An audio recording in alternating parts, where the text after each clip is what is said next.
Good morning, everyone. So, time is already at 9, but we still need one more participant. Mr. Lim is not here. So, the committee, do you mind to give message to him to make sure that he will be here?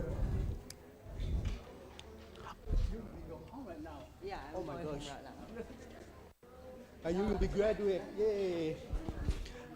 So, the committee, Wika or Nila, do you mind to call Mr. Lim to join with us? Okay.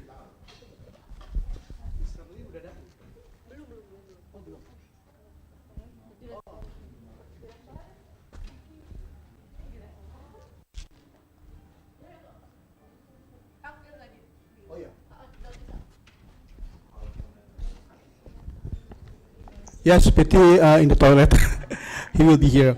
So, so how is the last night? Everybody already go to the mall to take up dinner or yeah, a lot of restaurant, fancy restaurant actually. And do you think they're expensive or no?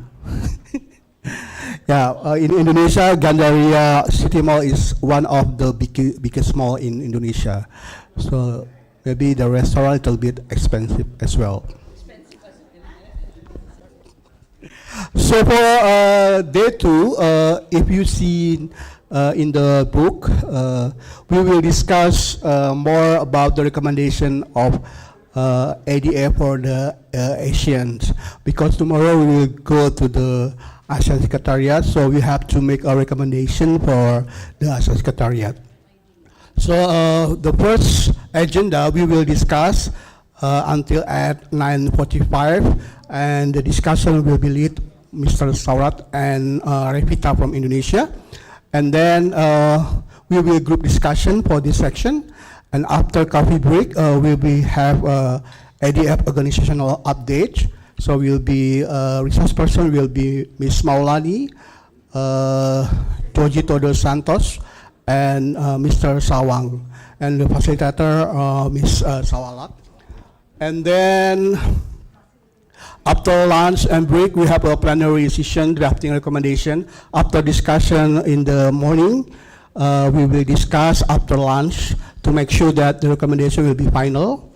And then we will have the discussion and collective input for bylaw and SOPs by Mr. Sazali and Hong Ha.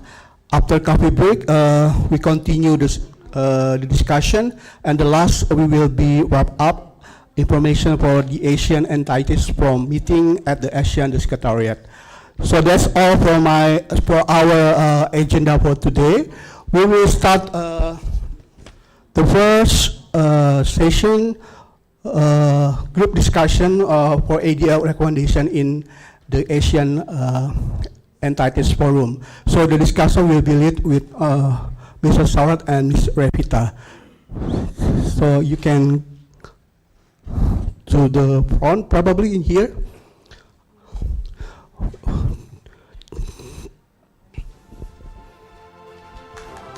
Give applause, Revita.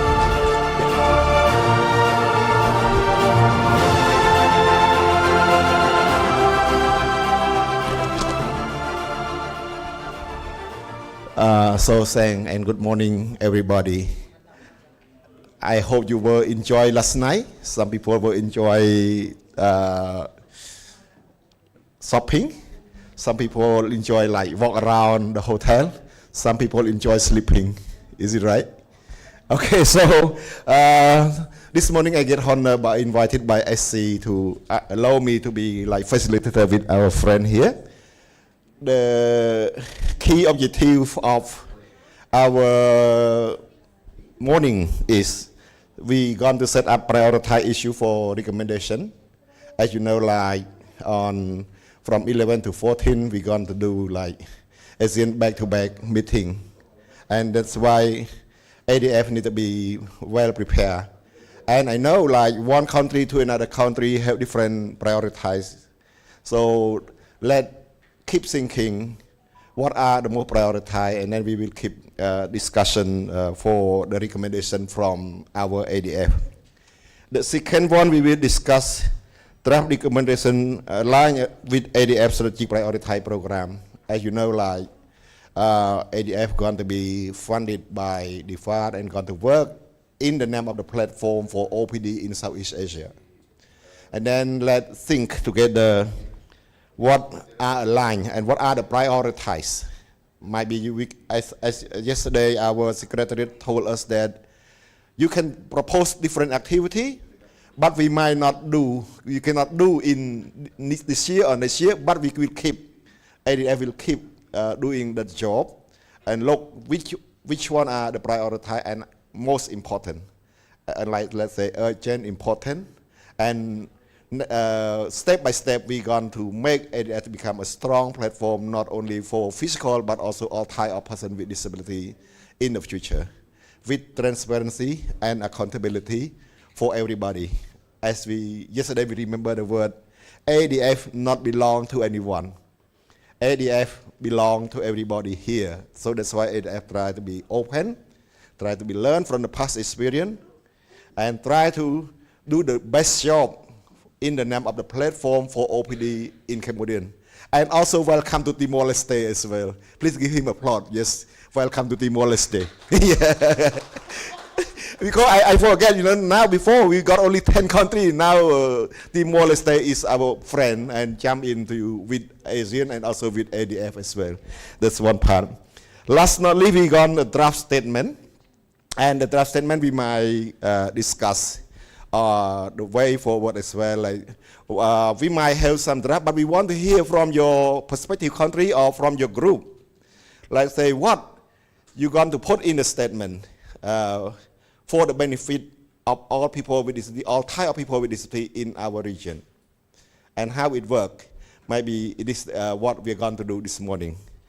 So let we start thinking from your own country first about the prioritize and about the what you're going to put in the statement. And then because we got only 45 minutes, and then our friend will divide the group into 4 groups. And as we have different type of disability, let's say our Sasali got, he need the interpreter. For me, I discussed with Yusa this morning, said, do we discriminate among our physical and among our friends Sasali, that deaf stay with deaf, blind stay with blind, or whatever like that. But the problem is the technical problem that we need to understand. We need human resource to do interpretation for body language, sign language for our friend. Is it right? So it's not about discrimination, let's say. It's a kind of facilitate to make sure everyone get access, everyone could participate freely and happily with us. Before I start, do we have any question before we going to move with this session? From our friend from the floor. And also welcome Molika and Tongchan, who just joined us this morning. And yesterday they were not here. Okay, so maybe you need to get to learn more from the booklet that gave by our secretariat. Sorry that I could not wrap up everything for yesterday for all of you.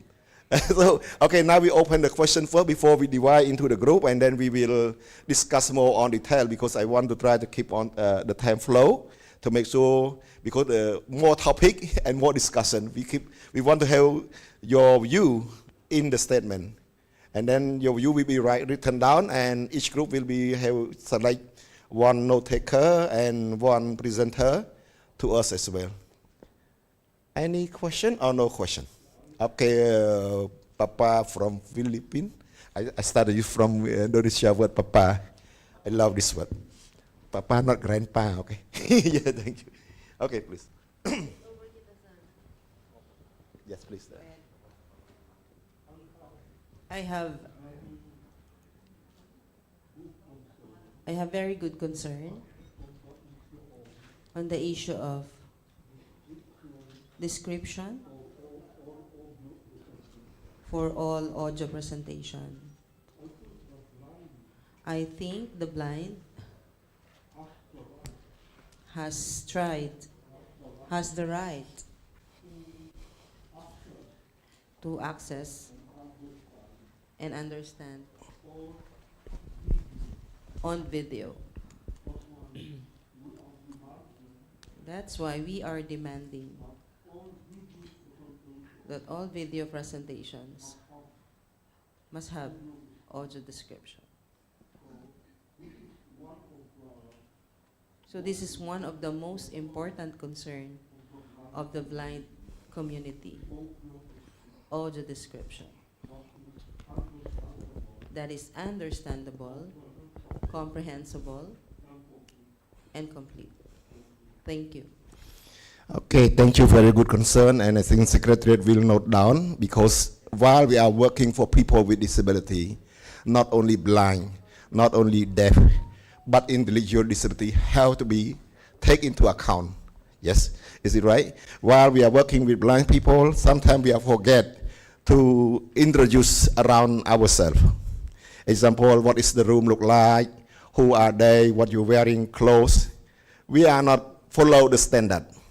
That is a point that ADF should consider, or have to be considered, like say, while we start the session, as we got blind people inside, we have to introduce, okay, now we got 2, 4, 6, 7, or 9 tables in here, and we got, let's say, I am a facilitator, I wear black shirt, and then I got a bit fat or something like that. It describes so that Laulo, he could understand. And the other point, for every material have to be ensured, is it accessible? Is it accessible? Like in the UN, they have a good system, but still miss some point. So it could be a lesson learned for our ADF to be inclusion, to be like accessibility for all type of disability. Laulo saying, for you raise this point, we are working on disability, but we are forget about how to serve disability the benefit well. So let we learn together from now on. I think it's a good point. And because I rest here, because while I'm working with the Disability Youth Network Organization, I got a young man who is blind and wheelchair user. And while he go to join the meeting, he always say, hey, please don't forget to introduce yourself with your color that you wear, what kind of hair you have, and what, how many people around here, and what you are doing here. You are working for people with disability, but you are forget me. So it's a good alert to all of us. Saying Laulo, and let me note down, and then ADF could start step by step for a professional platform, for professional Asian District Forum as a role model in the future. Thank you so much, Laulo. Okay, any more concern or any question, please? Before I hand over to our friend to split into the group. Yeah, come on, please, Laulo. According to the World Bank, 80% of persons with disability reside in rural areas. I think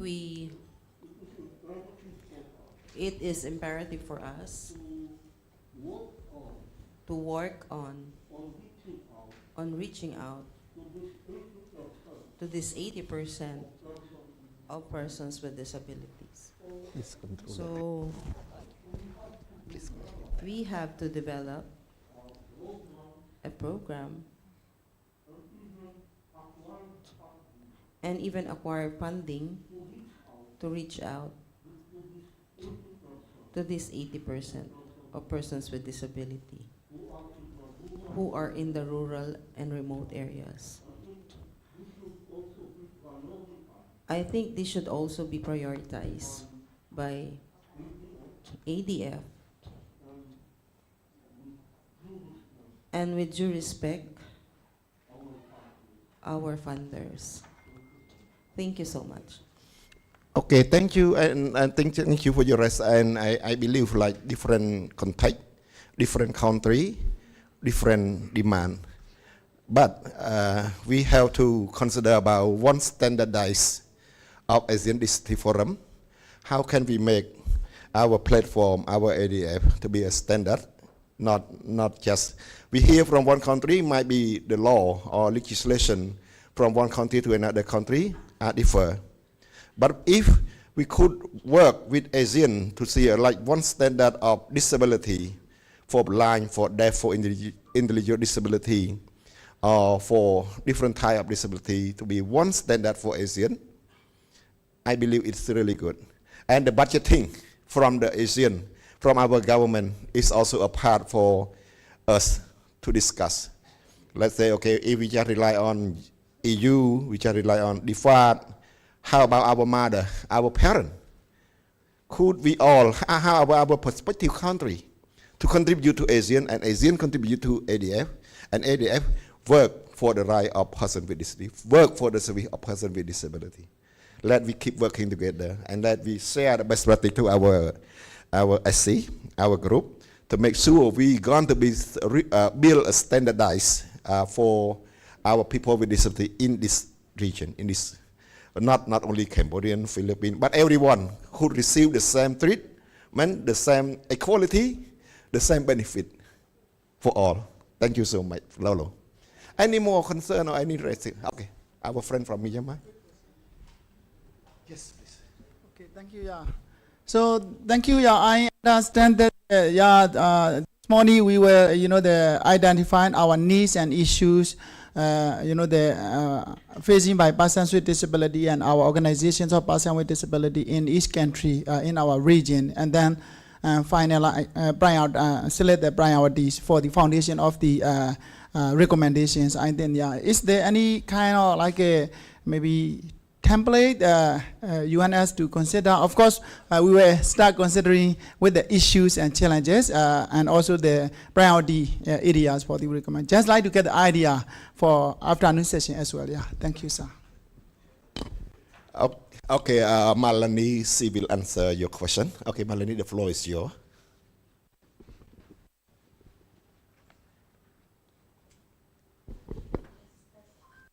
Yes. Saurak, I would like to contribute input for the discussions.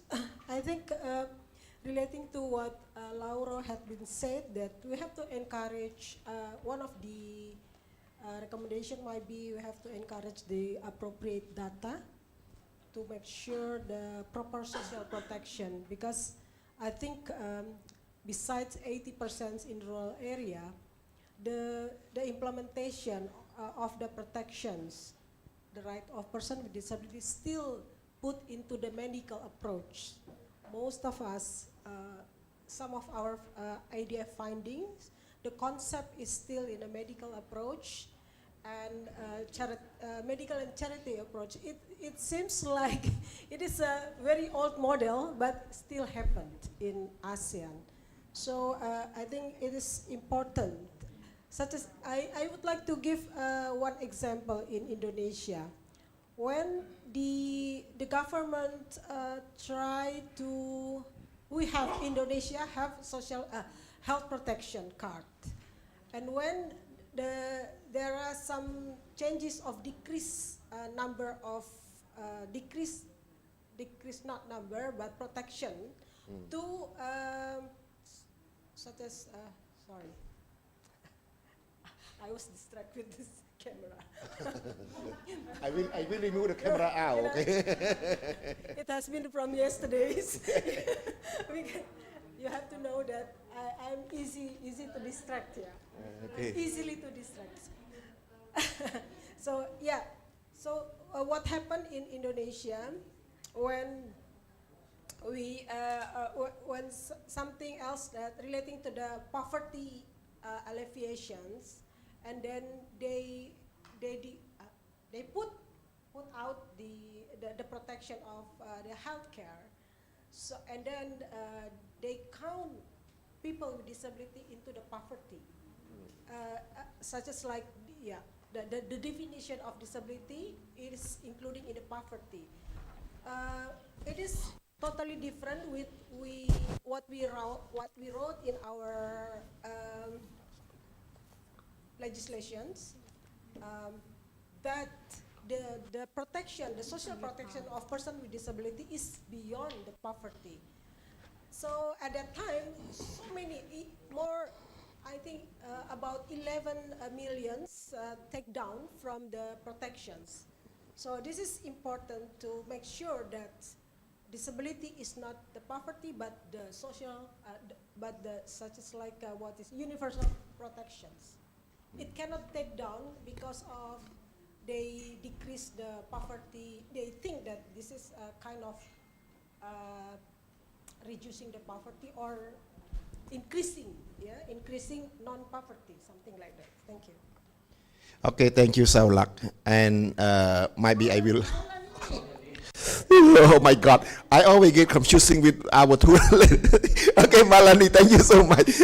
Okay, so we all agree, like, in order to reduce poverty, it's not, sometimes it's not rely on only policy, but not rely on only financing, but both it need to be go along together for a person with disability. While we need money, we're talking about charity. But while we need money, we need to talking about change policy, how government change policy. And each government, they got their own perspective, they got their own budget. Sometimes, or most of Asian countries, the budget of the government are less than the percentage of people with disability. That is one big problem. That for the, let's say, Ministry of Social Affairs budget for disability are a bit lower compared to the number of people with disability in the country. So, while we are here in ADF, we are not talking about we could be real example in our country. As some of our country, most of our country ratified the UNCRPD as a principle, and we got our own law, which this law might be different from the UNCRPD, but they try to alignment with UNCRPD. And some country, most of us hear about Aman Banin Declaration, which they're talking about 15% for 15%. But it still be a problem, you know, like in real example in Cambodian. In Cambodian, the quota system for private sector, they employ, and while the government sector, they employ 2% of people with disability in the quota system. While our government signed the Aman Banin Declaration, it requires 15 for 15%.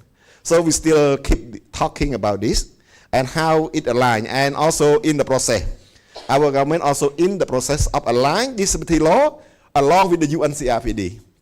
Okay, just example for our country, and might be like in Indonesia or in Philippines or in Singapore, might be different context, right? Okay, now I answer to your question. And okay, so okay, please. Because all countries have different perspective.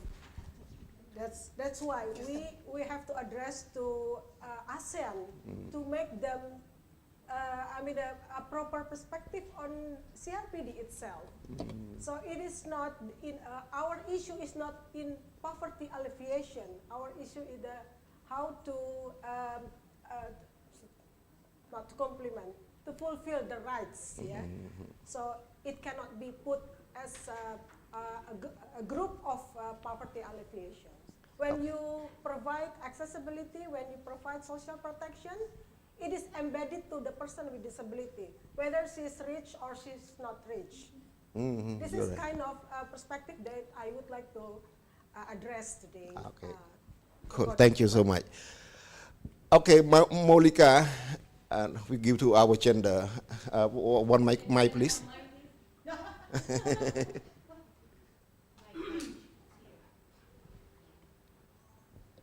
Okay, really good morning. My name is Mark Monica. I'm from Cambodia Disabled People Organization, and really apologize that I missed session yesterday. So from my point of mind, might be if yesterday we're not talking about, I'm really apologize on that. But right now we need to make the recommendation to the ASEAN level.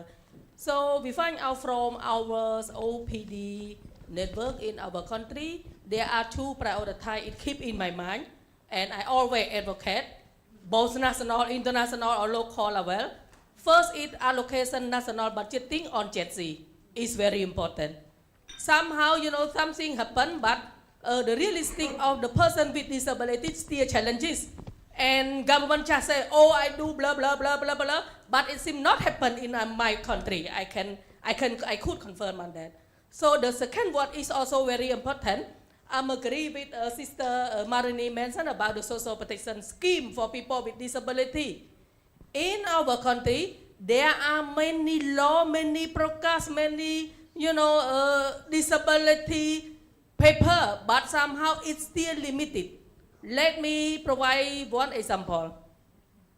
Right now in Cambodia, we have the ID poor card. Just want to clarify, ID poor card is for all. It's the poorest one, non-disabled and disabled can get it. And in the same time, right now we have disability card.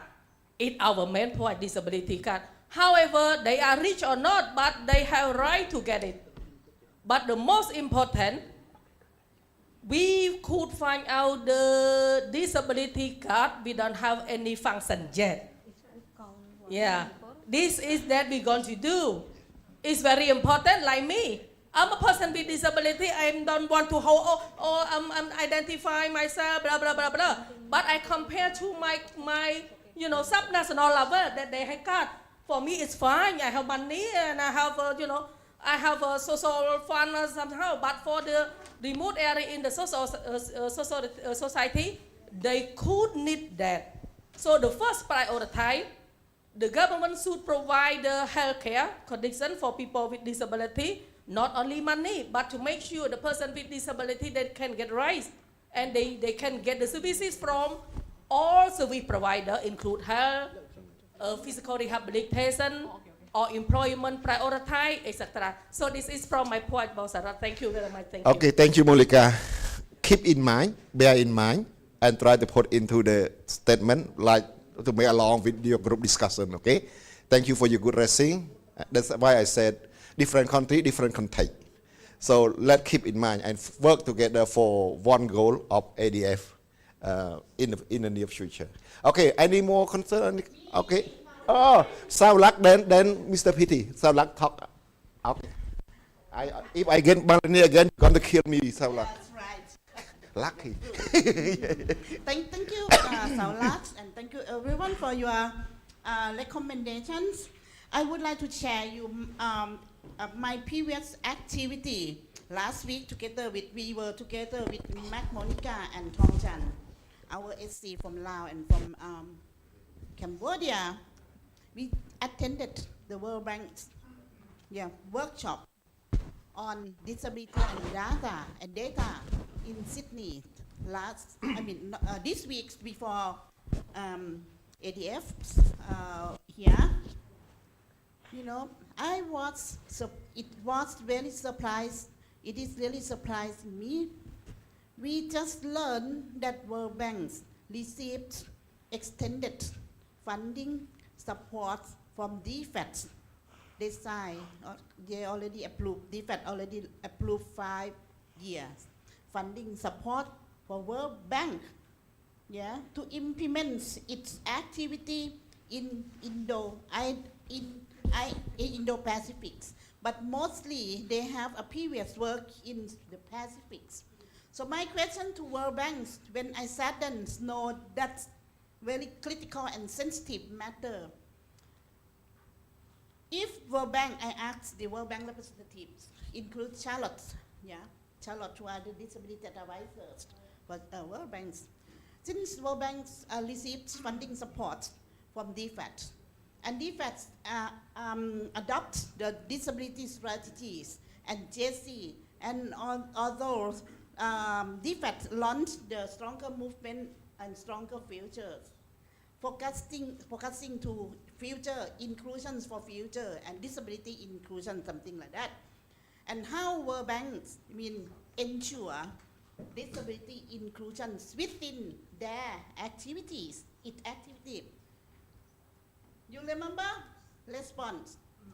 No. You remember? No. One thing. And World Bank, B remind, and World Bank invest a lot in Southeast Asia. States member, they said that they know nothing to ensure disability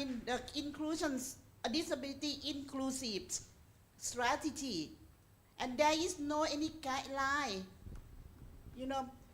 of like no any guideline as a preconditions for the state party who want to borrow the investments money from the World Bank.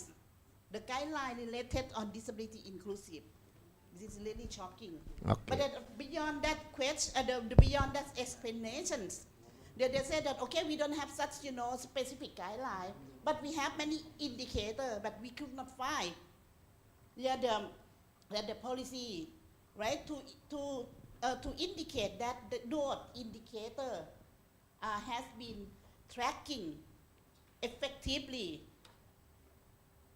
It is concern to ASEAN because many ASEAN state members, right, request money from the borrow money from the World Bank for their economical investments in different areas, and also ADB is also under the same situation, even though ADB office of head office is in Makati, right? Makati or Quezon City, I don't know, in Philippines. Yeah, they adopt SEF, social environment or social frameworks, but there is no tangible or realistic measure to ensure disability inclusive policy to be unlike a guidance policy for the borrowers. Bear in mind, Okay. ADF and Yep. World Banks, right? Yes. Release fund to Yeah, right. states. Okay. The state party, the last one. That's ASEAN. one. Okay. I would like to recommend to point out we have a different of issue that we want ASEAN to listen to us and to implement.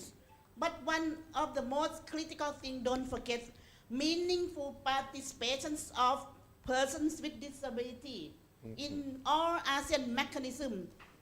As 11 ASEAN state member already ratified CRPD, but there is no monitoring MEL focal points to ensure meaningful participations according to Article 4.3. It is their obligation to do this. So we should first request them to ensure, to do something, to ensure, to Thank set you. up, adopt a system to ensure our close and meaningful participation and active involvement of OPD, of persons with disability and its representative organizations. Thank you. That is my first recommendation. And then you will follow with substantive Good. issue. That's fine. Okay, thank you, Saulak. Thank you so much for your good raising, and it's also a point for all of us, a point for ADF to put a question to itself, or to ourselves as well. How ADF create a strong mechanism to talk in the name of OPD in Southeast Asia to World Bank, to ADB, or to Asian mechanism.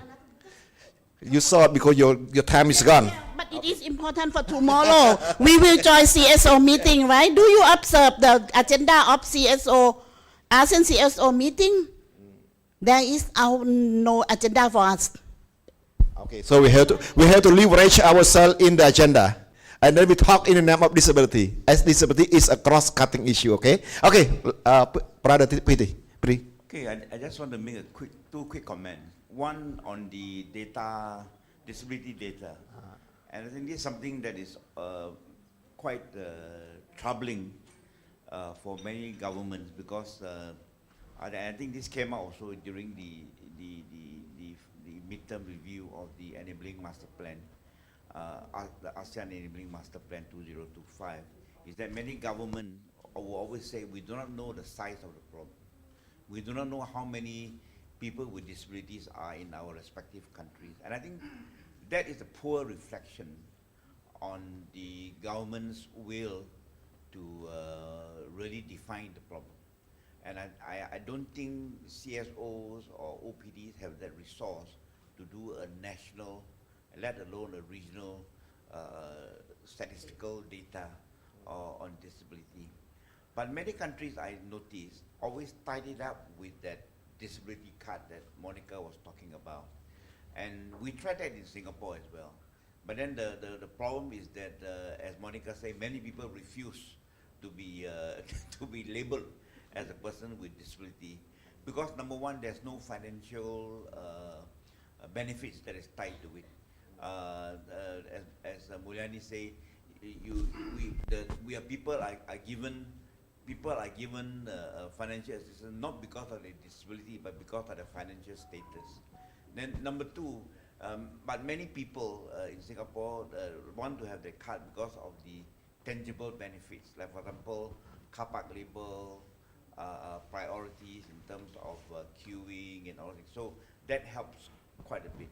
The second point that I want to make, which I think perhaps I can frame it in a recommendation, I think we should leverage on the fact that APD, if you remember many years ago, we went through a very rigorous exercise for ADF to be accredited as a CSO on disability matters. And I think that is, to me, the starting point of a lot of our involvement in policy matters regarding disability in ASEAN. So we need to leverage on that. And related to this is the point about the ASEAN Enabling Master Plan. That really, I think, is a piece of a blueprint that is very well accepted by all the ASEAN focal points, so that they can really move forward to that. So, and I think now we're talking about the next stage of the ASEAN Enabling Master Plan towards the 2045 community vision. I think we should leverage on that to move forward. Okay, thank you, PT. And I believe, like, for advocacy in ADF or in ASEAN, I think evidence-based, research evidence-based still be a big gap for us as well to consider more, like how ADF could bring more evidence-based for not only policy but also data. And also, like yesterday, we're talking about peer-to-peer support, peer-to-peer exchange experience from one country to another country for the best practice. So it would be useful. Daryl, the floor is yours. Yeah, I wanted to say that, thank you. I agree completely about the data issue. A couple of things I'll say about this. It's complex. We know disability data is complex for lots of different reasons. Quite often the tools that are used are very different across different countries. In 2022, WHO published the latest global statistics indicating around 16% of the adult population experience significant disability. If your countries aren't reporting data around 16%, then I encourage you to advocate using that WHO global estimate. That is the estimate that you can rely on. That is the estimate that member states have understood and agreed to in the World Health Assembly. So we have data to start with. So use that data. One of the other challenges we have with the use of disability data is that governments don't always want to know how many people with disability are in their country. Because if they do, they have to do something about it. A few years ago, when I was in the Philippines government implemented the Model Disability Survey, which is the only tool that actually looks at participation. So we have a lot of data tools that look at issues around functioning and, somebody's health condition and impairment. But the World Bank WHO Model Disability Survey is the only tool that looks at participation. So it looks at the barriers to people participating in things like work or education or transport or housing, or a range of areas. It's not used very widely because it's complex and expensive. But it was done in the Philippines, and that data still isn't published today. And for any of the Filipino OPDs in the room today, I would encourage you to go back and ask why. Why is that data not out? What is it about that data that the government is holding close? I think it's important to understand that governments don't always want to publish data because then they have to act on it. But if you have data in your country that isn't somewhere up around the 16%, that should raise alarm bells for you, and you can rely on the WHO figure as your advocacy foundation, because it's standardized, or it's an agreed figure that member states are aware of. And the other thing you said, PT, I agree with you that a lot of people don't want to come forward and put their hand up and identify as being a person with disability for lots of different reasons. I think that sometimes, and again, this is evolution for OPDs, sometimes OPDs spring up because governments aren't doing anything, and so OPDs need to be doing something to provide basic services. But what that can sometimes create is identity politics. So my OPD is all about my impairment, my disability, and what matters to me. What we need to be looking at is the system, because the system is all that governments really care about. And the system impacts people greater than people with disability. And what I mean by that is, in this region, we have an aging population, skyrocketing. Where are the connections between OPDs and older people groups in countries? Because a lot of the issues that older people experience are experienced by people with disability. But many older people won't put their hand up and say, I'm a person with disability, because that's about themselves or their identity.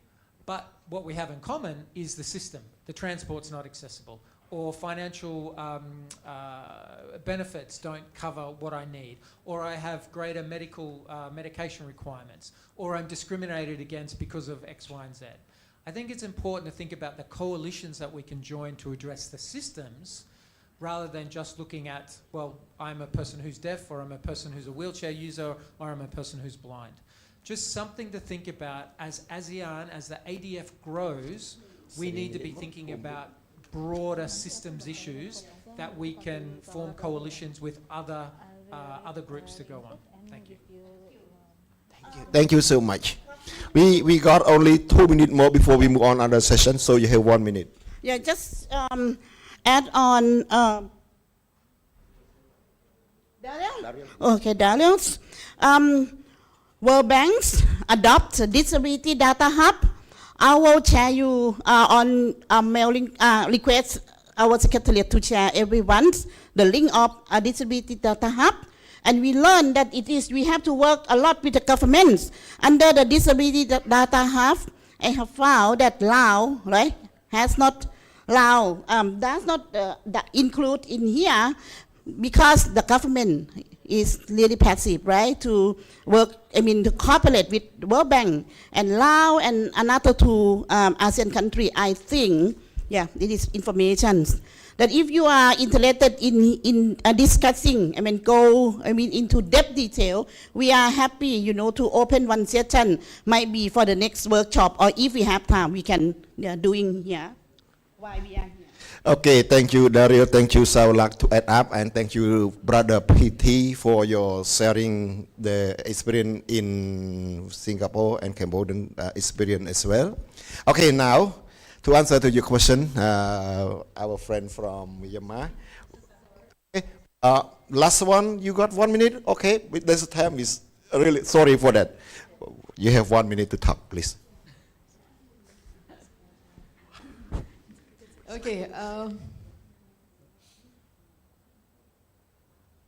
Hello, everyone, and very good morning. Sazali here. And for the sake of my blind friend, I'm using the voice of my sign language interpreter here. So my sharing here would be, I would actually echo what Sawalak actually mentioned earlier with regards to the data. Data is actually something which is very, very, very important and vital for all of us. Because under the Disability Act of the one that we have in our country, so it's been clearly stated that, every people with disabilities are encouraged to actually register. But unfortunately, it's not mandatory. So perhaps the data that actually been cached it isn't actually that accurate for the population of people with disabilities in the country. So, we always seek for, and we wanted to know actually the category of disability, the section of a division of the differences like male and female, and you know the ages and everything. So it's very important to have it. But we do have the registration for people with disabilities, and we're given the the card. Yep. But it's always like, you know, there's always a lot of input that information that we have to actually put it in, and it's not something easy that, you know, everyone could actually fulfill. So, but I think, like, you know, when we register and we possess the card, it actually makes things very much easier. As like what PT said just now, with the card there are certain privileges that we could actually adhere to. So I think I would actually fully support the issue on database that, you know, ADF would actually put up with the ASEAN section. Group or pleno? And the other issue for the World Bank, just a short one.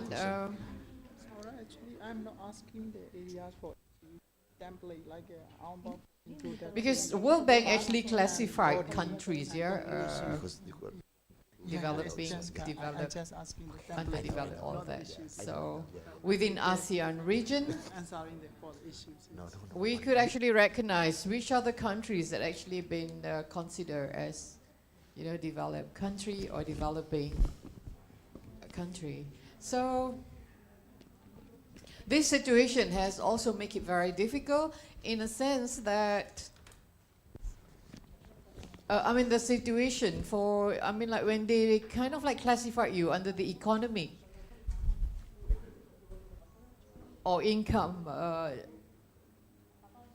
like income earned and everything. So this actually would put us in a very difficult position when we actually try to apply or become the member of international organization.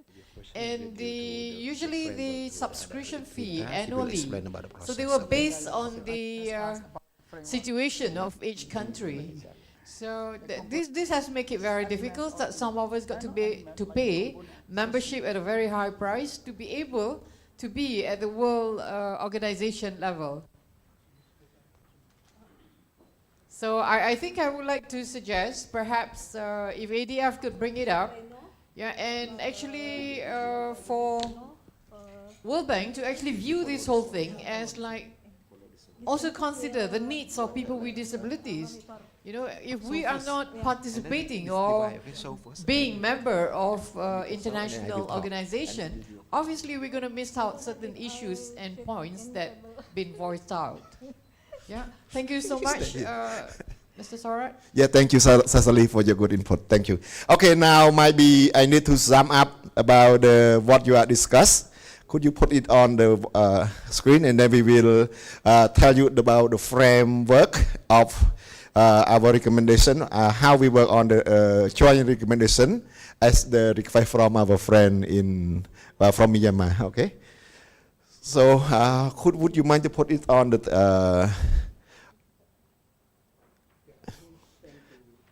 Let's show it in the screen, and then we will read out about what we discussed first, and then we will give a floor to our friend as co-facilitator to divide our group, our participant into different group, so that we will see the framework what you're going to discuss. And as said, like sometimes we have the same issue, and sometimes we have sometimes it's like urgent or important. That you feel like ADF need to be addressed or ADF need to be put into the joint statement to ASEAN back-to-back meetings a few days ago, before. Okay, this is what we, for our topic discussion. So I give the mic to our friend.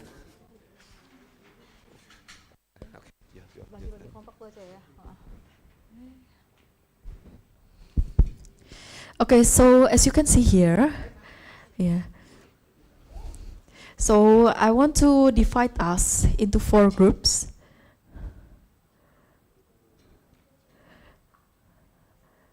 Okay, so we may count like 1, 2, 3, 4, or maybe we can use like our previous methods that we used yesterday, because we have like very limited times right now. So mungkin we can just divide our groups into the previous that we used yesterday.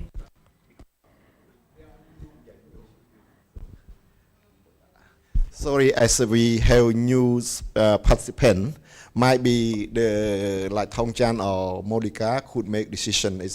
And we really want to see our deaf and blind stay in one group, so they could provide a good interpretation for, and the rest group stay in the same. Monica and Thong Chan could choose the group, and each group, group 1 will focus on Asian chairmanship. Chairmanship 2026 as prioritized. Let me move to our Laolo group. Okay, and group 1, let me discuss about Asian chairship 2026, and also focus on promote an Asian mission on the right of person with disability. Okay, so Okay, so for the first group number 1, you can sit there on the left of the room, and you can talk about the Asian chairship 2026 priorities. And then for the group number 2, you can talk about strengthening Timor-Leste partnership with Asian entities. And for the group 3, you can sit at the back of the room, right there, to talk about from vision to action, contribution of Asian entities in advancing community building in achieving Asian 2045. And then the group number 4, from Brunei, and Monica, you can sit at the right side of the room, and you will discuss about the overview of Asian cooperation projects and funding mechanism. Okay, maybe that's all. And for the mechanism, I guess so first you can discuss it in your group, and you can pick who will be the presenter and who will be the note taker. And after that, you can go on and move forward with your discussion. Thank you so much. That's all from me. okay, please go to the group. Okay.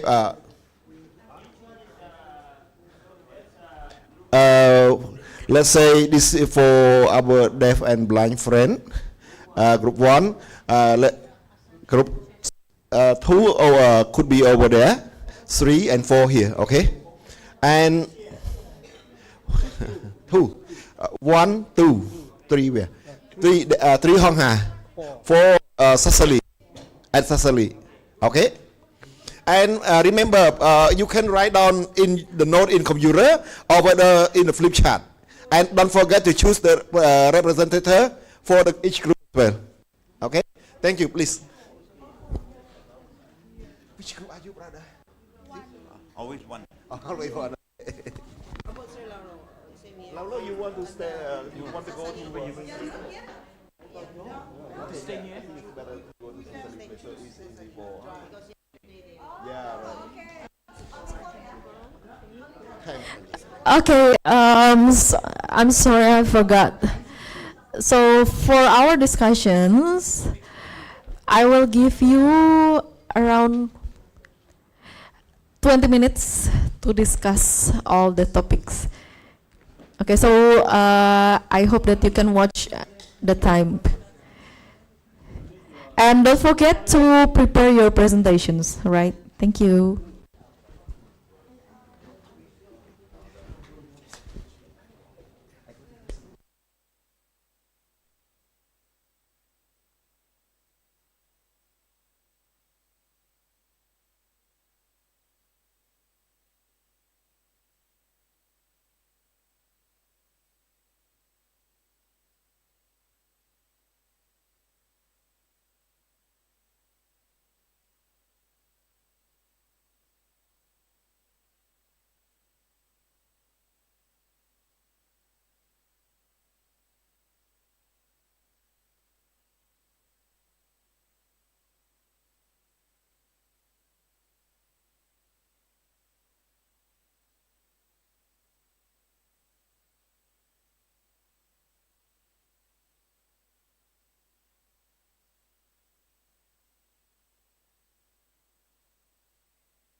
Okay, sorry to interrupt.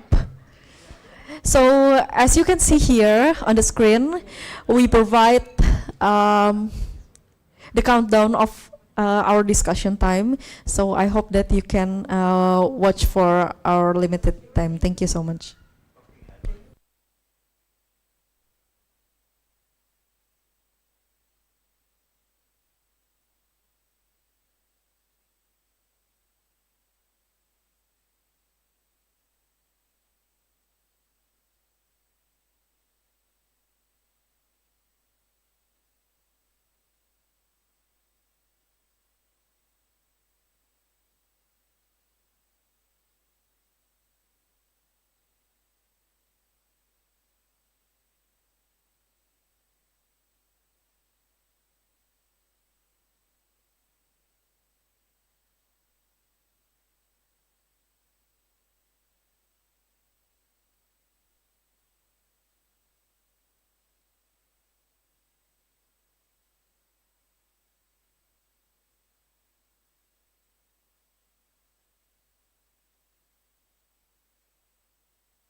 everyone.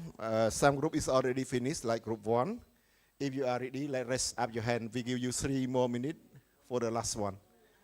Okay, and please select the representative to present the group. Rita, I give the floor to you, and you can.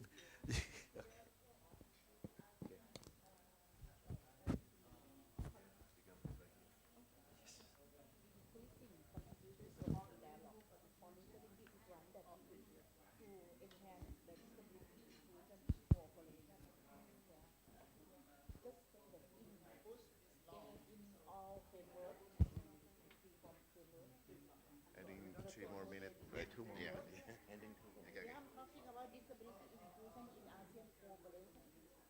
I suggest that at the moment, disability has expanded significantly through ASEAN Enabling Master Plan, CRPD alignment, OPD engagement, this actor inclusive program, and inclusive education and employment initiative within ASEAN.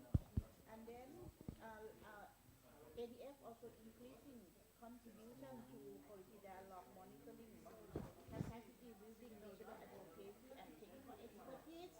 So we want to urge ASEAN, ASEAN to have the mechanism to break down limitations of disability funding. And uneven implementations across ASEAN member states and weak disability desegregated data and limited institutional accountability mechanism. Every challenge that we urge ASEAN to consider the adoption of system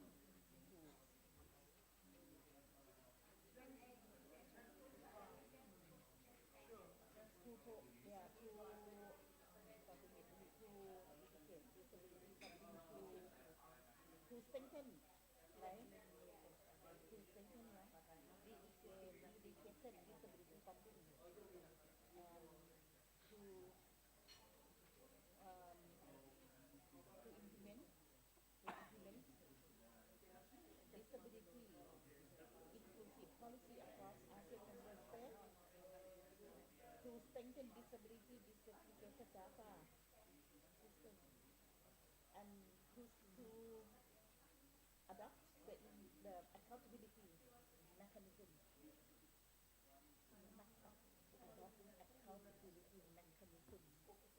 You know, if Laulo, it would be one, topic. Under ADF and no content in Philippines. ASEAN accountability mechanism on disability. So I share with you, it is my ambitious goal that once we have the disability focal point on accountability, it means we have like maybe commissioner on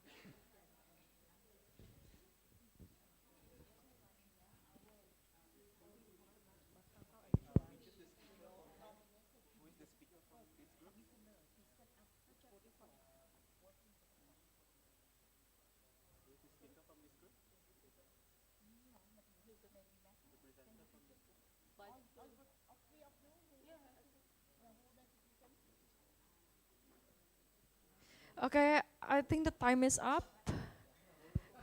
All groups done? Sure.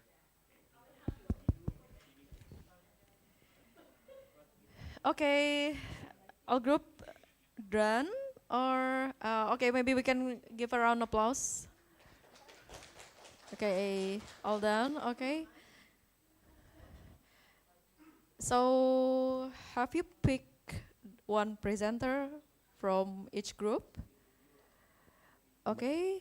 Maybe we start Then from we group 1 first. Yeah, maybe we can start the presentations. Okay, maybe we will start from the group number 1. Okay. Group number 1, you can move forward to present Hello, your good. discussion. Yes, magandang umaga sa lahat. Okay, so for Group 1, the recommendations that we prepared for is for the ASEAN Chairship 2026 priorities. So what ADF would like to propose for ensuring the disability issues are mainstreamed or represented in the leaders stage. So actually I sent this to you, Wika, in your WhatsApp. So I'm just going to read. So this is the regional recommendation on the inclusion and protection of persons with disabilities under ASEAN 2026, anchored in the ASEAN 2026 theme, Navigating Our Future Together. So ASEAN 2026 under the theme Navigating Our Future Together presents an important opportunity to strengthen the inclusion, protection, and meaningful participation of persons with disabilities across regional priorities on energy and food security, digital economy growth, and maritime security. So that's the focus or priorities being set by the Philippine government in this 2026 ASEAN Summit.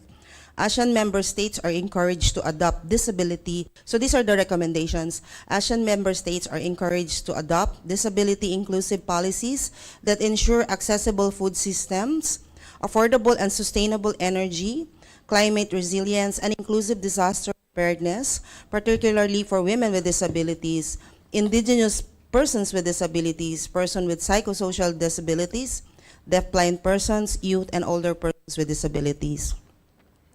In advancing the digital economy, ASEAN should promote accessible technologies, inclusive digital education, employment opportunities, and protection against online discrimination and exploitation. Digital transformation must be grounded in universal accessibility and equal participation. On the maritime security, ASEAN should strengthen disability-inclusive emergency response system, accessible communication during disasters, and protection measures for coastal and island communities vulnerable to climate and humanitarian crises. Across all priorities, ASEAN is urged to uphold a strong gender equality, disability, and social inclusion, or GEDC, approach, ensure meaningful participation of organization of persons with disabilities, and align regional actions with the UN Convention on the Rights of Persons with Disabilities. Lastly, a resilient and people-centered ASEAN can only be achieved when persons with disabilities are fully recognized as leaders, partners, and contributors in shaping the region's future. For nothing about us without all of us. Hashtag nothing about us without all of us. That's all. Thank you.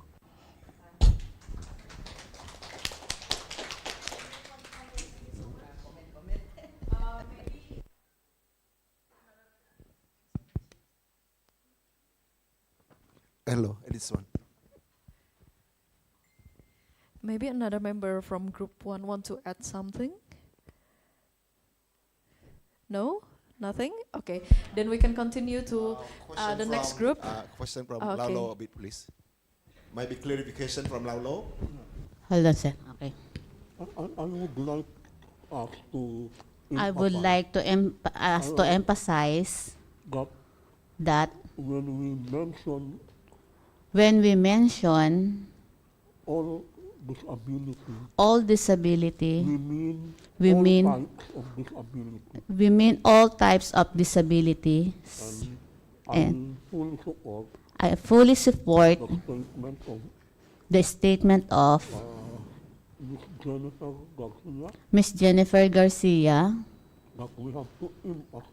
that we have to emphasize at all times that every disability types must be equally represented, and they have to be listened to and responded adequately. Thank you.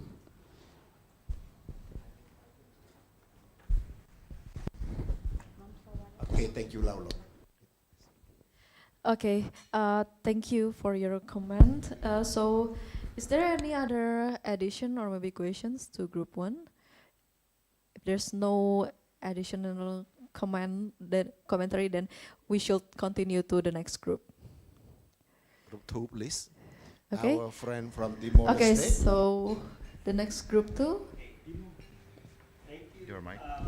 Thank you.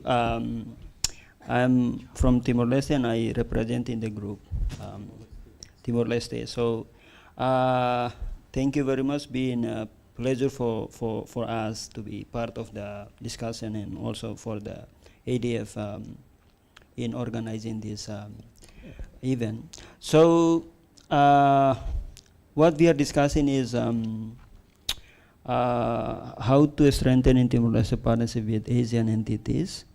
So Timor-Leste context and practical approaches. So strengthening Timor-Leste partnership with Asian entities is a strategic priority linked to countries ongoing. So actually there is 11 members of ASEAN. We have been be part of ASEAN in October last year. So what we are focused on is gradually practical and capacity focus. So one is aligning national system and ASEAN framework. So one key way is to strengthen in partnership is by progressively aligning Timor-Leste laws, policies, and institutions. So we want to harmonize our policy, labor, education, health, and social protection. Participation, actively participate in ASEAN working group and sectoral bodies. Learning from peer as an Asian countries. This can be have a transition in from least developed to middle income status. From Timor-Leste, this alignment helps reduce institutional gaps and demonstrate readiness to participate as a reliable ASEAN member.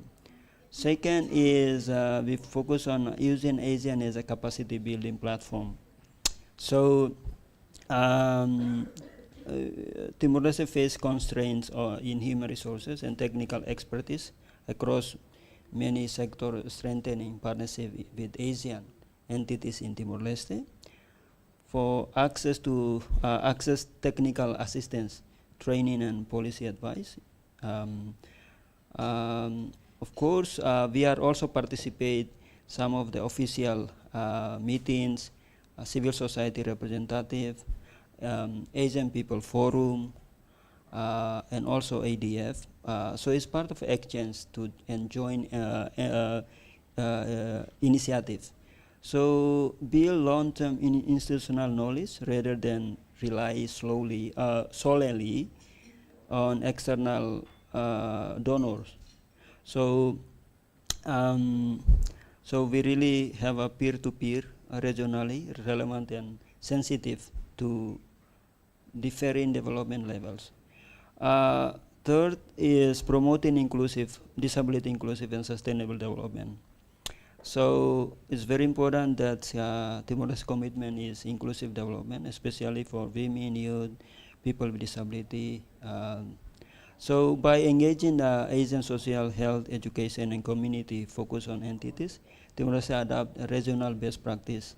So, but we really need more capacity building on this to promoting on the inclusive. Fourth is strengthening economic cooperation and connectivity. So we want to diversify our economic through agriculture, fishery, tourism, and SMS. So we know that we are depending too much on agriculture in Asian country. So Vietnam and other Asian country, Indonesia. So mostly our agriculture product is we depend from here. So it will be bringing people with disability most marginalized when is mostly have a cost. Sharing Timor-Leste peace building experience. Okay, I think it's what we are from post country. So we also focus on the national accessibility standard So actually, we are in the draft of the discussion of the universal design of the accessibility. Capacity building of people with disability organization is very important. And in terms of ASEAN, preparation for host in Timor-Leste to be host ASEAN in 2029. So 29. More participation, decision making with governments. I think this is what we are discussing, our group. But so we find some of the things that very important, that's to be strengthened in Timor-Leste to be ASEAN entities. Thank you. Any comment? Okay, thank you very much. For group number 2, okay. Is there any other group that want to add another commentary? But maybe try to make it short because we have very limited time. Is there any other comment? Okay, so if there's no comment or questions, maybe we can move forward to the group number 3. Okay, so thank time you. is yours. Yeah. Thank you for our group. I'm assigned by my colleagues to be presenter. So first we have to think about the ASEAN Vision 2045. We have to recognize ADF as one of our key stakeholders in shaping a resilient, innovative, dynamic, and people-centered ASEAN, and to promote the meaningful participation of ADF and OPDs in the implementing the ASEAN Vision for 2045. But how can we do it? First, we have to identify ASEAN entities to know who we are and who we will work with so that we can strongly work together to make it happen for the ASEAN Vision 2045. And first, then after we identify our friends, our allies, then we will discuss and set priorities of our region, because of course everything is important, but we cannot do everything at the same time. So we have to set priorities, what are urgent, and because now we experience a lot of disasters that never happened in our region before. So I think the DIDRR is our priority. So we have to have full and meaningful and full participation of persons with disabilities and OPDs at all stages, like before disaster, during disaster, and after disaster. It means the restoration and rehabilitation and everything after the disaster happens. So from the policy to practice to action, OPDs and persons with disabilities have to fully participate together with the local authorities that we mentioned, the local authorities including the OPDs and the government, to provide the services based on the need of persons with disabilities, based on the idea, the concept of the IDRR. And we also agree that the ASEAN must have the Commission on the Rights of Persons with Disabilities. Why? Because we have women, we have children. Why not persons with disabilities? That's why we have the CRPD, right? Because persons with disabilities are really big and also equally important groups. So that's why we have the CRPD. That's why we have the domestic and national law about persons with disabilities. I believe our ASEAN countries have national laws about persons with disabilities. That's why we need to have the ASEAN Commission on the Rights of Persons with Disabilities, just like we have CRPD committee at the UN level. And how can we do that? We have to convince, right? We have to convince them that it is important to have this commission. So we have to strongly propose to ASEAN Commission. Maybe tomorrow we use this opportunity to lobby them that we need to have this commission in the ASEAN. and also other strategies that we welcome all the opinions about the strategies. We will work together on the strategies how to reach the goal to have this commission. And I hope one of us in this room will be the representative Secretary General for the ASEAN Commission on the Rights of Persons with Disabilities. And for the ASEAN Enabling Master Plan, we are getting close to like we are approaching the midterm, like, so we should have the midterm evaluation report to know that in each country, what we have done, what we have fulfilled, to learn about good practices from our neighboring countries, and as a whole, ASEAN achievement as a whole. So we should have also like inclusive report and individual report for the state report. And so to combine and to learn from each other and learn the gaps that what we should fulfill for the to reach the end of the enabling master plan, and to discuss about it. After we reach the end and we reach the goals, then we evaluate ourselves if we can reach all the goals, and if not, then what should we do for the next stage? Yeah, that's all for our group. We try to make it short but comprehensive, but comments and questions are welcome. Thank you.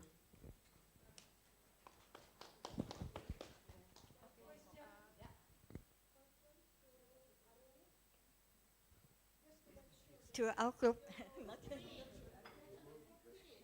Sorry, group 3. Okay, group 3. So as we all know, the entities is a representative of NGO or CSO, yes, CSO representative that accredited by ASEAN. So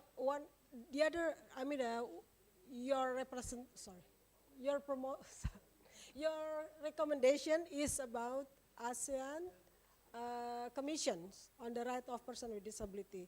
So as we know that there are two kinds of commissions. First is represented by the government, the others is represented by non-governments, yeah? So which one that you would like to recommend? Or we agreed of together? Yeah, let's say from our group first, and if you have something to add, you can. I think we encourage the CSO representative because we are OPDs and we are from the civil society. So I think we encourage representative from ourselves. That's why I said I believe, I hope that one of us in this room will be the representative. Yeah, any comment?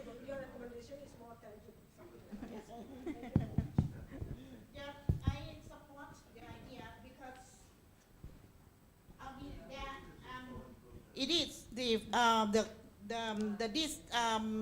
unit will become a focal point on disability in ASEAN, for the ASEAN's mechanisms. And ASEAN has a common, already common interest and agree upon, the implementations of the Convention on the Rights of Persons with Disability.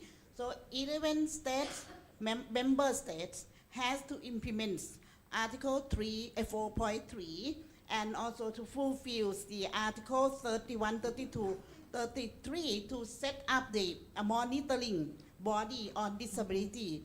We can aim high that these focal points, the commissioner, we should aim high to encourage ASEAN state member to follow the guideline of the CRPD committee elections. Please dare to aim high.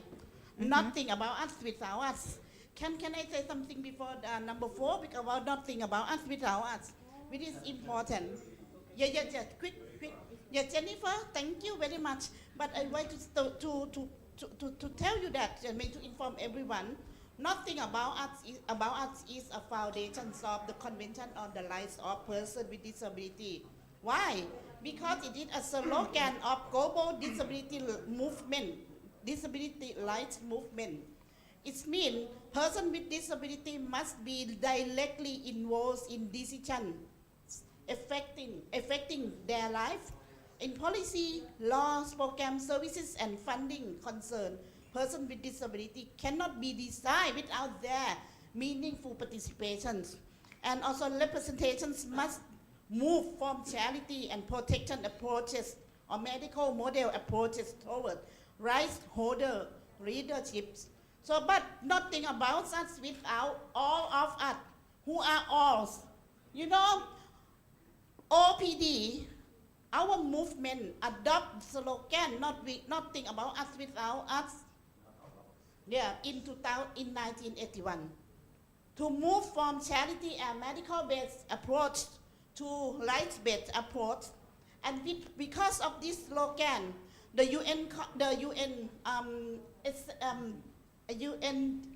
Assembly, the United Nations General Assembly adopt the first ever UN Decade of Persons with Disability. And following next year, they adopted the World Program of Actions on, and the own name, on disabled persons. And there are three major elements in there. The first is early prevention and detection. The second is rehabilitation, and the last, but important, and become a foundation of CRPD is about strengthening OPDs, with nothing about us without us. The first and the second elements are mostly promoted and already has been implemented by professionals, in particular health professions. But for nothing about us without us and strengthen voice of OPD, nothing. Nothing about us without us mean OPD. Keep a self-determination of us. That decision making should be included and designed by us, not by all of us. And then for all, without all of us, it create the new paradigm on paternalization. Paternalism. That okay, us mean I am a family, parents of children with disability. Yeah, it should include all of us, not only us. That means that we refer to all children with disability. Yeah, it's create a new paradigm. Yeah. New paradigm. Okay. Okay. Okay, thank you so much. Okay, thank you so much for group number 3. So we're moving forward to group number 4. Excuse me, could you wait until President Laulo? Okay, Laulo.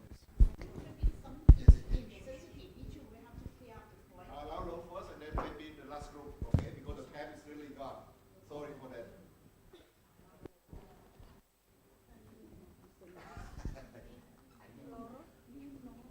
Laura, would you like to say something? Yeah, Oh, okay.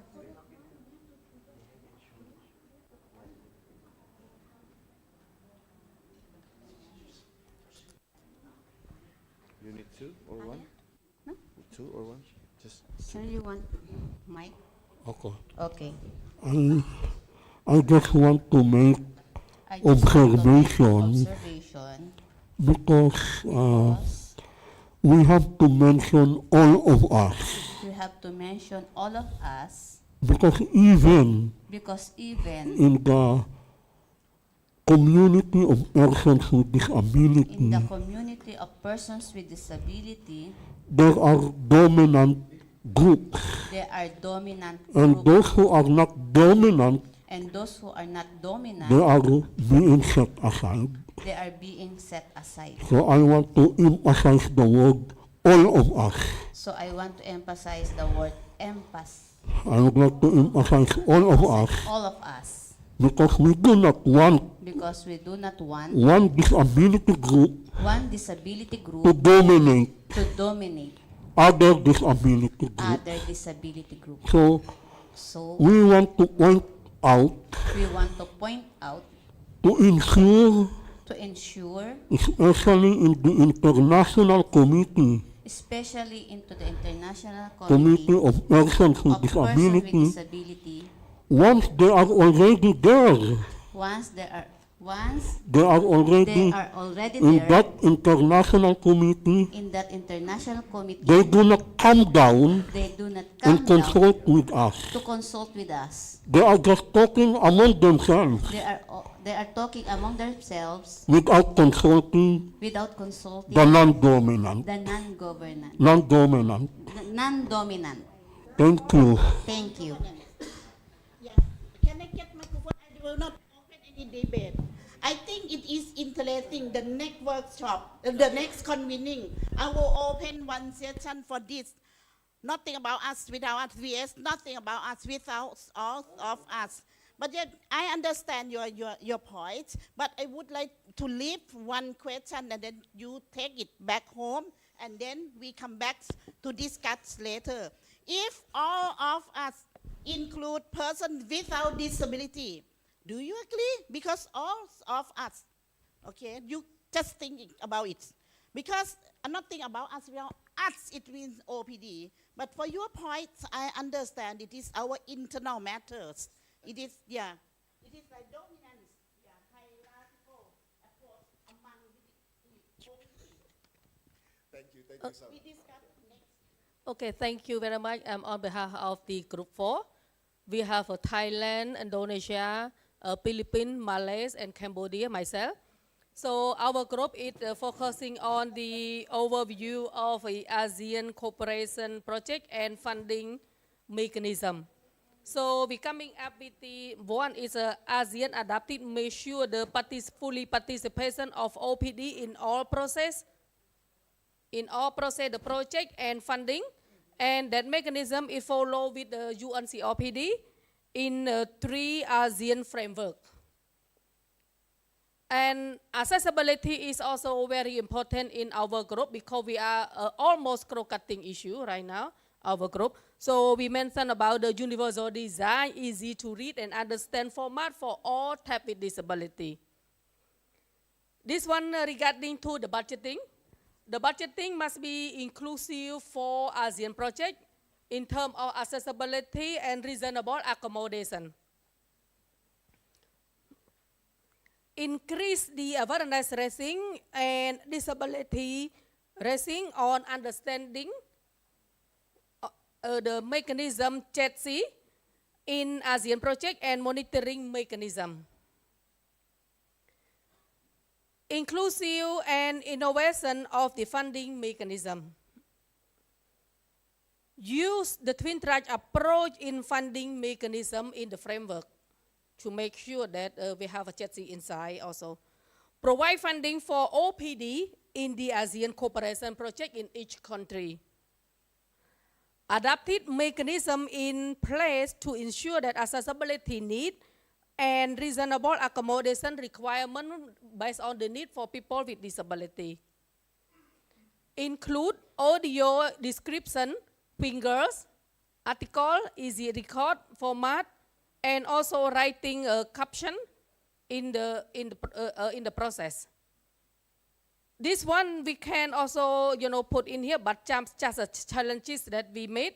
Our group discussed on that regarding to limit disability funding to strengthening the dedicate disability funds to implement disability policy, disaggregate data, and adapt accountability mechanism in the ASEAN cooperation project.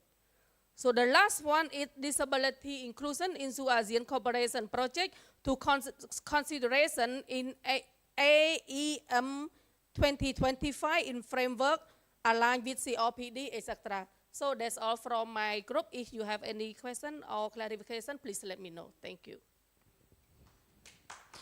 Okay, thank you so much. Give a round of applause. Okay, so maybe is there any additional commentary or maybe questions for group number 4? Nothing? Okay, so I think we can say that our discussion is enough for now. So maybe we can arrange our strengthening recommendations, because we have many additional perspective and collective perspective. Okay, and maybe Mr.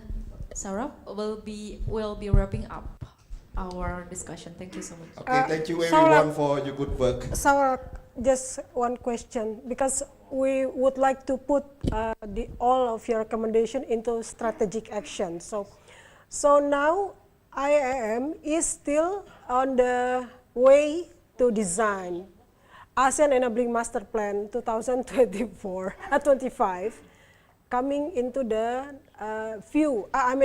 the new design, post 2025. Relating to the recommendation, so how you would like to address this one? Because the recommendation, so the direction of your recommendations. So it is some of it is based on the project of such as like World Bank, maybe WHO. So to where that they will direct the recommended policies. Issue related to World Bank, our external, the external commitment of ASEAN. We can refer as ASEAN cooperation or international cooperations that should recognize the CRPD implementations. Articles, I don't remember, 33 or 33 or 32, international cooperations. Okay. It's just brief. I don't want to go to detail with some of maybe we can, the structure of the recommendations, right? We are talking about. Yeah. The recommendations, we ADF should, provide for me a quick thing about the structure. The structure should, include, at least 3 levels, at ASEAN levels, and the ASEAN state member level, and for the international cooperation, ASEAN international cooperation. Yes. Thank you. Thank you so much everyone from group 1, group 2, group 3, and group 4, and the last one from Laulo. Okay, Laulo, please. The last one, last one, okay. Sir, get it Yeah. slowly.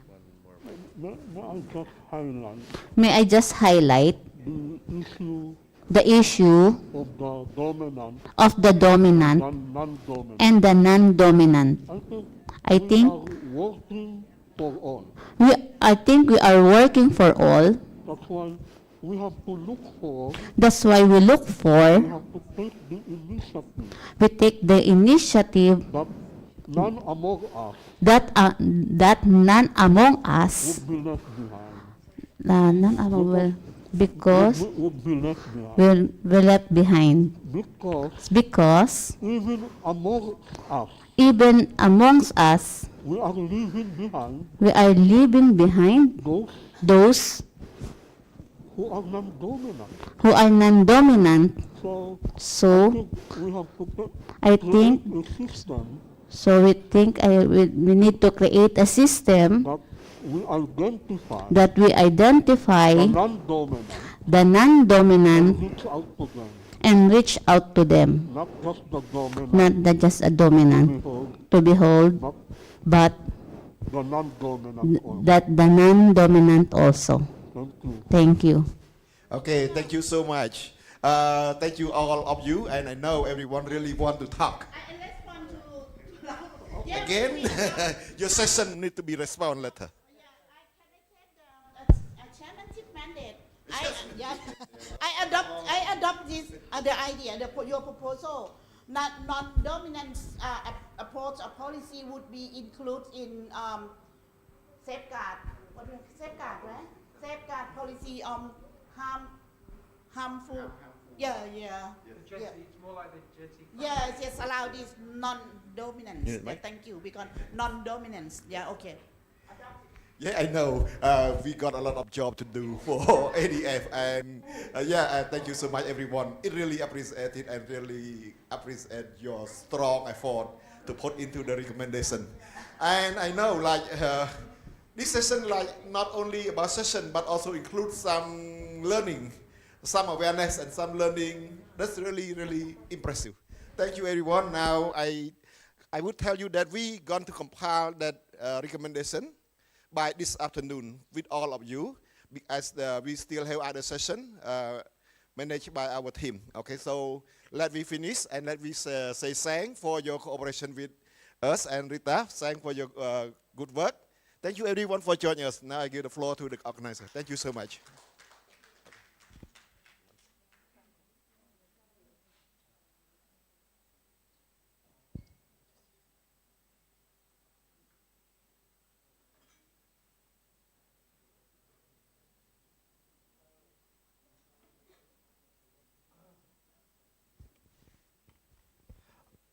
All right, so thank you for the chairman of discussion, Mr. Soral, and the vice chairman, Ibu Revita. So now we move on to the next section because the snack already in your table. Yeah.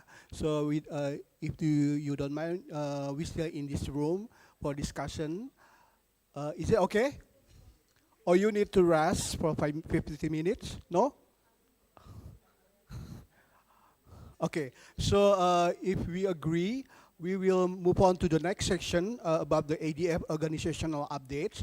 So the resource person will be Ibu Maulani, Mr. Jorgito De Santos, and Mr. Sawang Srisom as a resource person, and the facilitator, Ms. Sawalak. So I invite all of you. Thank you, Yosa.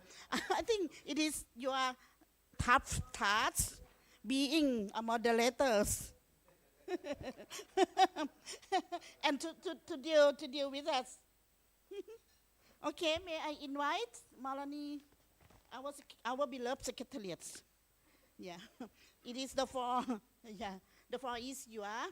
Can you please, inform our steering committee and executives, okay, and participants about the auditing programs in 2022 and 2024, and also the renewal of the notarians, the ADF notarian degree, and the progressive realizations, the progress to apply for being Aisha consultative status and ECOSOC accredited status and UNFCCC status. Yeah, please. Thank you, Saurat. Saulak. I love Saurat so much. She's, it's like influencer. Yeah, and look at the way, she is talking and wearing the headphone. This is my accessibility, Saul. Yeah. Okay, so colleagues, we would like to give you informations relating on not all secretariat works, but I think the essential ones. So ADF has been audited, officially audited by the government of Indonesia in 2023.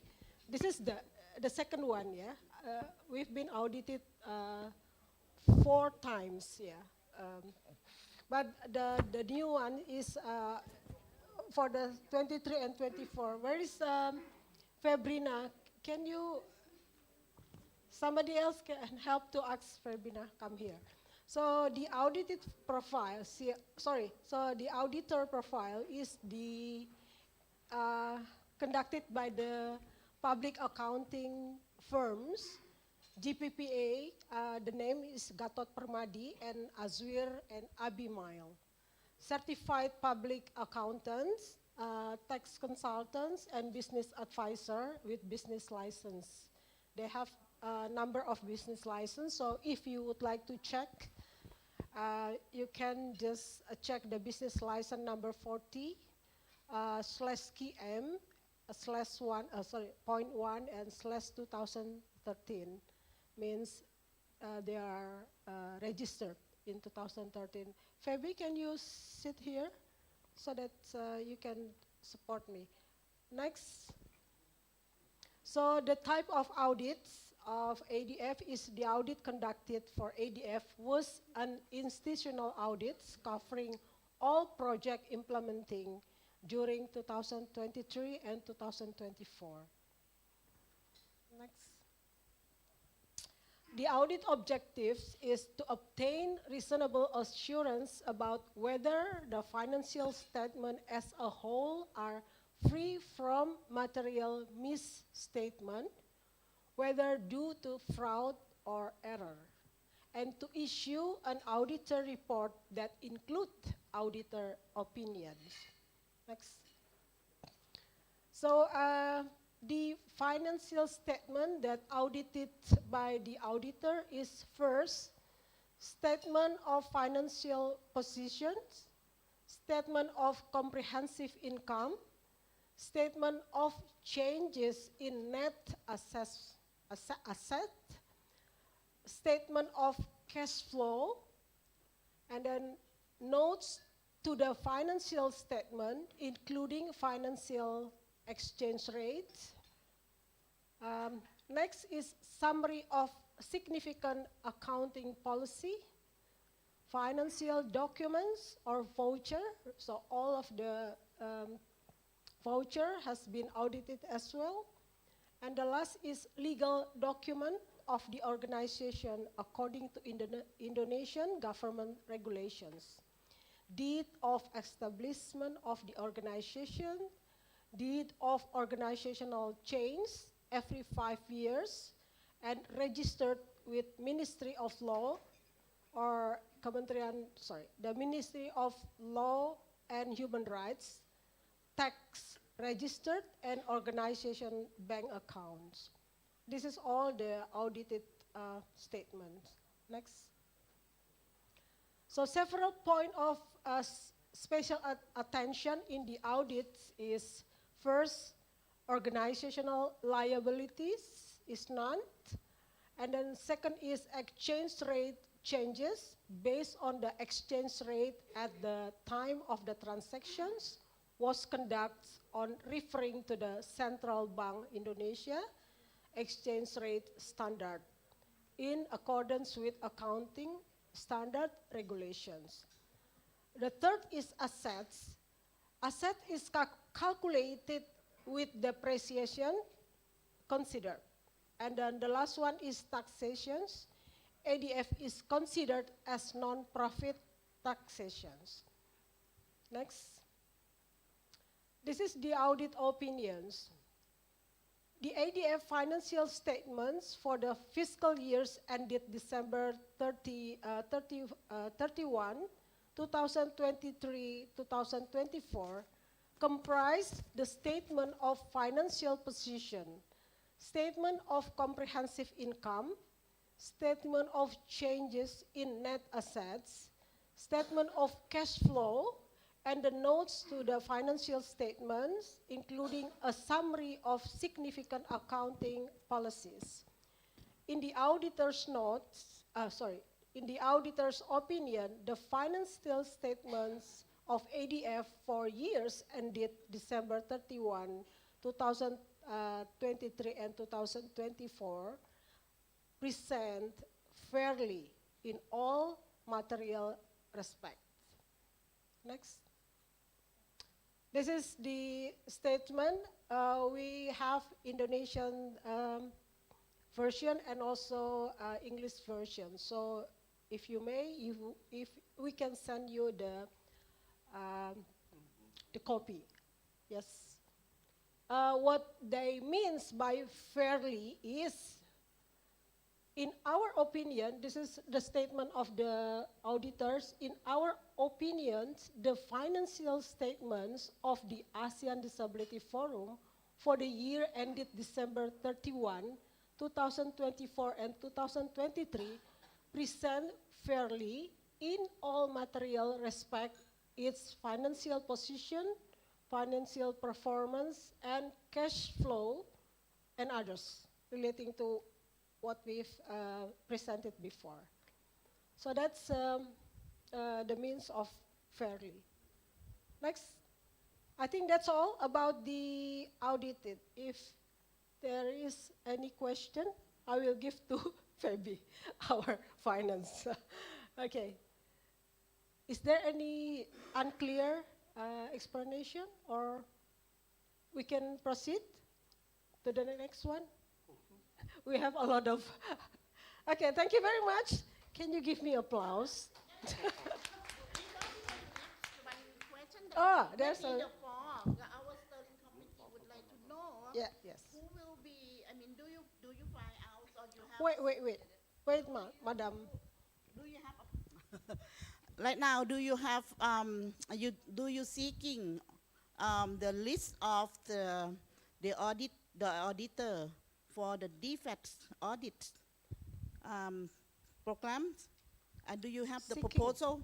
The auditor, do you have the proposal for the auditor, the auditing firm, auditing firm to audit the, I mean to conduct the audit for the defect partnering arrangements? We are At the moment, seeking the you. new Okay, auditor. and then we will propose to the Of course. steering committee. We will do that after this. Okay, yeah. Of course. For This is a approve? formal national base. It is a form, okay. Yeah, we thank will you. learn on Okay. what auditors that might be considered as a international auditors. Okay, And thank, Daryl is there. okay. No worries about it. Thank you. Yeah, thank you. Yeah. Yeah. Apa? Oh yeah, the balance. The balance, yeah, the balance that audit. The final, the audit, the balance. Yeah. In Vika, have you got Yes, he has. sending the balance?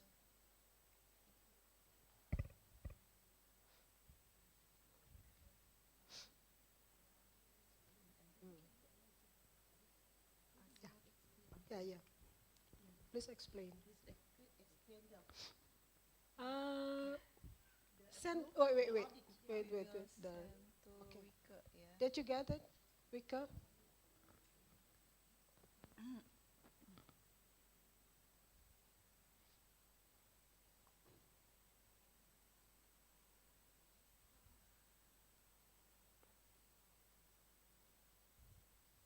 For some of us, it is boring talking about the technical things. But the last page is okay. Yeah. Glad. Sudah terima ke? Okay, download. Okay, for the position financial statement. Wait. Oh, yes, sorry. Oh, sorry.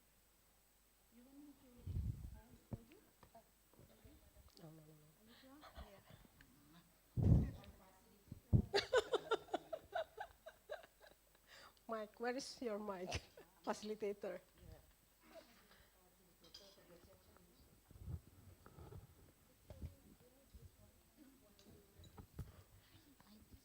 For the financial statement, Bu Wika.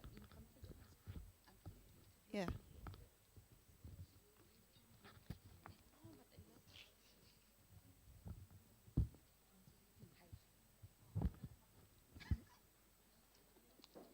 Can go anywhere with this mic.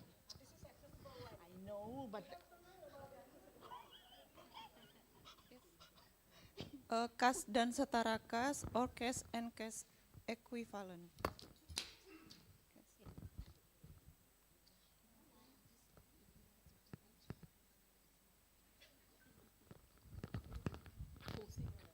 Naughty. You are the one who distracts the accessibility.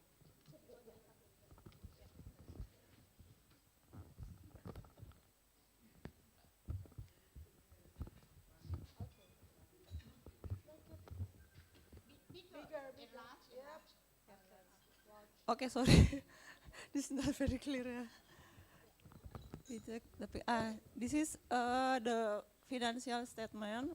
Apa hasil audit, Bu? Sorry, I'm in Indonesian and Bu Maulani will translate it. This is the position of financial statement through cash and bank 2023 and 2024 that was audited. For the cash is 2023 is 47 million something, and in 2024 is 18 million something. In bank, our position balance in 2023 is 32 million something, and 2024, we have two account bank in IDR and in USD bank. In 2023, in all in rupiahs, because audited doing in Indonesia, and we change all the USD currency, we change to rupiah. 2023 in bank IDR is 32 millions, and in USD is similar 202 million. 2024 in bank IDR is 50 million, and in bank USD is similar 817 million. So the amount cash and bank in bank IDR and bank USD ended December 31, 2024 is 885 million rupiahs. Thank you.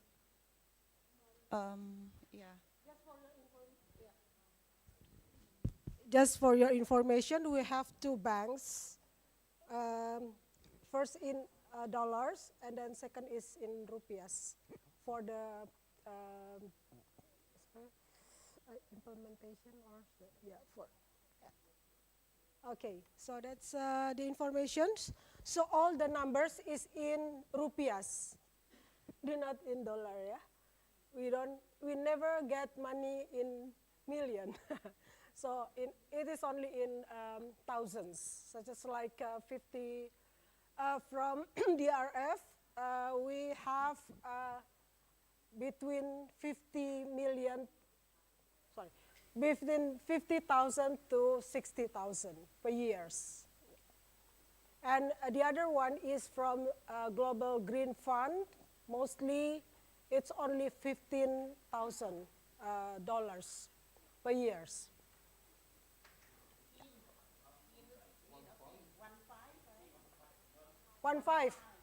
15.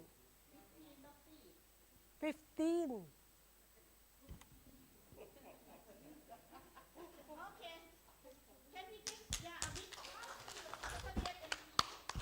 Okay. What else? Yeah, I would like to thank Secretariat and team for your hard work. I cannot count how long has you been, in this critical situation to carrying on intensive work with a very small fund, with no with a limited of both financials and for both in kind and in cash support. I really appreciate your not passion, your dedications to contribute to ASEAN, not only ASEAN Disability Forum, ASEAN and ASEAN Disability Movements. Dalian, I see your face. You want to say something about the process, the standard of operations? Yeah, please.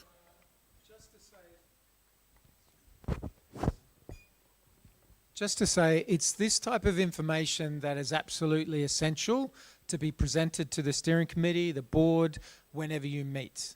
Because while it's not as sexy as talking about advocacy and fighting and, demanding from governments and holding governments to account, this is the type of machinery that makes the difference between a strong NGO and a weak NGO.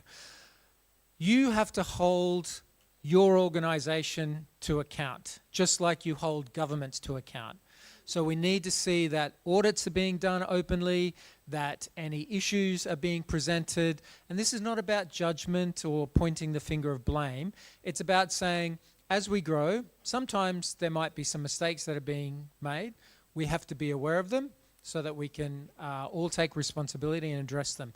So it's this information, the audit, any of the decrees, any of the information that is about the machinery of ADF. It's absolutely essential, that you as the steering committee are aware of what's happening. Thanks, Sawalak. Thank you, Daniel. Thank you for your suggestion, recommendation, and clarification. Yeah, we will develop standards of operation for spy activities, including financial. Yeah, please, Lauro, your contribution.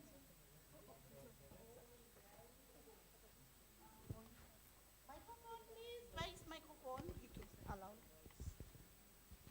Well, the fact that we are receiving support The fact that we are receiving support from DFAT from DFAT or Of DFAT Australia. of Australia, it only shows it only shows that we are doing very well. that we are doing very well. I I think our funding agency that our funding agency has the priority has the priority to look at our financial expenses to look out our financial expenses as reasonable, as reasonable, appropriate, appropriate, and above all, and above board. board. So I congratulate our So- financial team. So I congratulate our financial team. Congratulations. Congratulations. Thank you. Thank you. Okay. Any other comments? Saulat, please, precisely and short. Yeah. It's not my. Okay, thank you. I really appreciate a good work from Secretariat, and I really love to see this kind of activity take place annually for our essay. Number one, number two, to precisely, we need to be in our audit report. We need to mention about US dollar as your ADF work for regional. I know it happened in Indonesia, but we want to see clear and precise, let's say, what kind of activity. Just focus on budget control sheet. Like budget control, like we mentioned about labor costs, how much budget you spend on the labor cost, how much budget you spend on staff, and what kind of key activity that you are focused. And especially about the SC need to involve, need to know, let's say, per year, how much budget ADF got it. And then ADF SC in the name of the board, they have to be looped in for the process and put in the budget and with clear activity. And thank you, it's very good support, and as the real mentioned. Good start, right? Good start. Yeah, It good is very start, good move start. on. I'm really happy to see after 20 years and now 2023, 2024, we got audit. Thank you so much for your good work. Thank you. Yeah, thank you, thank you. Thank you for your contribution, Saulat. Any other? Yep. Thongchan, please. Thongchan, and then I don't see your face. Huh? Okay, yeah, next is you. Okay, Thongchan speaking. I really thank you to the team that they have the good report. However, just some recommendation to improve, I think, in terms of the governance and internal control. Like the meeting like this, we need to see like how the boss oversight the financial. For example, like the vice chair or the chair, like monthly or quarterly or fiscal, leaving the finance or approval like that. So we can have like the member should know the annual budget, then the upcoming activity, thing like that. So it would be nice if we can see something like that. Thank you. Thank you. Adopted. It would include in standard of operations under financials management. Yeah. Next, please.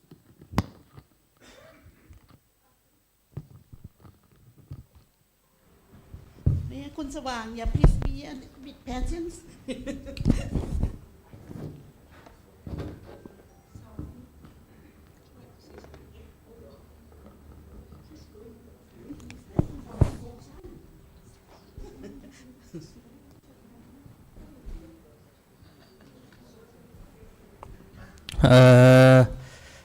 This is Farid talking. Since I see the information about the financial matters in front of me, Something just buggling in my mind, you know.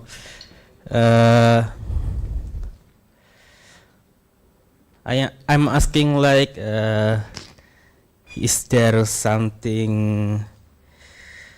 Is there any way to give or display financial matters or financial information to people who have specific learning disabilities such as dyslexia or dyscalculia, because people with dyslexia have difficulty to see number, and people with dyscalculia have difficulty to see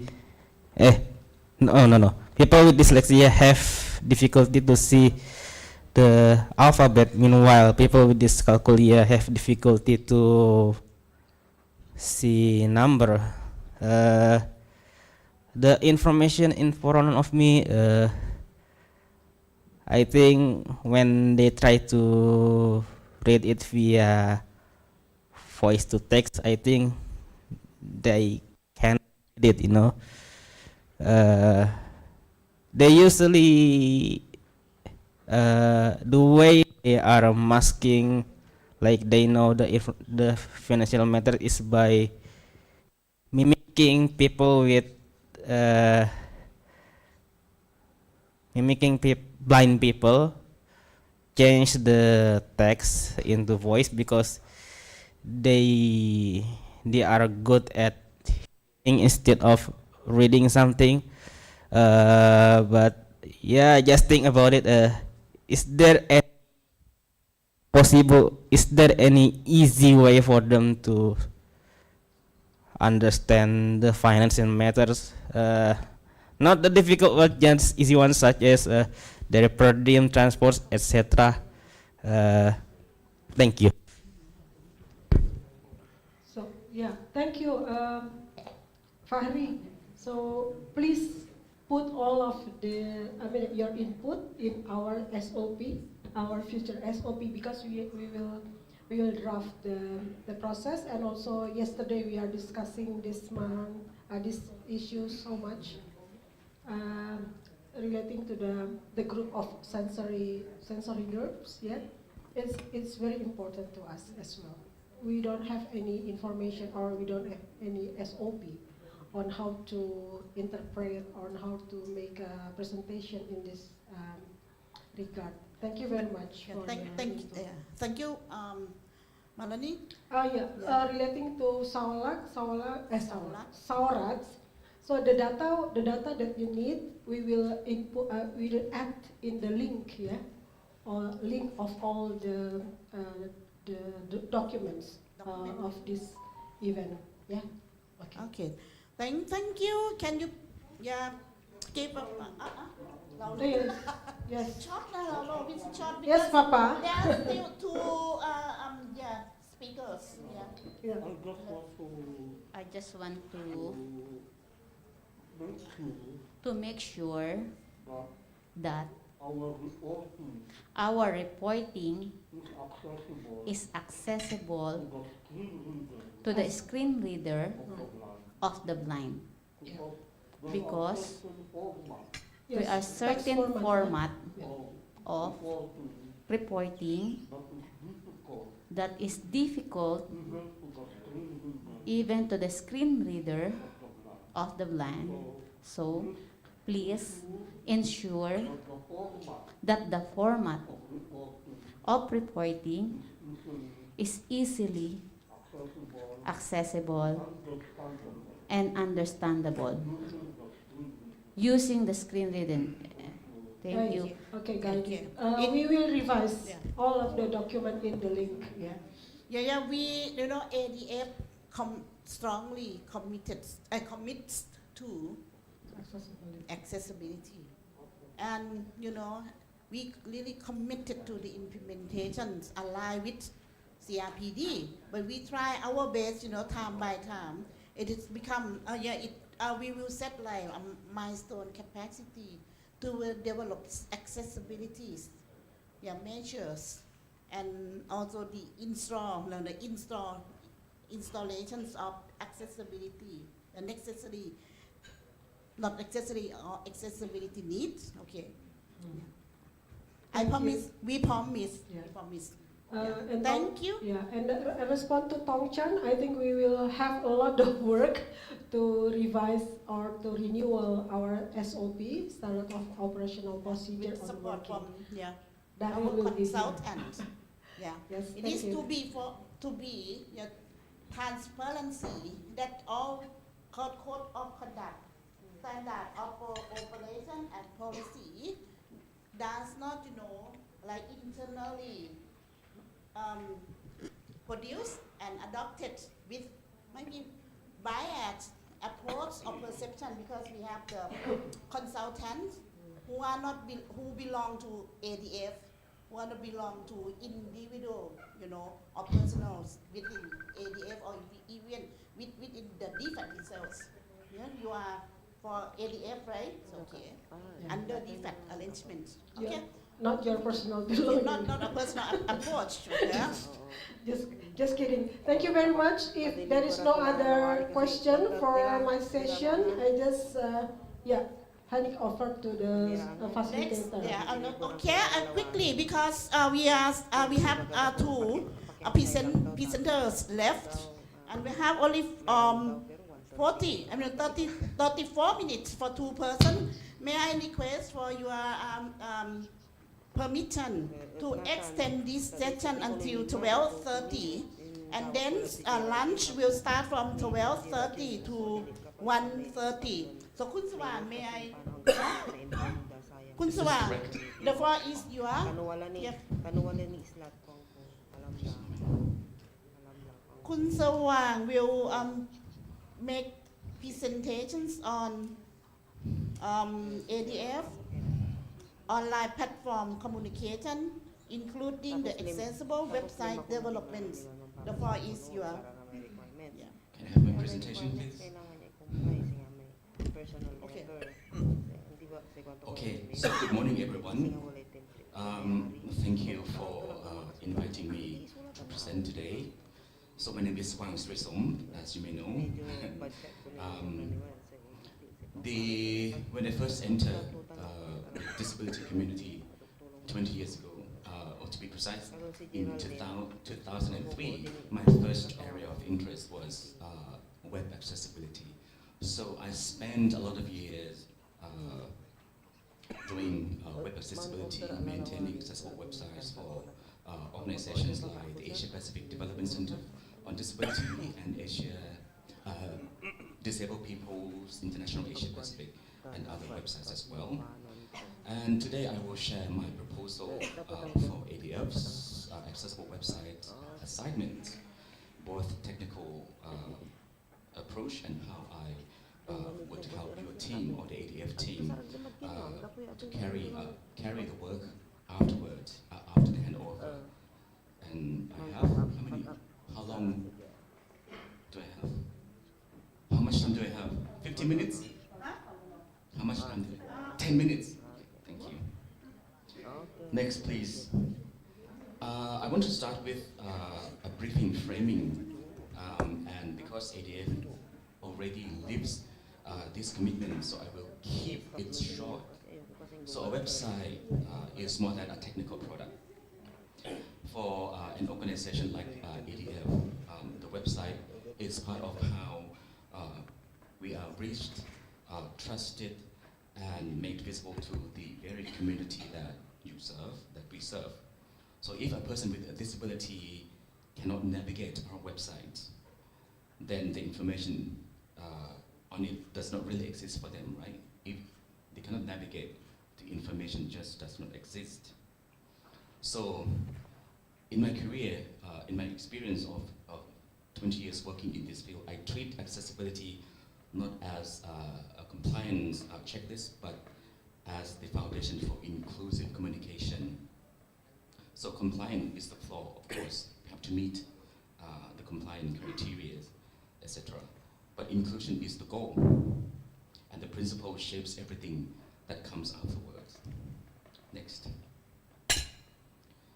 So what I bring to this assignment, so as I said that First, I have been working in web accessibility for over 20 years, from 2003 onwards.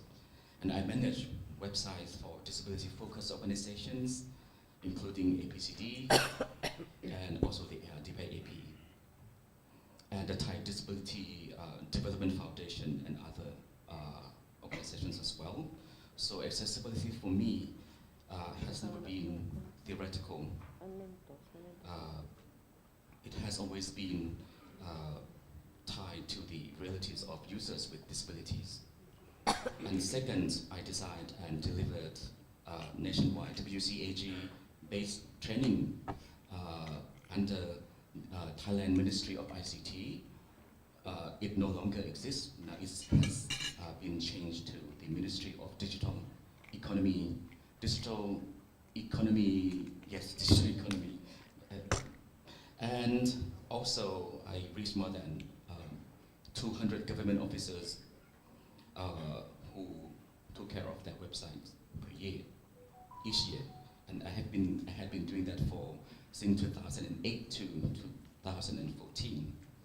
So here are some photos of me in various training sessions in different provinces in Thailand from 2008 to 2014. So I trained around 200 government officers on how to create accessible websites per year.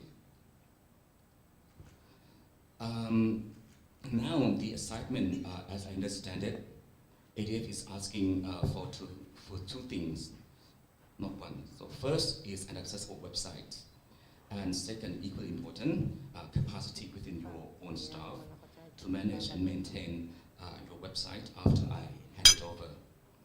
For phase one, we are focusing on informational content rather than complex multimedia interactive systems. So the standard I propose is WCAG 2.2 or Web Content Accessibility Guideline 2.2 level AA, which is sufficient for minimum accessibility for people with various types of impairments. So currently the most widely adopted international benchmark for web accessibility. And I want to be honest about the scope. So phase one is not the final destination yet. It is a solid baseline designed to grow with ADF as your content expands to cover more types of content. So future phases may bring videos or podcasts or interactive tools, and these will be made accessible in the future. But in the first phase, we will focus on the basic content, which, for example, the text, the images, and some videos to be accessible. Next. Oh. Okay, so let me walk you through the 5 phases in turn. So phase one is inception and planning. So this takes the first month. So I will meet with, I met the ADF focal point staff yesterday to clarify the website's purpose and target audiences, content scope, and confirm some technical setup. And the second phase is design and development. So this would take around 2 to 4 months, 2 to 4 months to complete, because I will start from scratch. So I'm not going to use any CMS tools, the existing tools like WordPress, because we cannot guarantee that these existing tools are accessible or not. So I want to make sure that I can control every aspect of the element down to the code and the tags that we use to ensure its semantic meaning. And in phase 3, it's about test and refine. So we will use both automated and manual testing to ensure full accessibility, especially keyboard focus, contrast, and semantics. And in phase 4, if this is included in your plan, I will also provide some capacity building training sessions. For example, the conceptual training and the technical training. And last one is document and handover. So this is the final handover that I plan to ADF. Is the documentation on how to maintain an accessible website. So in total, it will take 8 months. Not short and not long. But the longest time is the design and the design of and development of the accessible websites. Like I said in the beginning, that I will start from scratch without using any tools, and I'll make sure that everything is accessible. And there are 5 concrete deliverables. So first, the inception report and work plan, and your agreed scope, content map, and schedule. And second is accessible website, including accessible back office system. So it's not just the website, but the back office will also be accessible to ensure that later, if ADF has staffs with disabilities, for example, blind staff, to maintain the website, they can also maintain the website and use the back office in accessible manner.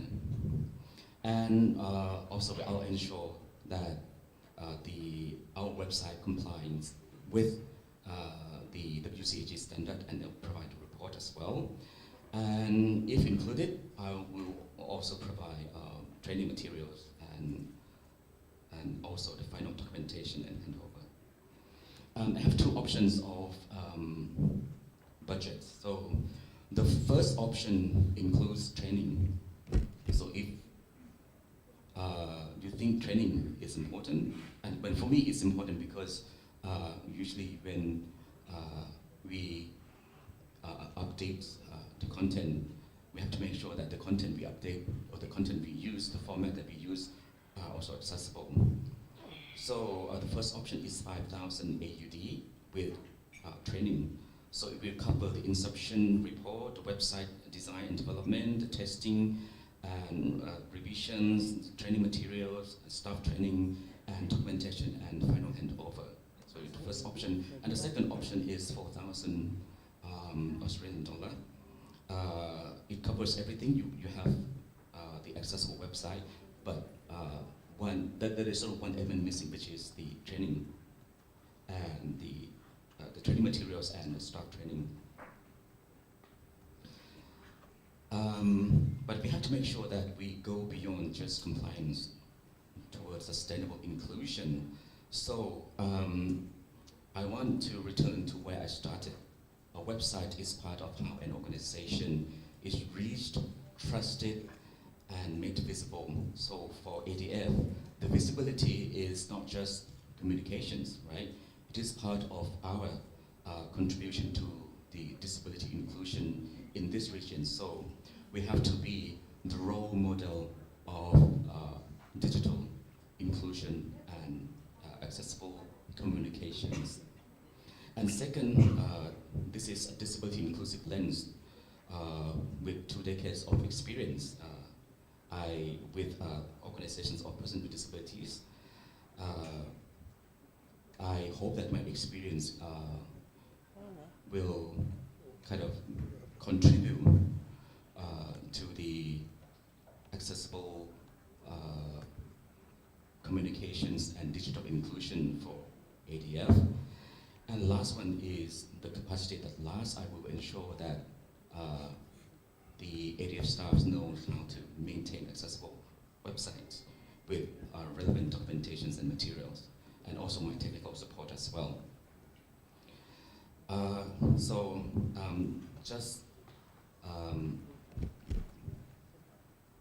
Just to give you some kind of an overview of how accessible website should look like and the principles that we should follow.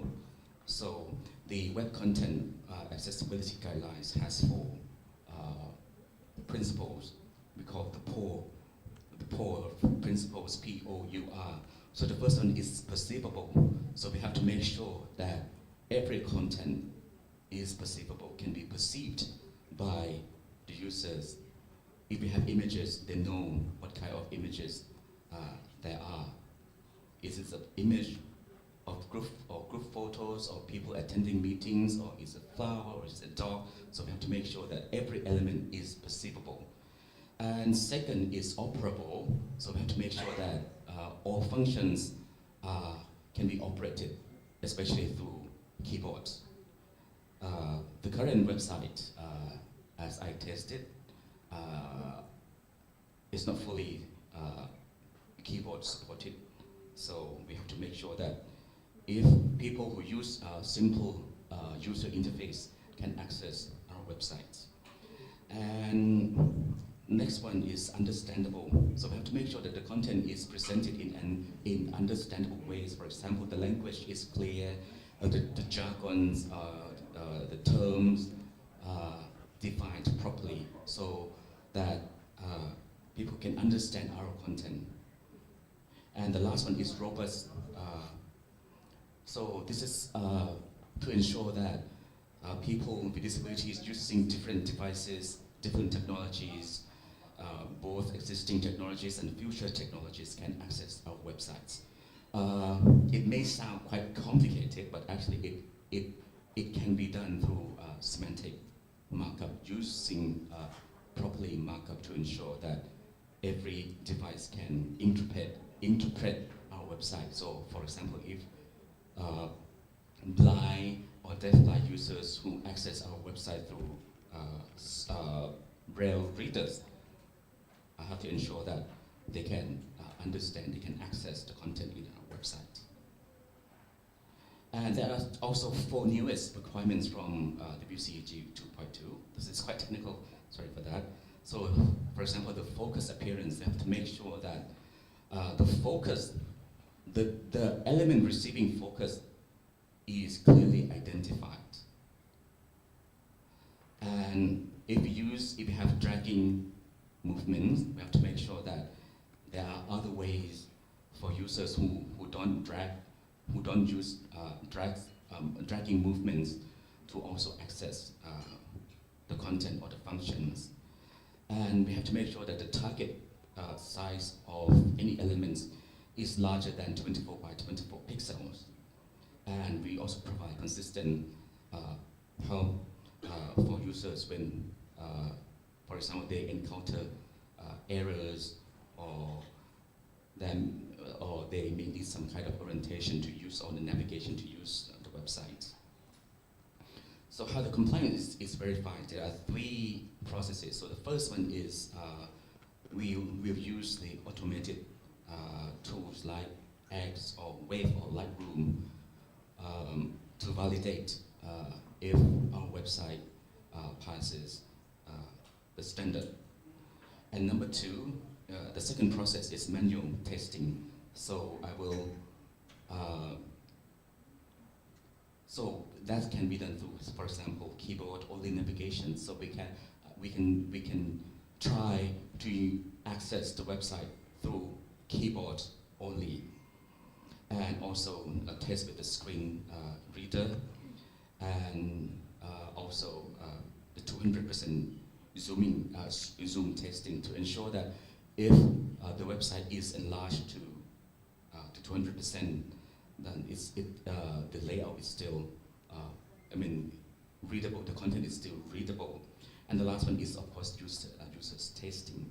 So I will work with some users with disabilities of different impairments and ask them to test our website. So with that, I open the floor, and I'm happy to discuss some technical approach. Thank you, Khun Sawang, for your comprehensive presentations, and there are a lot of technical aspects. However, we appreciate your contributions and dedication to improve accessibility within ADF websites.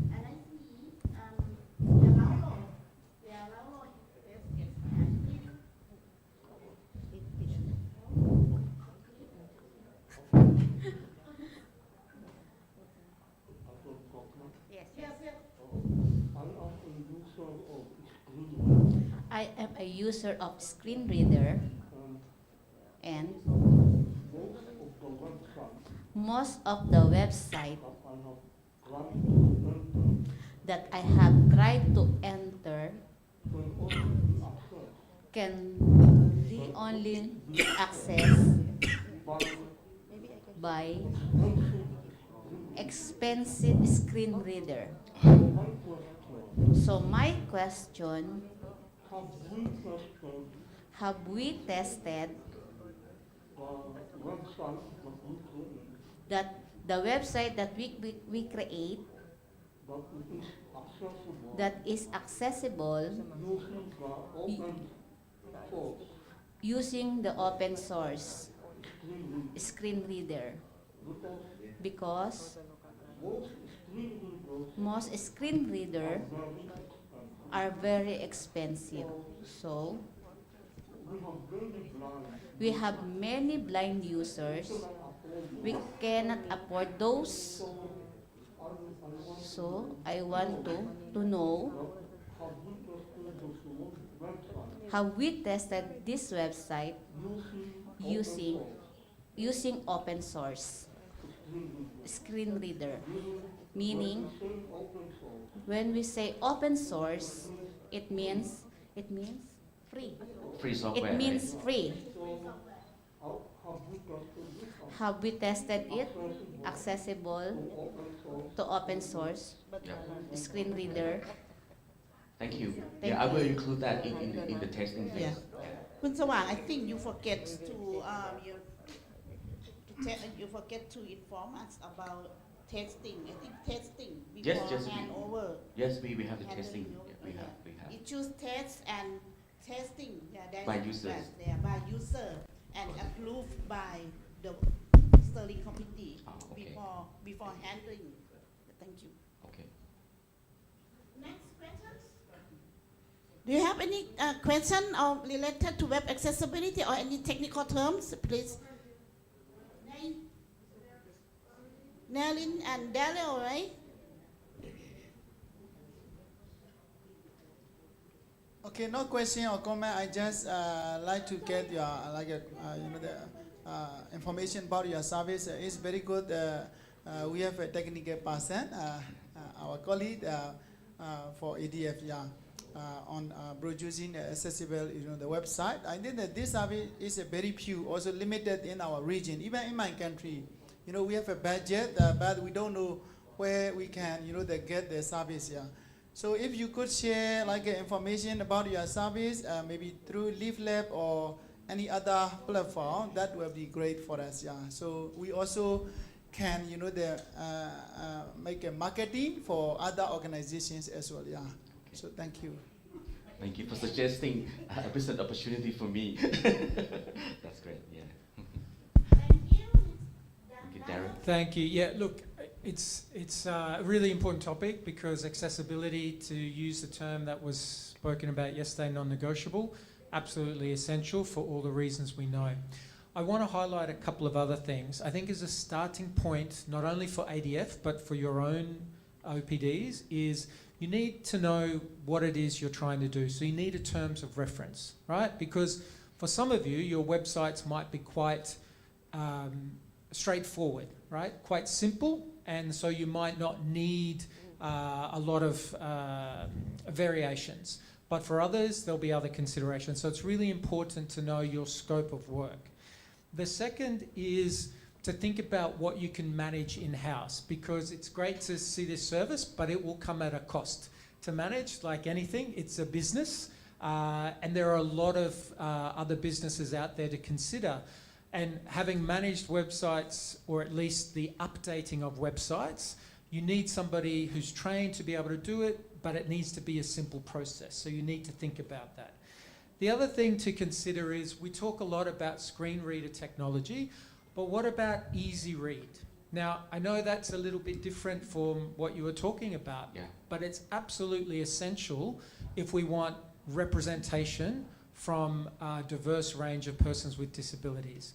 Now, I'm not saying that everything on your website needs to be easy read, but you need to think about the key issues on your website. what your organization is about, who is on your team, what activities you're doing. Are there any key documents, key reports, annual statements that you could summarize into easy read?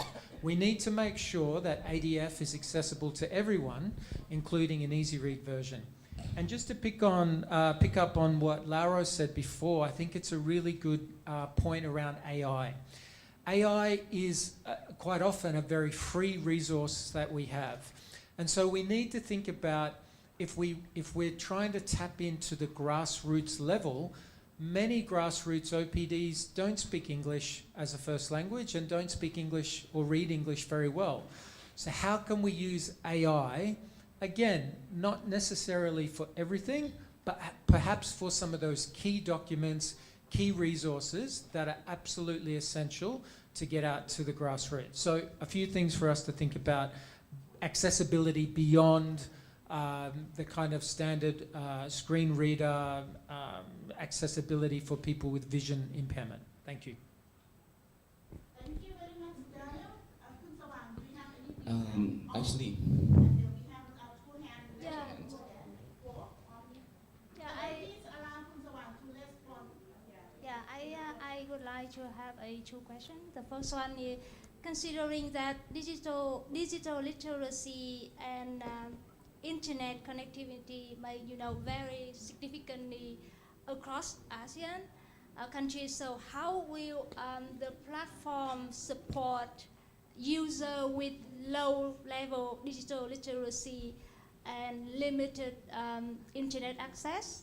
Yes, and that's the first question. And the second question I would like to ask is, that since accessibility challenge may still emerge after the website launch, right? So will the platform, include feedback mechanism? So user with disability can, easily report accessibility barriers or usability issues. That is the two questions. Can I respond first? Okay, so for users with, if I understand it correctly, with limited connectivity to the internet, you mean low bandwidth, slow internet connection? Okay. And also user with low level of digital literacy. Okay. First thing, for low bandwidth connection, usually accessible website is designed with it's mostly text based, so it can be loaded quite fast. So this can ensure people who have low bandwidth connectivity can access our website. So the content, the text will be loaded first, and then afterwards images and other media will be loaded. The second question is about low level of literacy.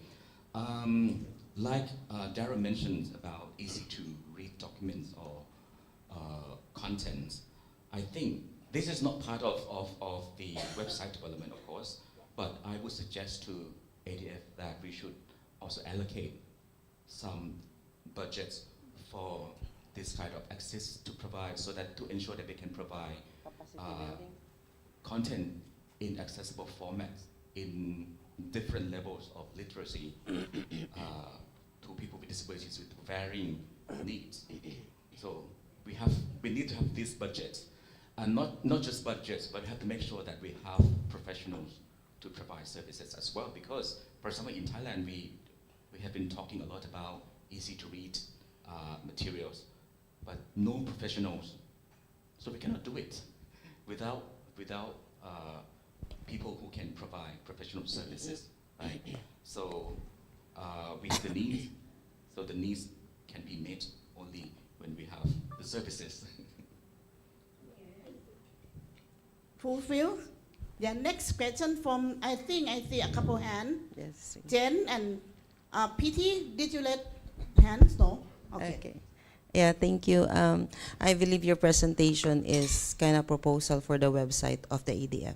Am I correct? Okay. So my first question is, the rate that you have given is a one-time payment, or is it it includes a and aftercare services, like for example, the technical support, the maintenance of the website.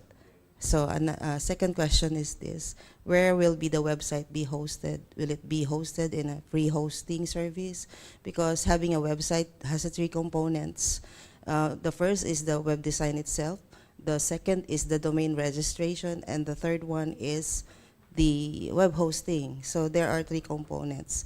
The design is a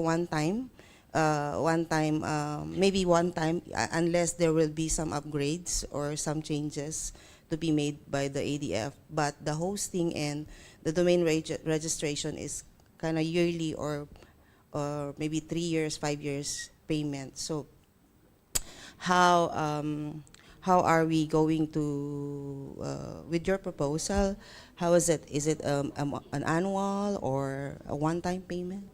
And you answer first because I still have questions. Thank you. So in terms of installments, I will, as I understand, it will be divided into two installments, 50%, mid-50. First installment. That's for the design. For everything. For everything, domain registration. No, domain registration. They have the. They have already. All right. Okay. Yeah. To deal with that. Yeah, because there is already an existing. Because they have the existing website, so we can just use that domain and the hosting services service that really exists. Yeah. All right. Okay. Next question is in my country, in the Philippines, we already have this law mandating all the government offices to have an accessible website. But the challenge there is really the on how to push it, because because it's like, you know, there is a law, but the implementation is quite so slow. But for us, we also follow the WCAG, the WCAG, and I myself is also into designing. So that's my part-time job when I was not yet in the advocacy. So I was fortunate that I have this knowledge about it. And it's really quite frustrating because the challenge is, for the first year, yeah, they're going to invest, and for the second and third year, no more. So that's the thing, the sustainability of the website. Because they always say, you know, there's already Facebook, there's already this blog, there's already the other platform. What is the difference? So even you explain to them that a website is more authentic, it's more, it defines the legality of an organization, but sometimes, you know, in my country, sometimes their mindset is, if you're into advocacy, they'd rather invest on the other social platform nowadays that is being used, like TikTok, you know, Instagram, Facebook, you know. So that's it. I think we should add more values and add more, you know, advantages of having this website, and let's push it together to ASEAN states. Thank you. So that's not a question, right? Just the. Yeah, just a thought. But the first set is my question. And how are we good? Thank you. Can I have one more? Yes. You know, we all know that consider we have diverse, different type of disability, right? Including the deaf, the blind, and people with mobility disability. So, do you think that it is possible to, you know, for the platform to ensure inclusiveness for users with different type of disabilities? Okay. Yes. The simple answer is we can minimize barriers, of course, but even W3C, I mean the World Wide Web Consortium, cannot guarantee that even if you follow the standards, the content will be fully accessible or can be accessed by people with every type of impairment or with every level of impairment. But anyway, the goal is to minimize barriers as much as possible. Yeah. Thank you. Thank you. Yes. Thank you very much to share your proposal. But one thing I really concerned on the website, because we build the website for ADFs, like I really need, like, maybe you already have the idea, like, to put the diverse language, like we are ASEAN, like 11 country now. So how many language that you will being after if your proposal have been approved? So we also want to know on this as well. Okay, I think if you would like to have options or translations of the content on the website, I think you can propose that to ADF, and then I don't know now AI can translate text from different languages into other languages, right? But anyway, there needs to be someone who approves if the content, if the translation is correct. So if it is necessary for ADF website to have different languages, then I think we should also ask ADF to provide a translation of the content. Yeah. Jennifer, do you have additional information? Please be quick and short Yeah. because we have one agenda before lunch. Yes, if this will be approved, may I manifest that the term of reference with regards to the website and all the information that will be uploaded be included in our communication strategy. Yes. Thank you. Thank you for your recommendation. Is it okay, Kun Swang? Yeah. One last for Laulo. Yeah. Thank you. I think there is one thing, there is one principle that we need to include. And the principle is affordability. So even the screen reader and the website are very good if the accessible instrument is not affordable, the website is useless. So please include the principle of affordability. Thank you. Okay, thank you. I think in terms of affordability, I think we should advocate for affordable, you mean the instruments, the devices that people with disabilities use, right, to access website, or the technologies, right? So that is part of our, not part of the services, Big but job, it's part huh? of our job to advocate for affordable accessibility instruments, yeah. Okay, thank you, Kun Swang, for your efforts. And there are a lot of, technical, elements that we can discuss later. Okay, thank you very much, Choi Han Me again. A big power to him. And the next agenda is about memberships. May I invite Mr. Santos, representative from Timor-Leste organizations of persons with disability, to present your organizations and your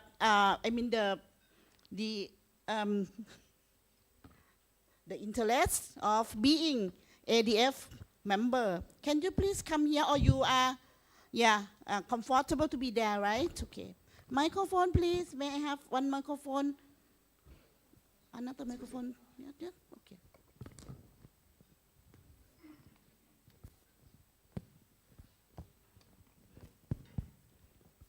Thank you. Thank you for being giving me a time, even is last anyway. So Then you have a 30 minutes, include a Q&A. Yeah, almost 30 minutes. So my organization is. Can we go to the slide 3, please?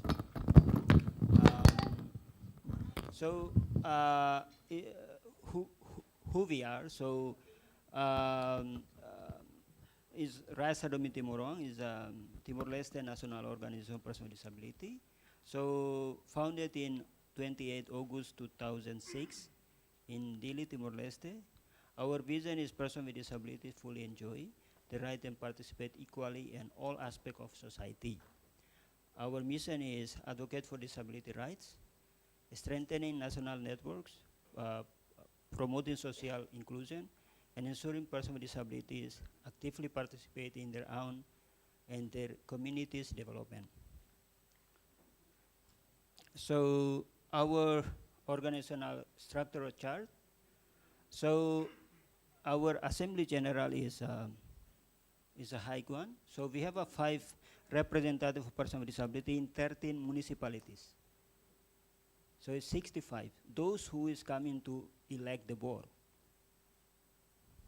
So our board member is president of the board, vice president, secretaries, treasurer, and representative of children and women with disability.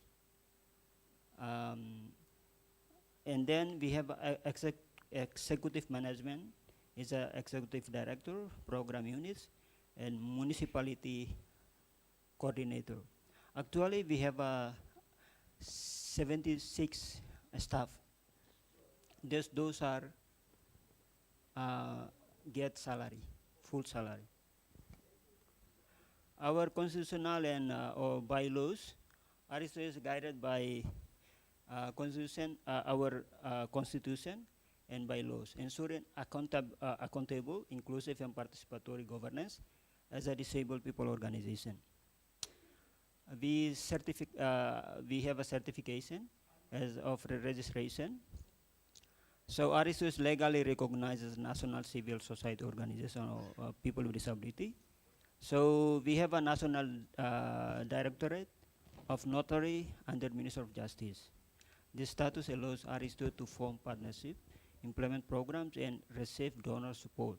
RSU is also a registered member of FONTIL. FONTIL is an umbrella body of the non-governmental of Timor-Leste. So it's in all of the civil society organization is there, national and international. So Legal and Policy Foundation, we have a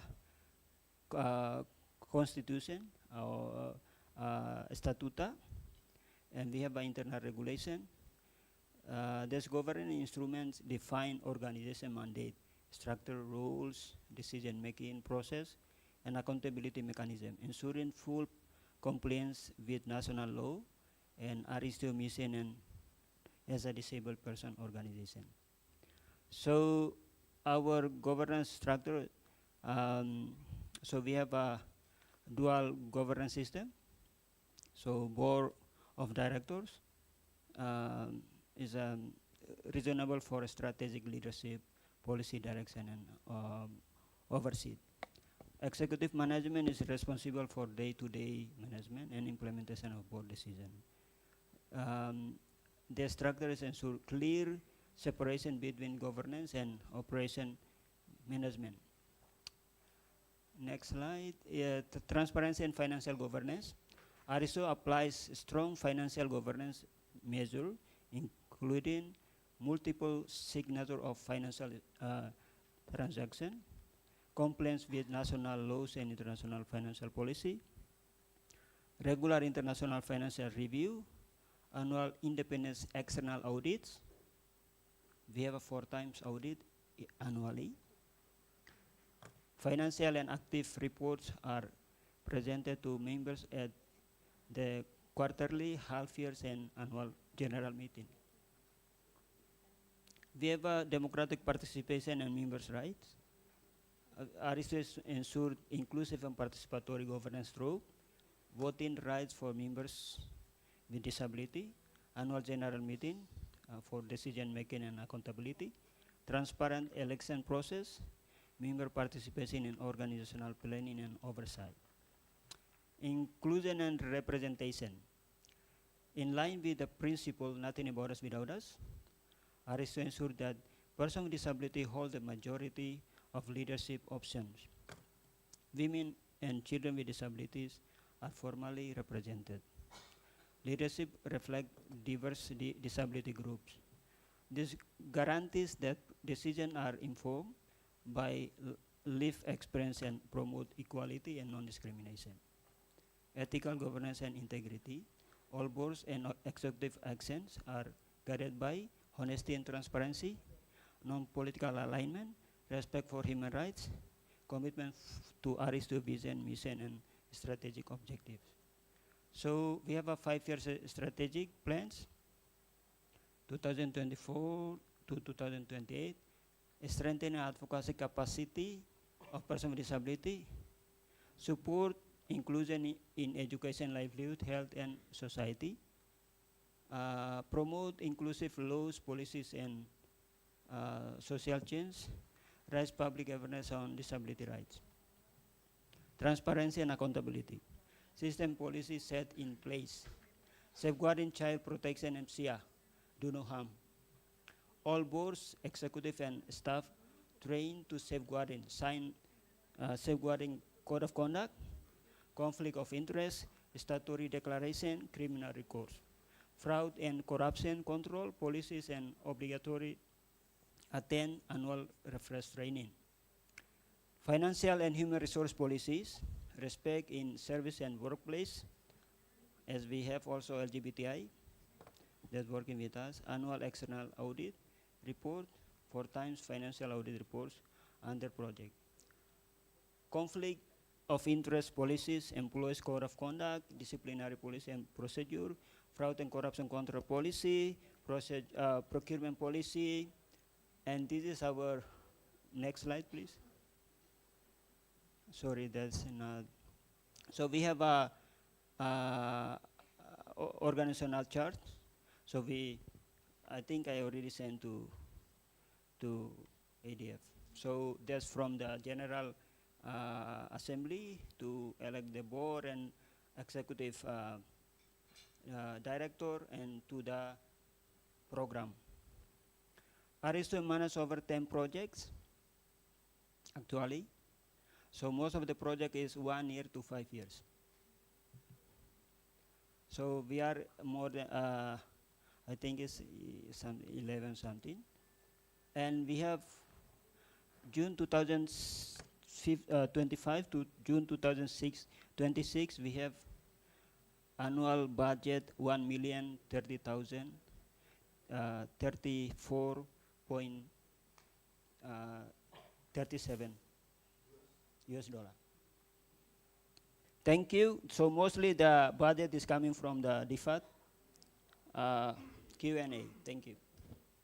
Yeah, thank you very much, Santosh, for your presentations. Any other questions? No more? Yeah, Lenny question from me.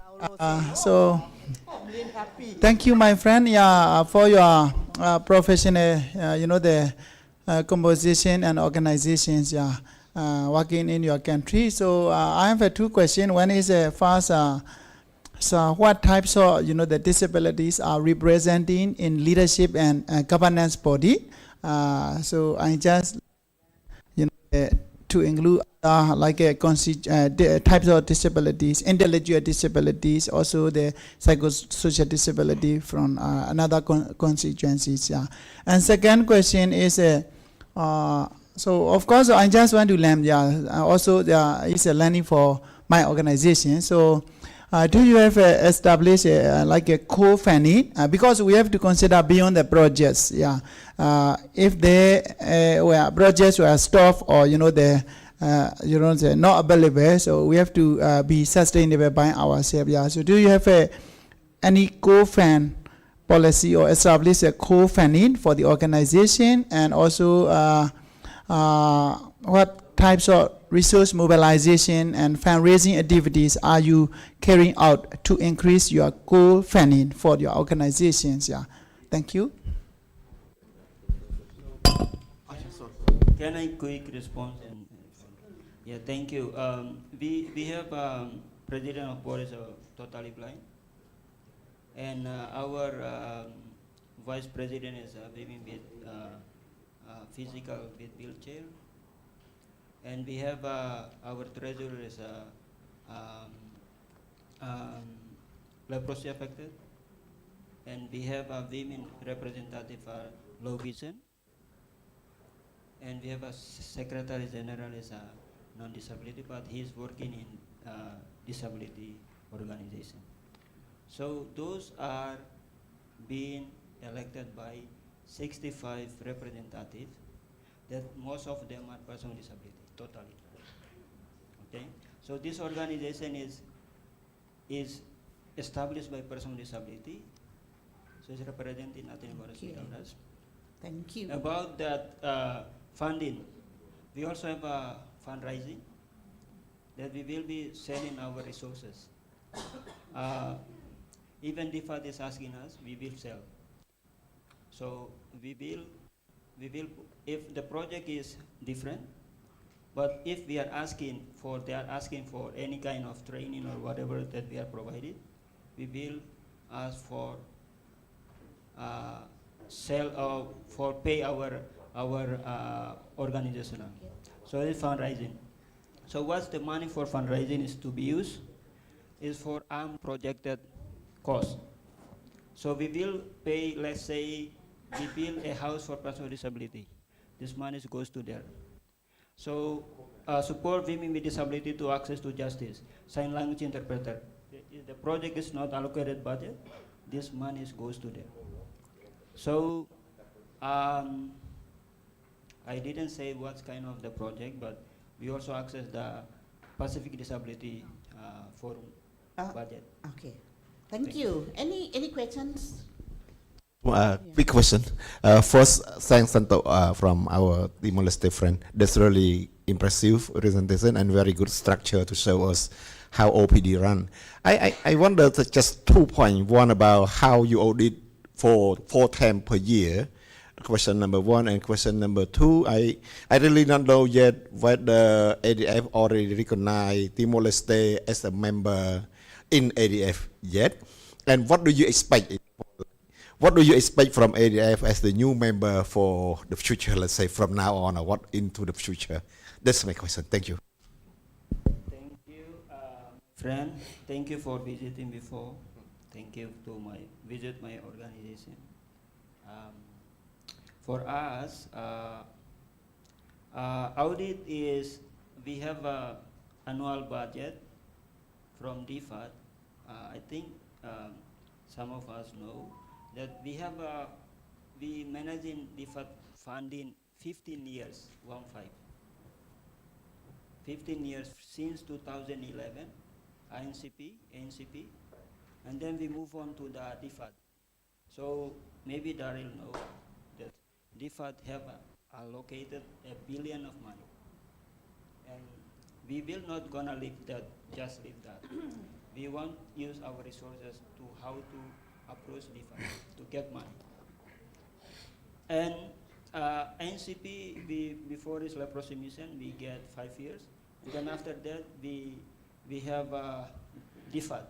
So it's a Partnership for Human Development Program, PSD. It just gone, and we have core funding for 9 months. They give us 9 months. They give us all 300,000 Audi. Those monies goes to the project and staff. So we have 3 main program, and in rural area: education, health, and accessibility.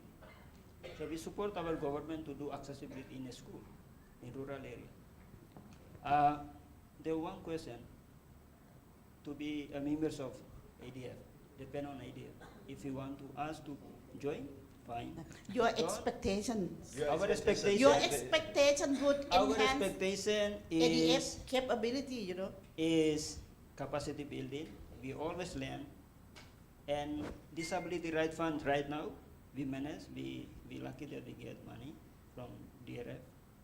It's long time. I approach, we do it, and we get it.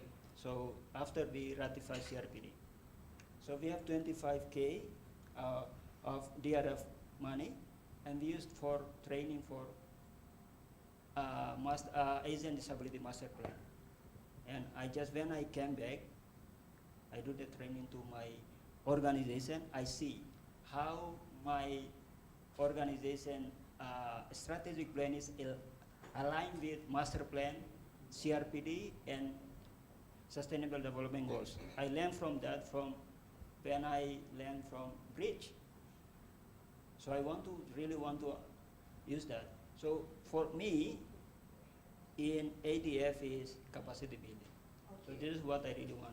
So that's why yesterday I say, if you ask me for training about proposal, maybe it's fine, but I will not really interest.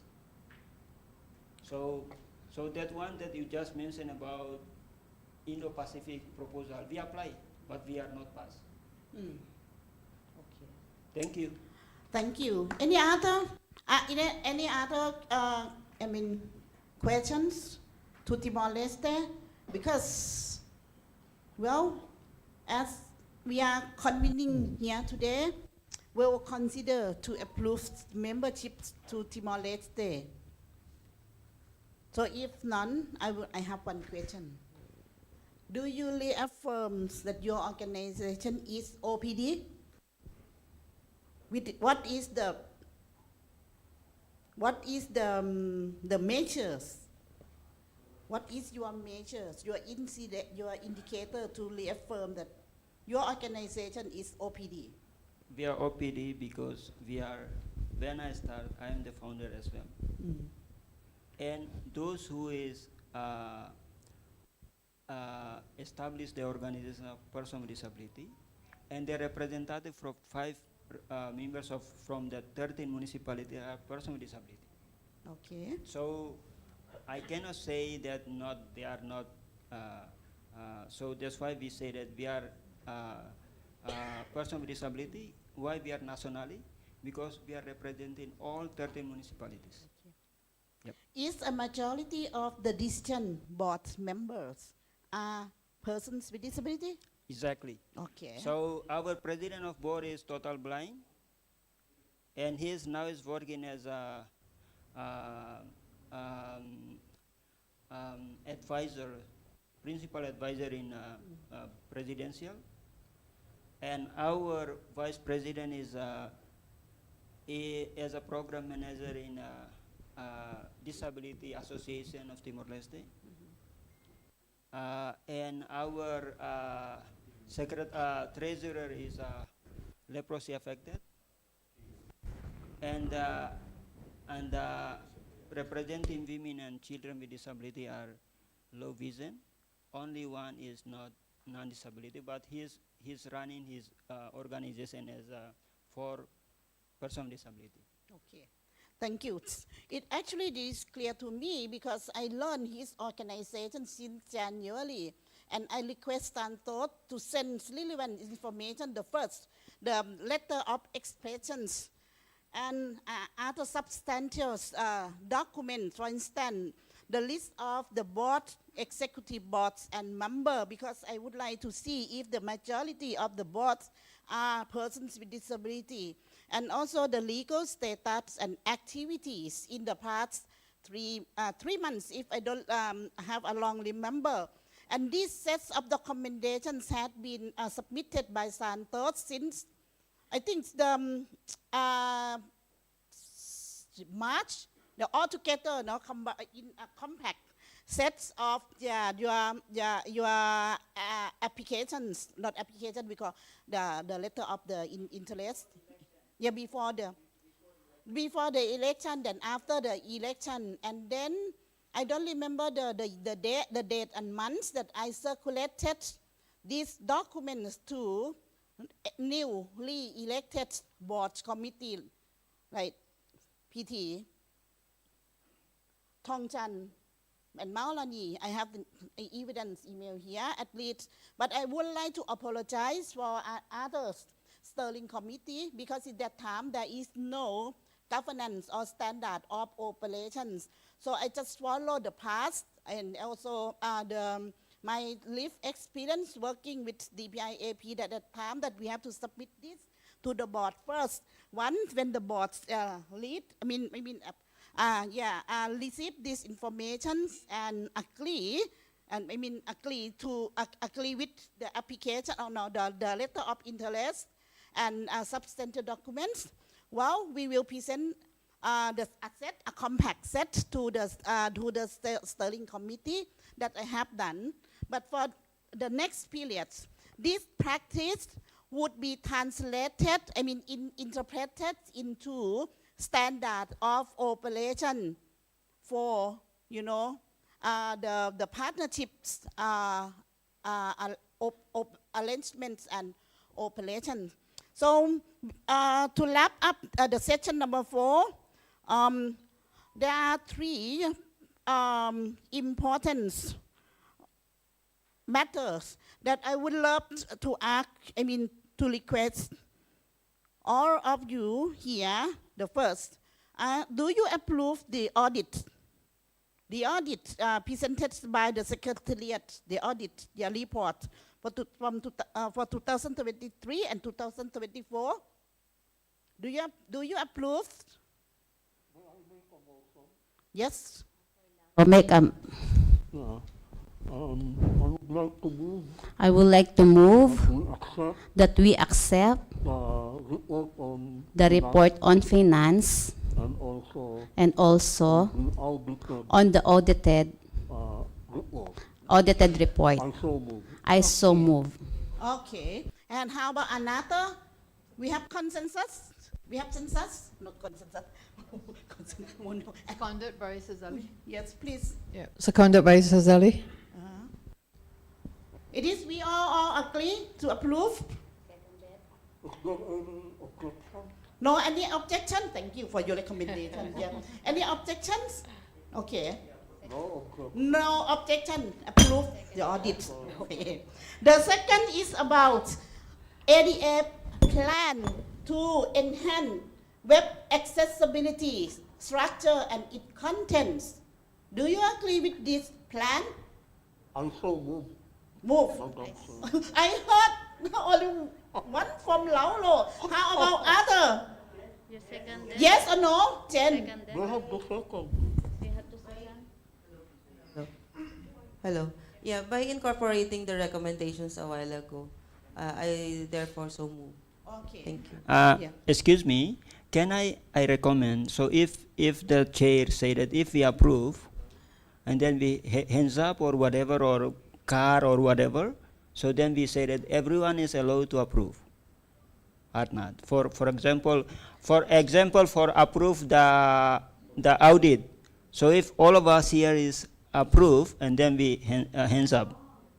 Okay, so otherwise we are not. Okay. If we are complain or whatever, and we just okay. By hand, please. Please don't keep silent, huh? You don't have hand. You have another hand. Yeah. Maybe you're in whatever you are comfortable to raise up. Yeah, to show up to me that you agree. Okay, I'll return to the first agenda. How about the audit? Please show me your hand or your sign to approve. Can someone, audit first, we go back to the audit. Can someone, we go check. Okay. Country.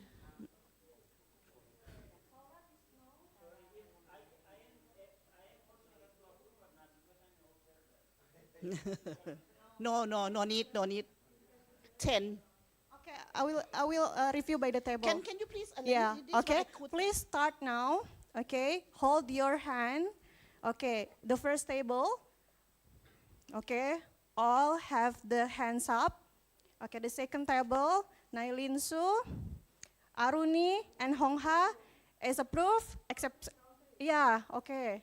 Nailin Su, Myanmar, Aruni, Thailand, Hongha, Vietnam, except Cambodia, Saurat, not approved. Timor-Leste has no right? No, okay. no, Yeah, okay. Good, just go ahead. Okay. Can I ask? No? Okay. This table, no one except Josito? Yeah, except Josito. Okay. Please, hands here up. Okay.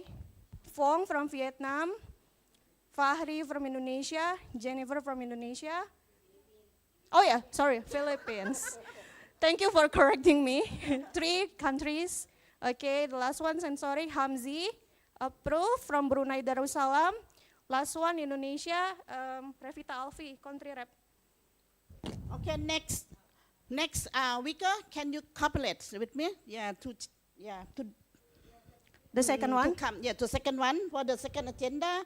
Do you agree with the plan, ADA plan, to improve accessibility for websites?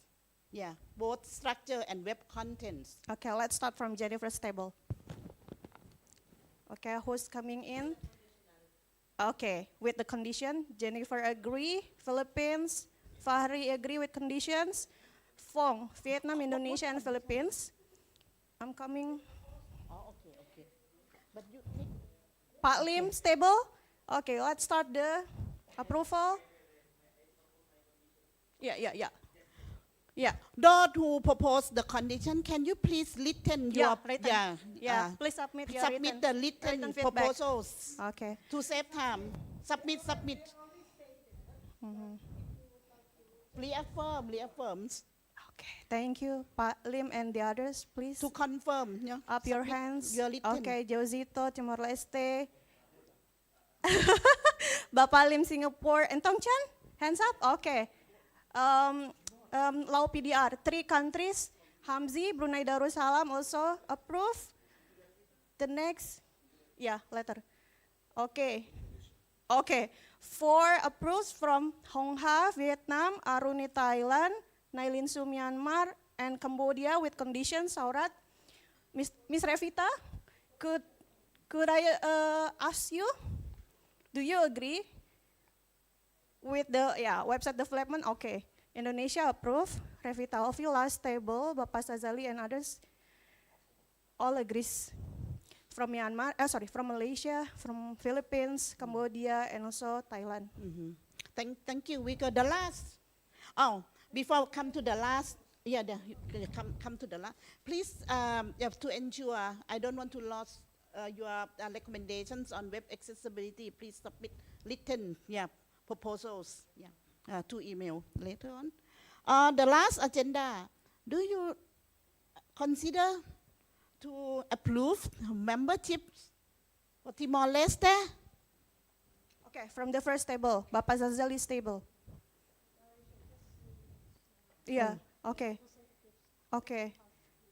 Okay, so I will mention who's going to approve. Malaysia, Philippines, Cambodia, and Thailand. Okay. And then next table here. Okay, sorry. Vietnam, Thailand, Myanmar with condition. Cambodia with condition and Myanmar. Okay, next table. Okay, next table, Laos, PDR, Singapore, approve. This table, Fahri, do you approve for Timor-Leste's memberships, RHTO? Okay, Philippines, Indonesia, and Vietnam. Okay, Indonesia, Revita approves for Timor-Leste's membership from RHTO. Last one is Brunei Darussalam. Approve the RHTO membership in ASEAN Disability Forum. Okay, thank you very much. Welcome new member, but not new face, right? Our old and long-time friends. Long-time friends. Thank you very much for your cooperation and support, ADF. Those who have condition, like Saulat, you have to approve with condition. Please submit written, written conditions.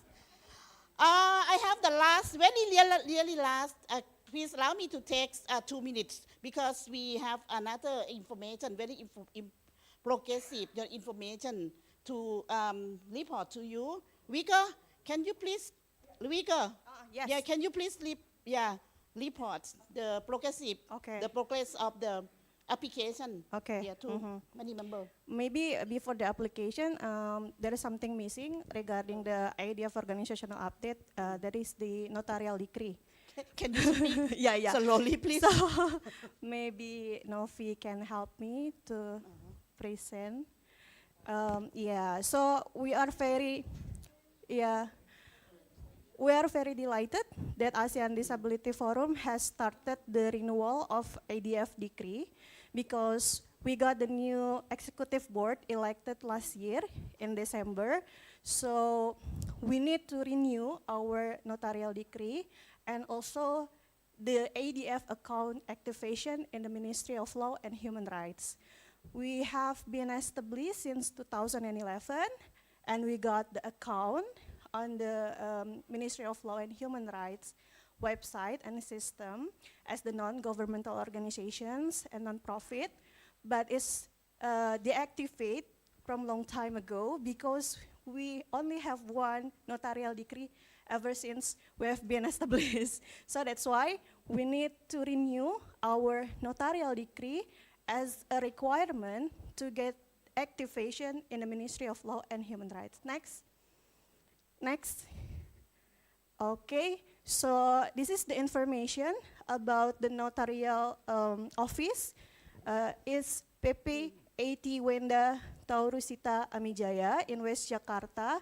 It is expected to be completed in 2026 with the list of chairperson Sawalak Tongkuai, Limpuatiak as the vice chairperson, Secretary General Ibu Maulani, Treasurer Tongchan Intacak, and the honorary advisor Laura Pursil. Those names will be acknowledged in the notarial decree, the new notarial decree. And this is very important for our next discussion, not only for the Ministry of Human Rights and Law in Indonesia, but for the bank transaction, automated bank, Ibu Maulani? Yeah, because this is one of the requirement. Yes, the online banking. So we're processing that notarial decree as the requirement for the online banking. And the next one for our, satu lagi, PPT yang kedua.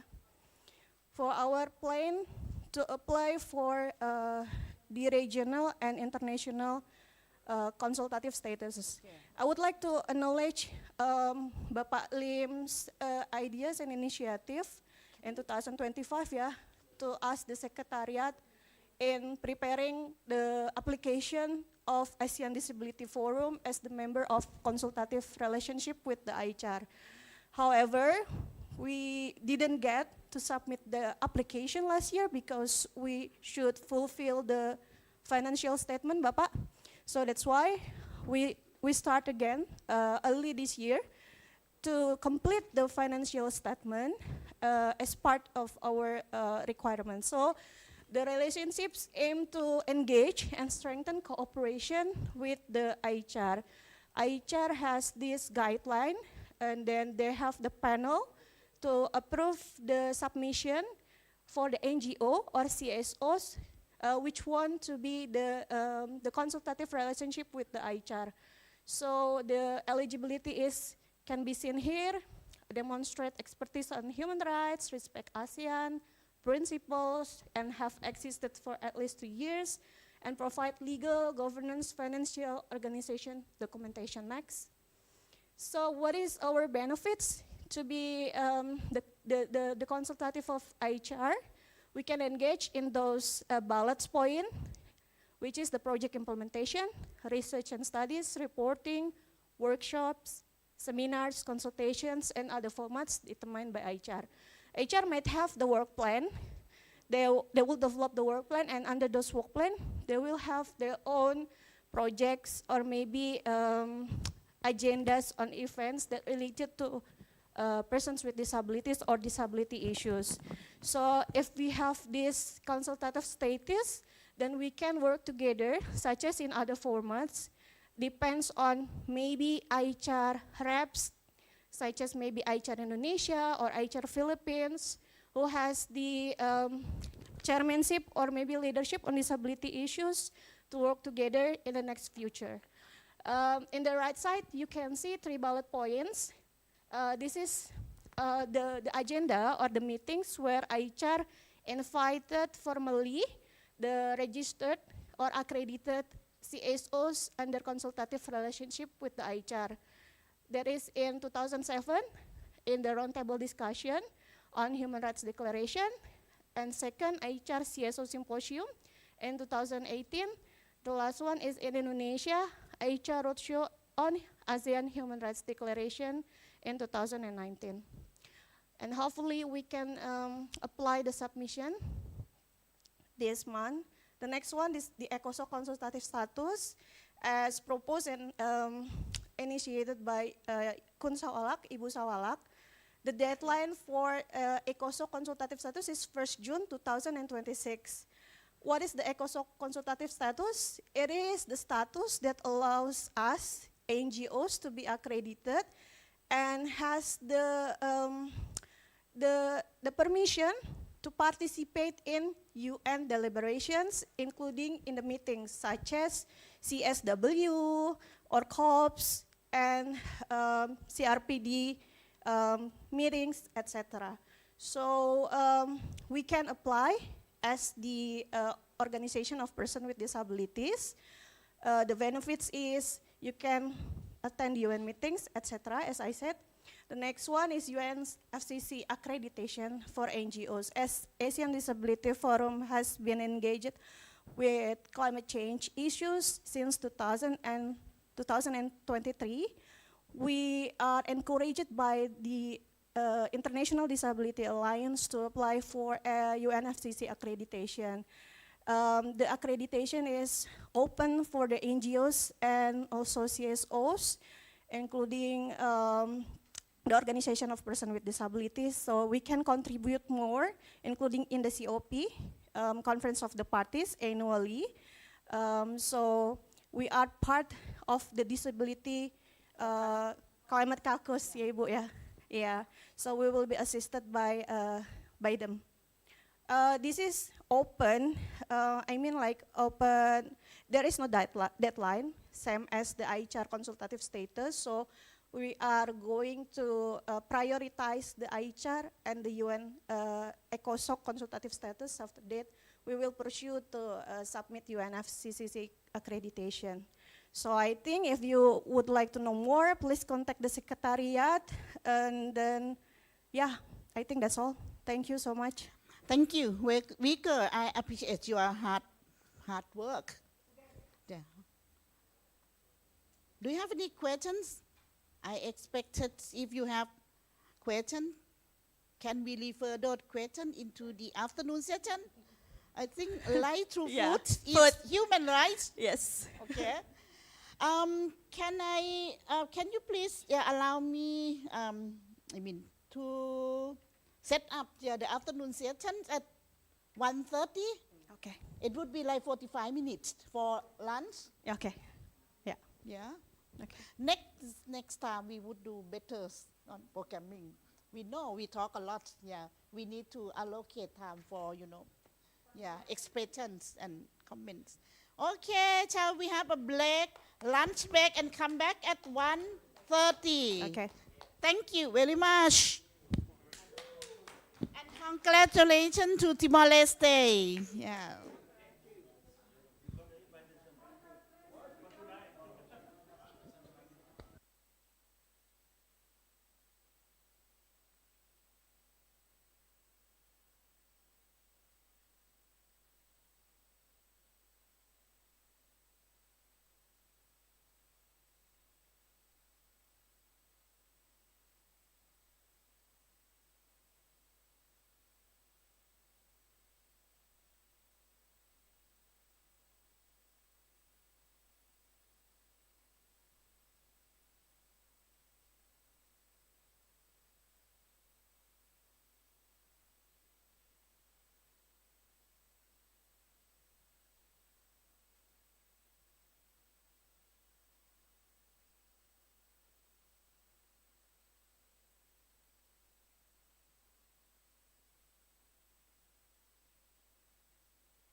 All right, so we will start our session after lunch. I have already lunch all of you. So for this section, we will check the draft of recommendation that already made by Ibu Maulani and myself. So, Rika, do you mind to? Oh, not yet. Oh, before we discuss for the draft recommendation, we will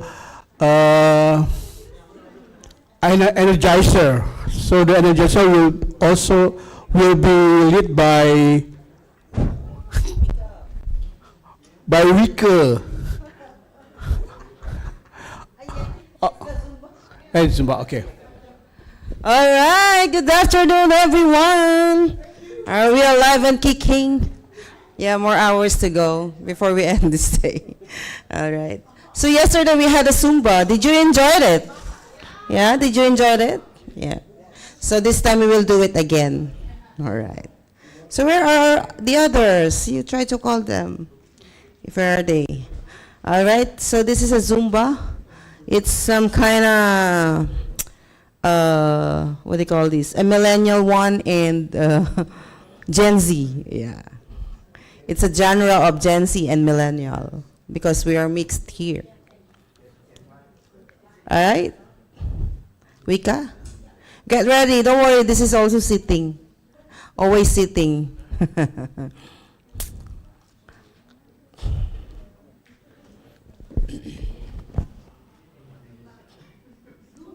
Yeah, so do you still have a prize for here? Not yet, not yet. Okay. All right. Who's that? Dancing Queen. I'll start. You try to start. Woo! Watch that scene, digging the dancing queen. Oh, there's a footwork and clap, clap, stomp. All right, just the hands. All right, left, right, pushing up, left. All right, continue. And then,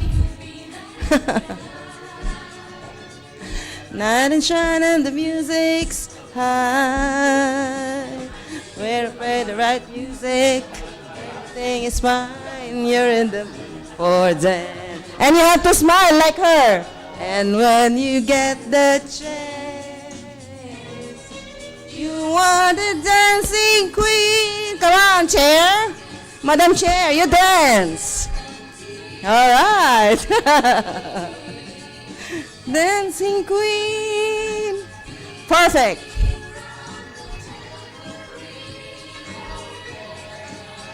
Yasu, where are you? Okay, pointing up.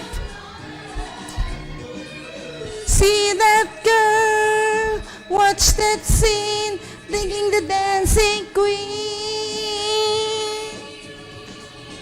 Woo! More. Oh, stamp, feet. Stamp and then clap. Perfect. Ah, there's more. It's not stopping.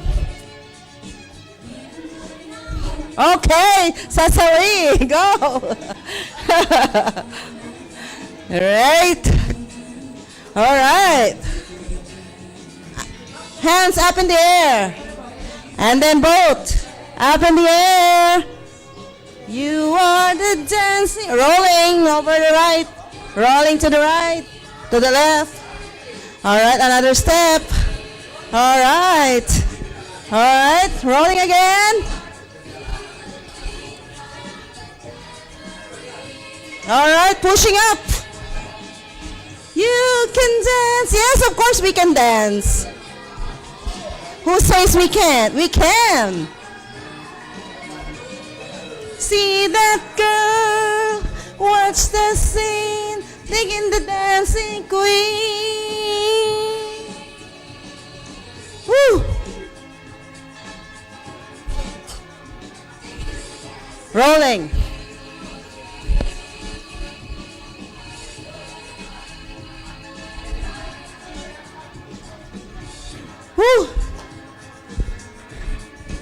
Yeah? Fixing the hair? Yeah! Okay, I think that's enough na? Yeah. That's enough? More? You want more? Oh, they want more. No, they want more, the girls. Okay, just one last. This is for the Gen Z. Yeah, that one is for the millennial. No, Wika said stop now. Later, maybe. All right, thank you so much. Yeah. Oh. So, thank you, James. So, now we will discuss about our draft recommendation that we already discussed this morning. So, Rico will present the draft recommendation. So, do you mind, Rico? So, this is the draft, and we still make a discussion about the draft. If you have any addition or to move some sentence, yeah, we can discuss that. Test. Paragraph, right? Paragraphs. Okay. Okay. So the title is Advancing Inclusive and People-Centered ASEAN Community Building Towards ASEAN 2045.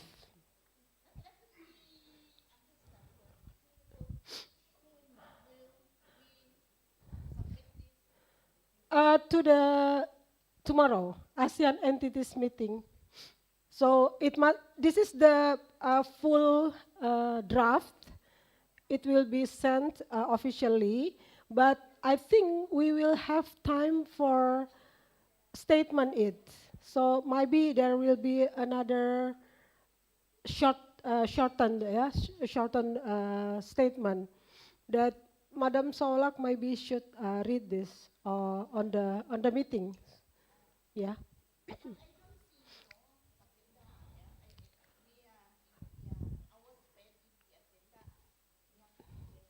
We have to request, yeah, for the reading the statement, but not for this kind of comprehensive. Okay, first paragraph is recognition, the importance of strengthening collaboration among ASEAN entities, civil society organization, organization of persons with disabilities / OPDs, older persons, youths, women, academia, and development partners in advancing a resilient, innovative, dynamic, and people-centered ASEAN community in line with ASEAN Community Vision 2045.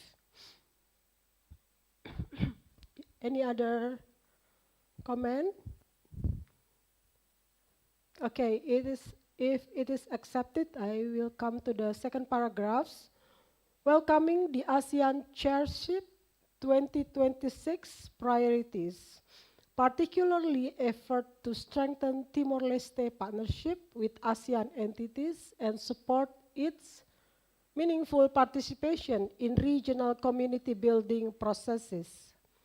The forum encourages ASEAN member states and associated entities to ensure that Timor-Leste integration into ASEAN mechanism reflect the principle of equality, accessibility, participation, and non-discrimination, including through capacity building, policy harmonization, inclusive economic cooperation, and preparation for its role as ASEAN Chair in 2029. Accept? Okay, and then third paragraphs,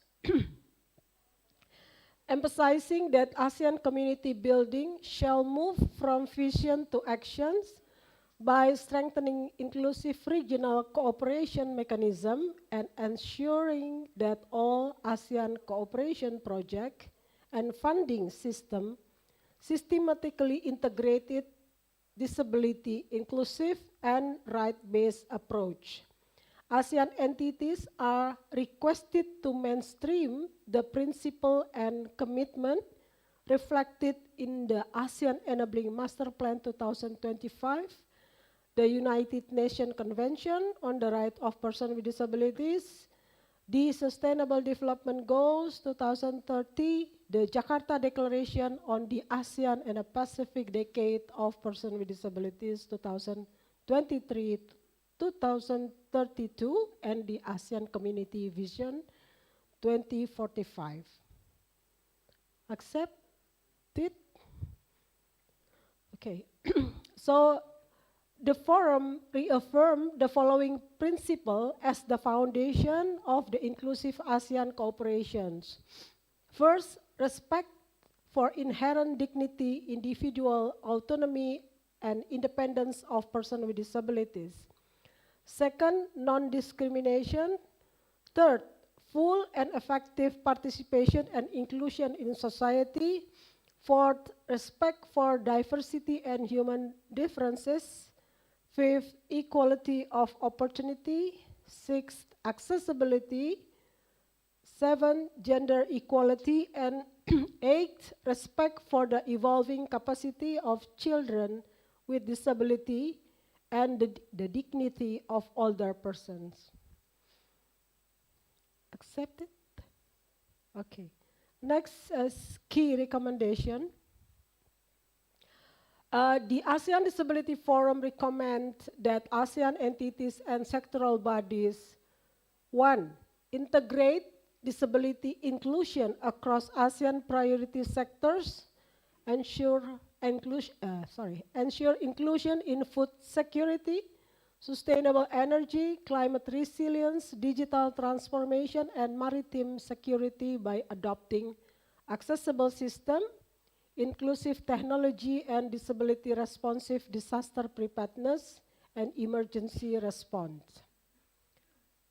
2, institutionalize meaningful participation and leadership of persons with disabilities. Adopt mechanisms that guarantee the full and effective participation of persons with disability and OPDs across all ASEAN processes, including planning, implementation, monitoring, and decision-making in line with the principle of nothing about us without us.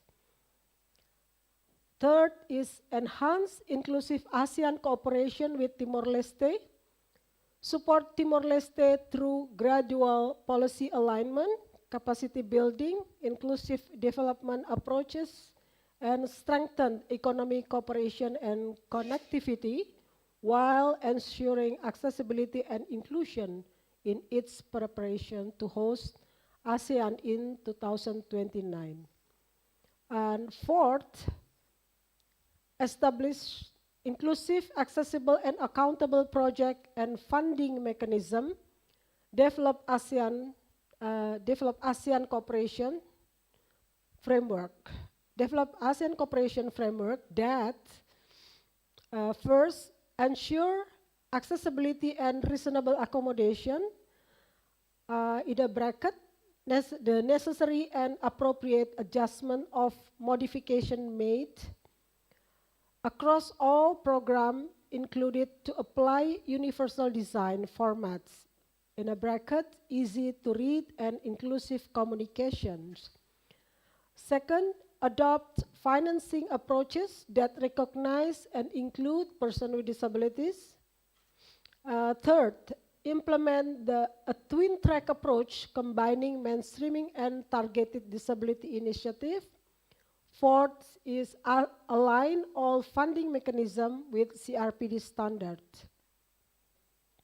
Number 5, mainstreaming gender equality, disability, and social inclusion, and strengthen monitoring and accountability system. Integrate gender equality, disability, and social inclusion across all ASEAN projects, supported by disability disaggregated data, inclusive indicator, and robust monitoring, evaluation, and accountability mechanism.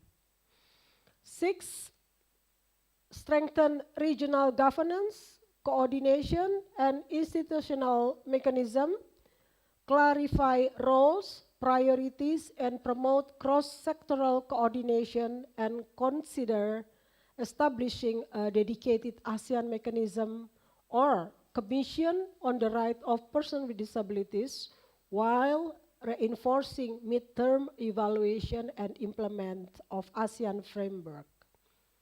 7, promote climate resilience and disaster preparedness for persons with disabilities, ensure disability inclusive disaster risk reductions, climate adaptations, and humanitarian response system, particularly for coastal, island,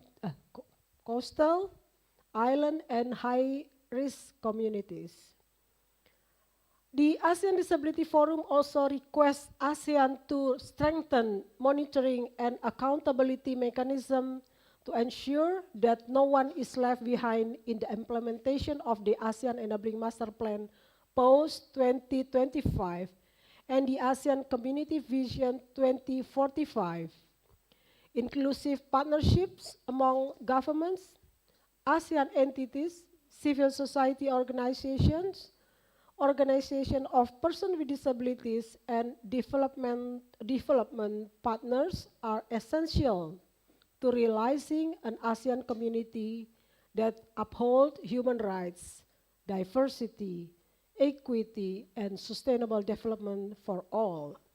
A truly resilient and people-centered ASEAN can only be achieved when persons with disability are fully recognized as equal partners, leaders, and contributors in shaping the region's future.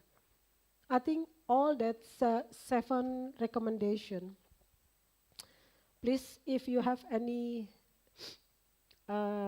additional or deleting something. Yes. All good? Oh, okay. Sawang, yes. Yes. Mike, please. Sorry.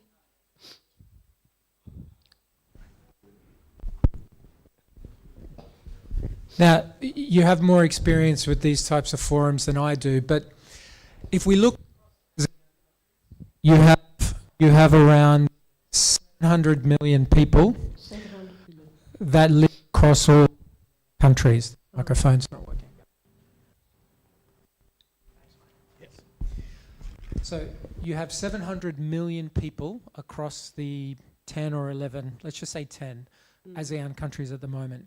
If we take the 16% statistic for disability prevalence, that equates to around 120 million people with disability, with significant disability. That's not all people with disability, that's with significant disability, across the 10 ASEAN countries.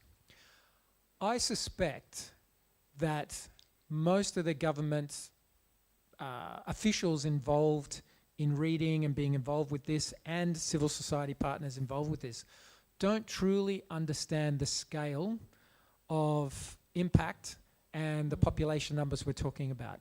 So I'm wondering whether it's appropriate or not to include a sentence recognizing the estimated over 120 million people with disability across ASEAN countries, just to, because people love numbers and they can make an impact. So just a suggestion whether you think it's appropriate in this document or not. Yeah. Thanks. Can we go to the first paragraph, I think? How about in the first paragraph? Yeah, we forget to put the numbers. Yeah, and also 80% living in the rural area. If you don't, yeah, okay, so recognizing the importance number, yeah. What, sorry. Daryl, can you say it again? For the recognizing the approximately? Approximately over 120 After million. recognizing, sorry. Yeah. Yeah. Approximately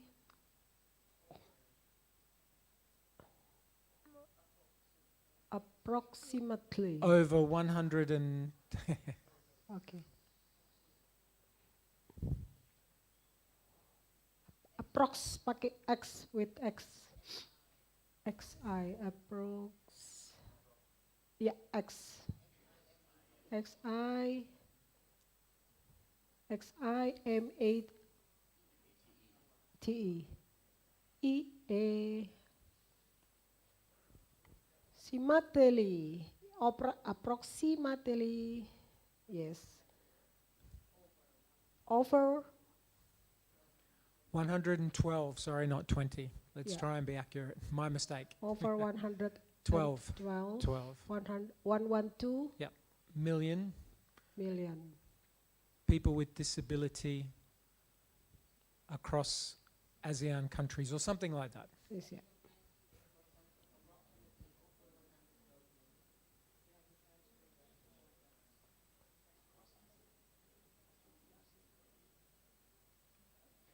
Recognizing the approximately 112 million people with disability across the ASEAN, and then in particular who live in rural area. How about adding? Oh, yeah, yeah, important.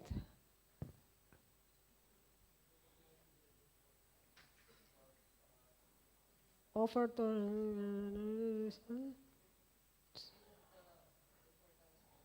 huh? Yeah. CE, import, remove T there, yeah. Yes, importance. After it, ASEAN country, the second, yeah, second line, ASEAN country, the importance, yeah, delayed the importance that, okay. Mm. Okay.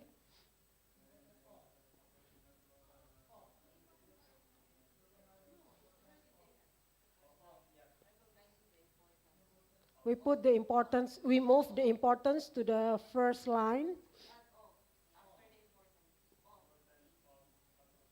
The importance of, no, it's okay. Recognize, already there. Just hear my voice. I can hear the, yeah. Recognize the importance, wait for a while.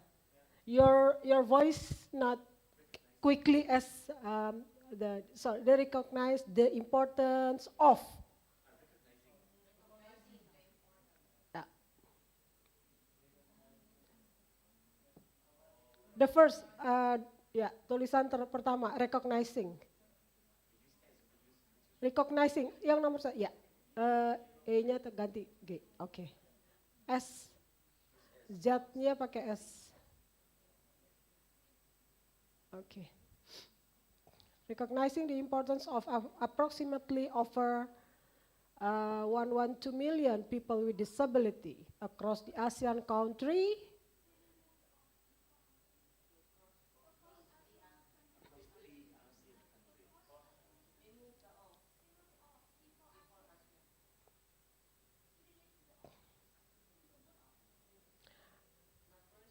Disability, 112 million people with disability across, off-nya buang. Oke.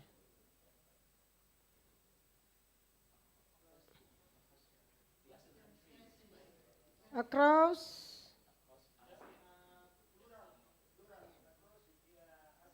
ya, oke. Across di ASEAN, setelah ASEAN, ya, ES countries, yes.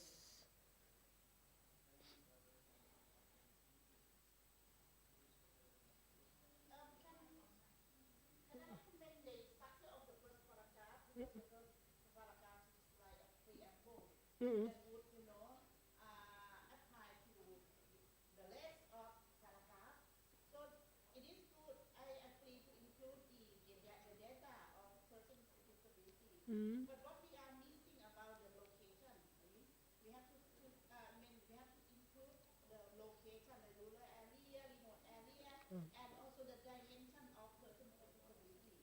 Because ASEAN doesn't understand who are Okay. person with disability. Okay. The sentence, please. The sentence, please. Okay. Okay.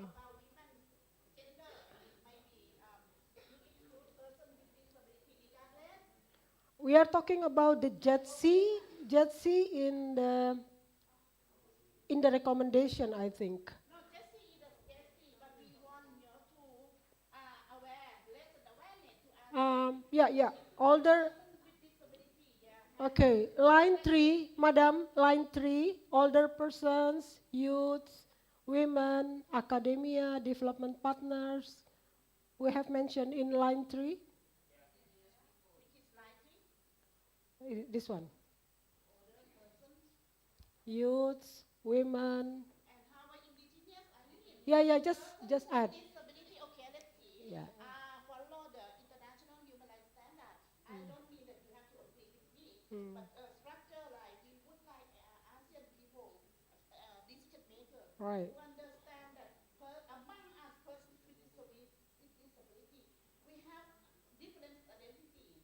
Look at the structure of the human rights, international human rights standard, and they always written down like person, regardless, sex, gender, religion, or whatever. This is the standard. Okay. If you are not happy to copy the human rights standard, then you can make it another way around. Yeah. So what else that we need to add relating to?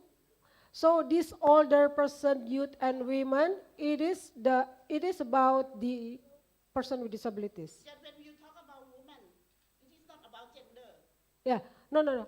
What my question is, it is when we talk about older, youth, women, it means with disabilities. Okay. So then older person, youth, women should come before person with disabilities, something like that. Yeah? Vika? What I mean is when you are, highlighting women with disability, just one example. Yeah. It does not cover another sexual identity. It is not about gender or women. Yeah. We want them to understand. Yeah, just recent society among us, we have gender, right? Gender perspective among us. It's been among us, we have different LGBT. Yeah, different sexual orientation. Yeah. And sexual identity. But for older person, it is about age, right? Aging perspective. Aging will include old, young, adult, adolescent, and children and kids. We have Yeah. age perspective. Okay. So, Saola, can you write the grouping? Write the grouping and then I will, yeah. I would apply, I will copy from the international. Okay. Send to Wika. Send to Wika and then she can copy to the, yes. Yeah. Yeah. And then your perspective will link to, All. Yeah. All recommendation. Yeah. Okay. Okay, then we will wait for your.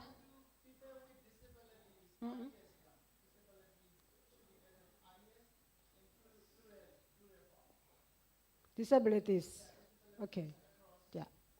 Which one? What line? First line. Okay. 112 million people with disabilities. First line. Yeah. No. Just disability one. Yeah. Over that. Put it as plural. TES. Yeah.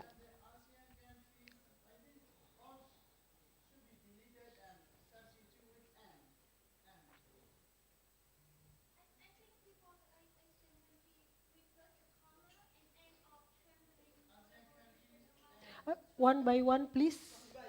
One by one. Think of accessibility of me, not only yours.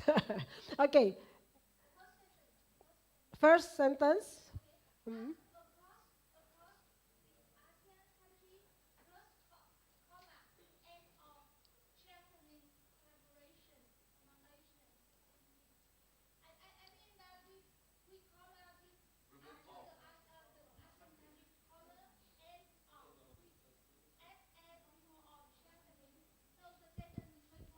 Okay, the ASEAN country, comma, strengthening collaboration among the ASEAN.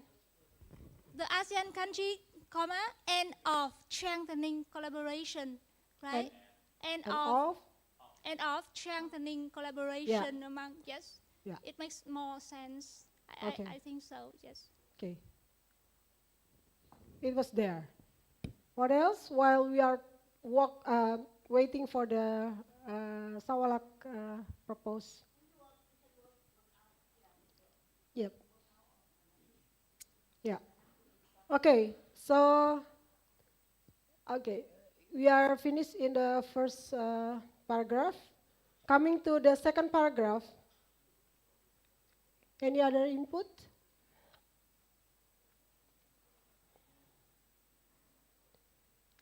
Yeah. Tell me if you need one more to read. If not, that we can proceed. Yeah. Yeah. Sawang. In paragraph 2. Paragraph 2. Line. What line? 1, 2, 3, 4, 5, 5. Okay. Number Principle. Starting from principle. I'm just thinking if we can have one more principle, which is inclusion. Equality, principle- accessibility, participation, and non-discrimination. Participation, inclusion, and non-discrimination. So, Madam ex-CRPD, inclusion is also the principle, or? The principle of leaving no one behind. Okay.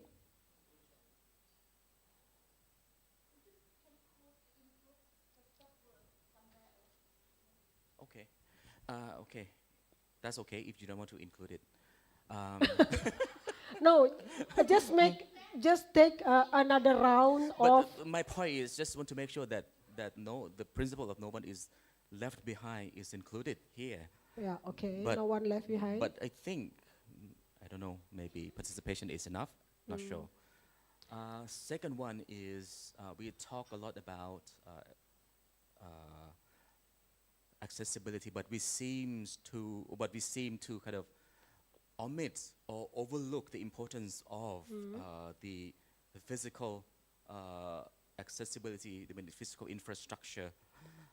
Now we have digital accessibility, right? But I think we should ensure that the urban development and infrastructure are also inclusive and accessible. This is one thing that we have to ensure that the kind of these developments are accessible, because we have to nowadays nowadays still many cities are not accessible, right? Right, right. Precise. So we have to make sure that apart from climate change and things like that, we have to ensure that maybe can you move a little bit further down? Okay, wait for a while. What is it in where? In recommendation? In recommendation. Okay. I think recommendation. Go to recommendations. We are talking about the priority sectors. Next, yeah. Again. Accessible systems, maybe accessible infrastructure. Meaningful participation. Over there, Yeah. number 1. Number 1. Okay, ensure inclusion in food security, sustainable energy, climate resilience, digital transformation, and maritime security by adopting accessible system. Accessible infrastructure. Accessible? Infrastructure. Infrastructure. Infrastructure. Not infrastructure. Infrastructure. Structure. Okay. Structure. Yeah, I just want my. Okay, inclusive technology and disaster. Is that enough? probably in accessible infrastructure development. I'm not sure if we should add it development. By adopting accessible infrastructure development. Yeah. Development. And then what is system? Systems of what? Yeah. Systems. We can put we can move the system as a main thing.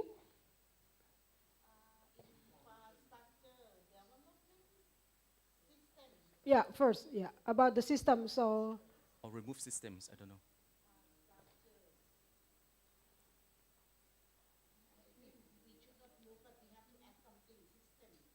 Accessible system. yeah, more narrow. Yeah.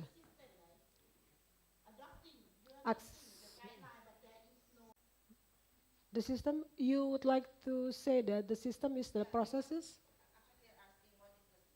Okay.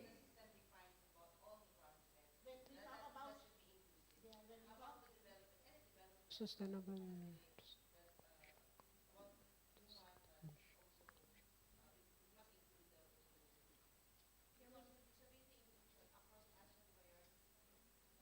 Yeah, okay. So do we need to put the system here, or we understand? I think the people who are recommended understood that we would like to say this is kind of systems.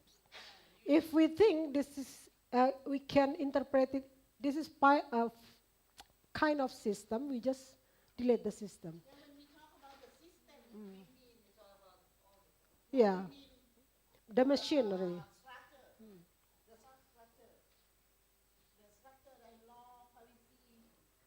Yeah.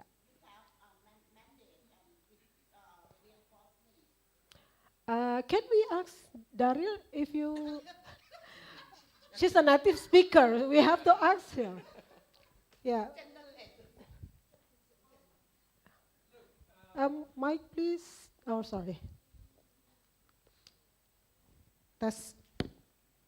Look, I guess the question is, to what degree do ASEAN actually understand the topic? Because we've got integrate disability inclusion. Do they even know what disability inclusion is?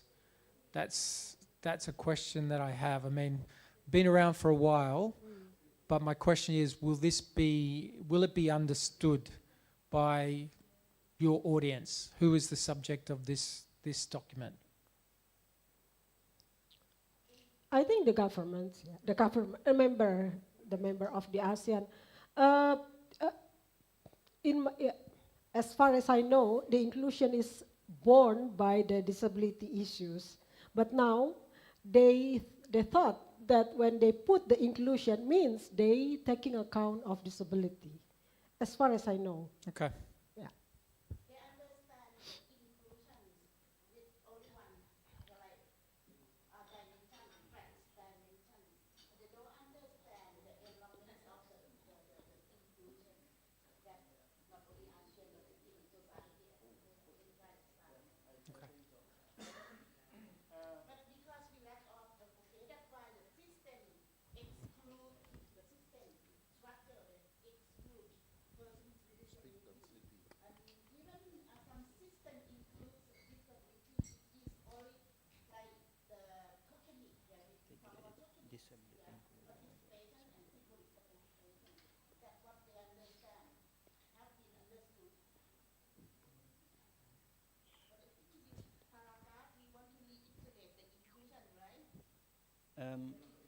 Yeah, the proposal from Sawang is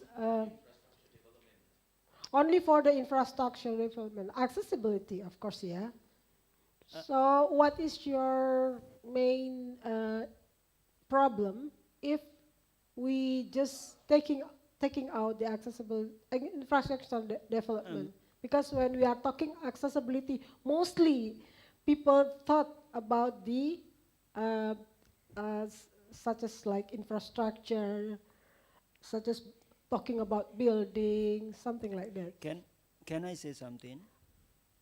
So, disability inclusion is we really want to emphasize the sentence is to be across disability is it? So then we say disability inclusion. But if we say just only inclusion means we just say a JETSI, so it's mainstreaming. But we want to emphasize disability inclusion is cross disability.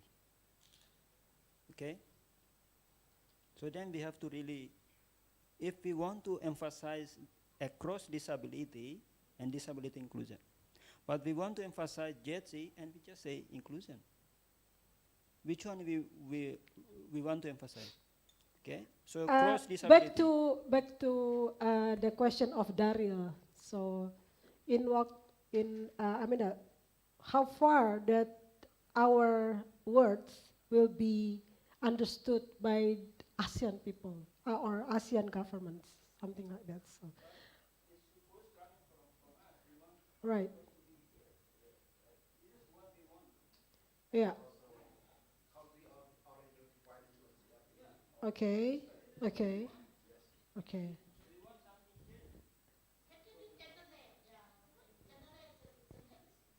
Can you generate the sentence if you think that?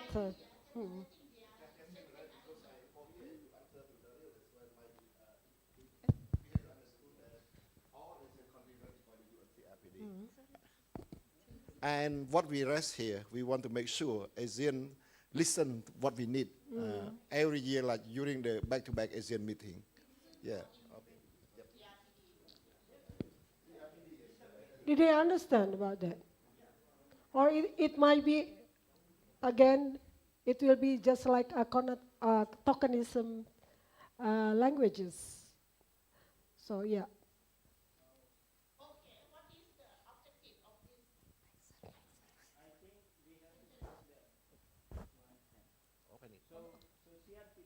Obligation. So it's force the state countries to understand about disability. So cross disability, then we say that disability inclusion. That's enough.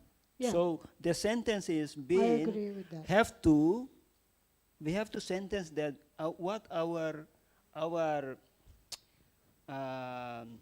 what we want to say in here.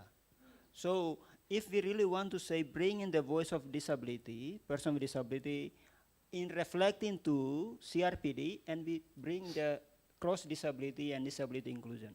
Yeah. So then we can say infrastructure, digitalization, whatever. So it's reminding about a cross disability. So we have a deaf, we have a blind, we have blah, blah, blah. Will be Diversity of disability. Thank you. Diversity, yeah. Okay. Who would like to be volunteer to make it in the appropriate paragraph or appropriate sentence in this point 1? Can you do that, Zojito? Joe?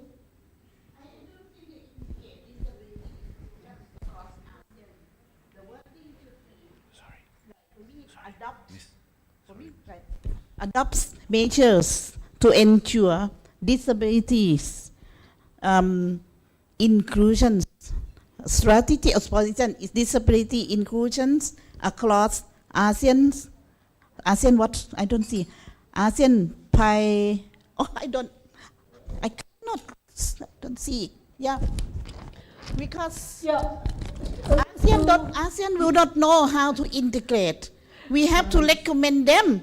Like, for instance, we recommend them, okay, or we urge you, as you already become CRPD state party, adopt, okay, we can adopt the systems or measure to, right, ensure disability inclusions. System or measure would be any, because we have to respect country context, right? So that's why CRPD committee use this word, measures and system.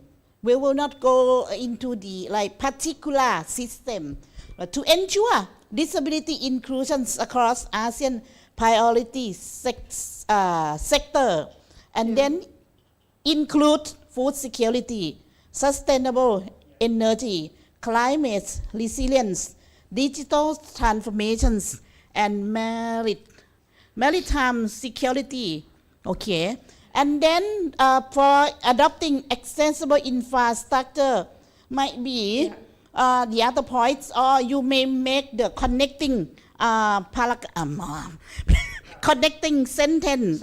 Yeah, for instance, Ajahn Aruni may help me who are English speaker or Dario by, for instance, adopting, accessible, regional accessibility guideline standard, for instance.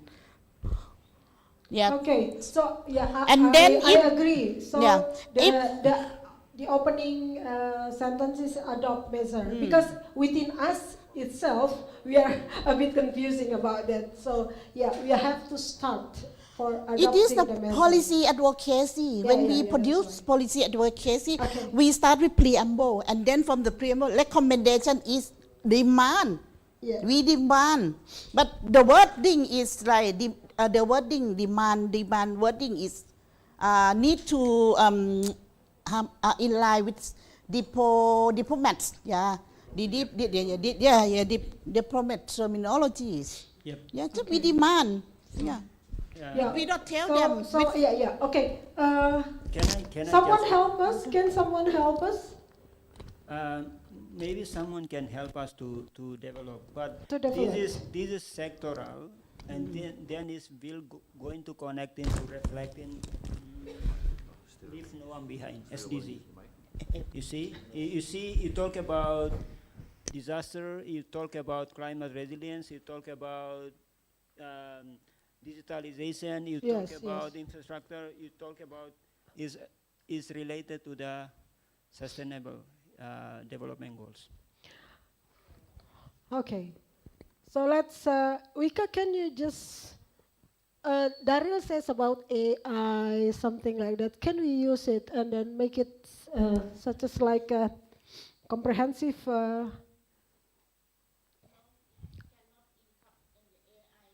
after that we will, okay. Yeah, so Not you all will- AI Yeah. could understand the human rights, I know. especially terminology. If you develop that AI Okay. long time and feed them the content, they would respond you, So Madam accordingly. Sawalak will try to Because make a I developed comprehensive- one AI is my as my secretariat on this AI being human rights expert. I feed them information. Okay. Yeah, I feed AI eating information. AI food is information. Yes. Yeah. Okay.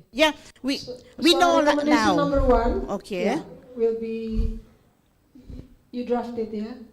Okay, can we go to the number 2?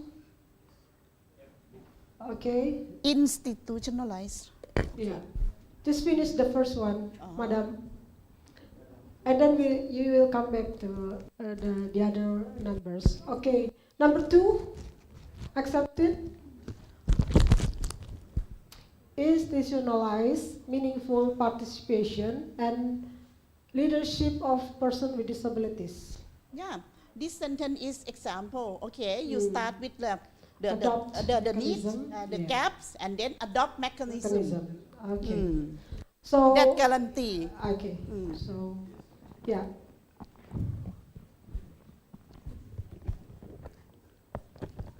Yeah. Number 2, You Aman. Aman. I miss my Indonesian language. Bungkus, bungkus.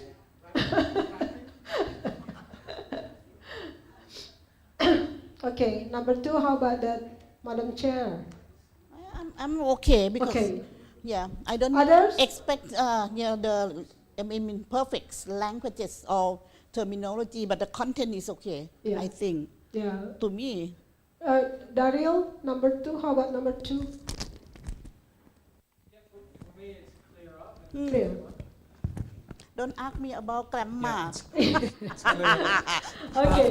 But I also want to check OPDs is a well understood term.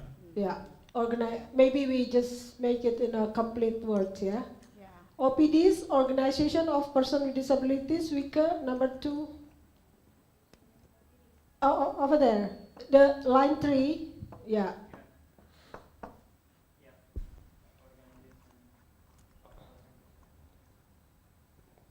And can we change later for like minor change can be done later? Yeah, Well, of course. Should we concentrate to the contents? Yeah, first? yeah, yeah. The main content. Okay, how about number 2 is bungkus, yeah? Yeah, okay. When I say bungkus, it means wrapped, yeah? It's wrapped, I mean final. Okay, 3. Number 3, enhance inclusive ASEAN cooperation with Timor-Leste, support Timor-Leste through gradual policy alignment, capacity building, inclusive development approach, and strengthen economic cooperation and connectivity while ensuring accessibility and inclusion in its preparation to host ASEAN in 2029. Yeah. Yeah. Number If- 3, like we speak a very good term, but the question of How that we going to do it, what support, kind of support? Yes. how to The guys enhance, still keep smiling. You say that's good, but how? how? Yeah. Yes. Okay, You have to demand. the one, yeah. Yeah, Joe, would you like to add what is your need inside of this one? I think I already mentioned what I said. So of course it's capacity building. Mostly support Timor-Leste through gradual policy alignment, yes. Capacity building, yes. Inclusive development approach and strengthen economic cooperation, connectivity, while ensuring accessibility, yes. Inclusion in its preparation to host ASEAN ASEAN, 2020. yes. Okay, we will go to Timor-Leste 29. Yes. Yay. Come. Approve, number 3. Enhance inclusive ASEAN cooperation with Timor-Leste. Through what? Through what? How? Okay, I am ASEAN. I would like to enhance. Yeah, I would like to implement your need. And how? Please tell me how. Gradually policy alignment. How? That's it. How to enhance inclusive cooperation with Timor-Leste. I am ASEAN. Oh. Madam Chair said through Through.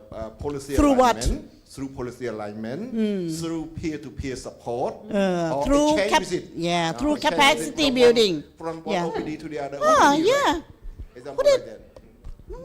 Yeah, some is already there. Some is already there. Gradual policy alignment, capacity building, peer-to-peer support. After capacity building, peer-to-peer support, yeah. Peer support. What is it? Best practice sharing. Sharing best practice. I could not think anymore. Best practice. Sharing best practice.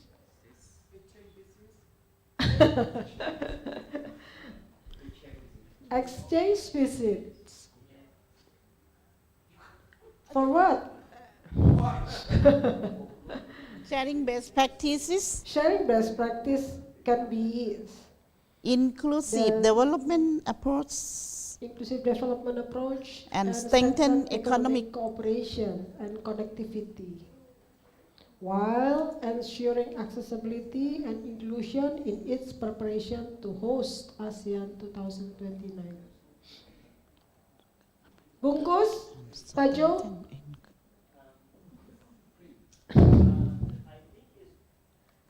Maybe what we, before the, let's say, planning for 2027, 2028, before that, we have something to, any activity or program, meetings or whatever.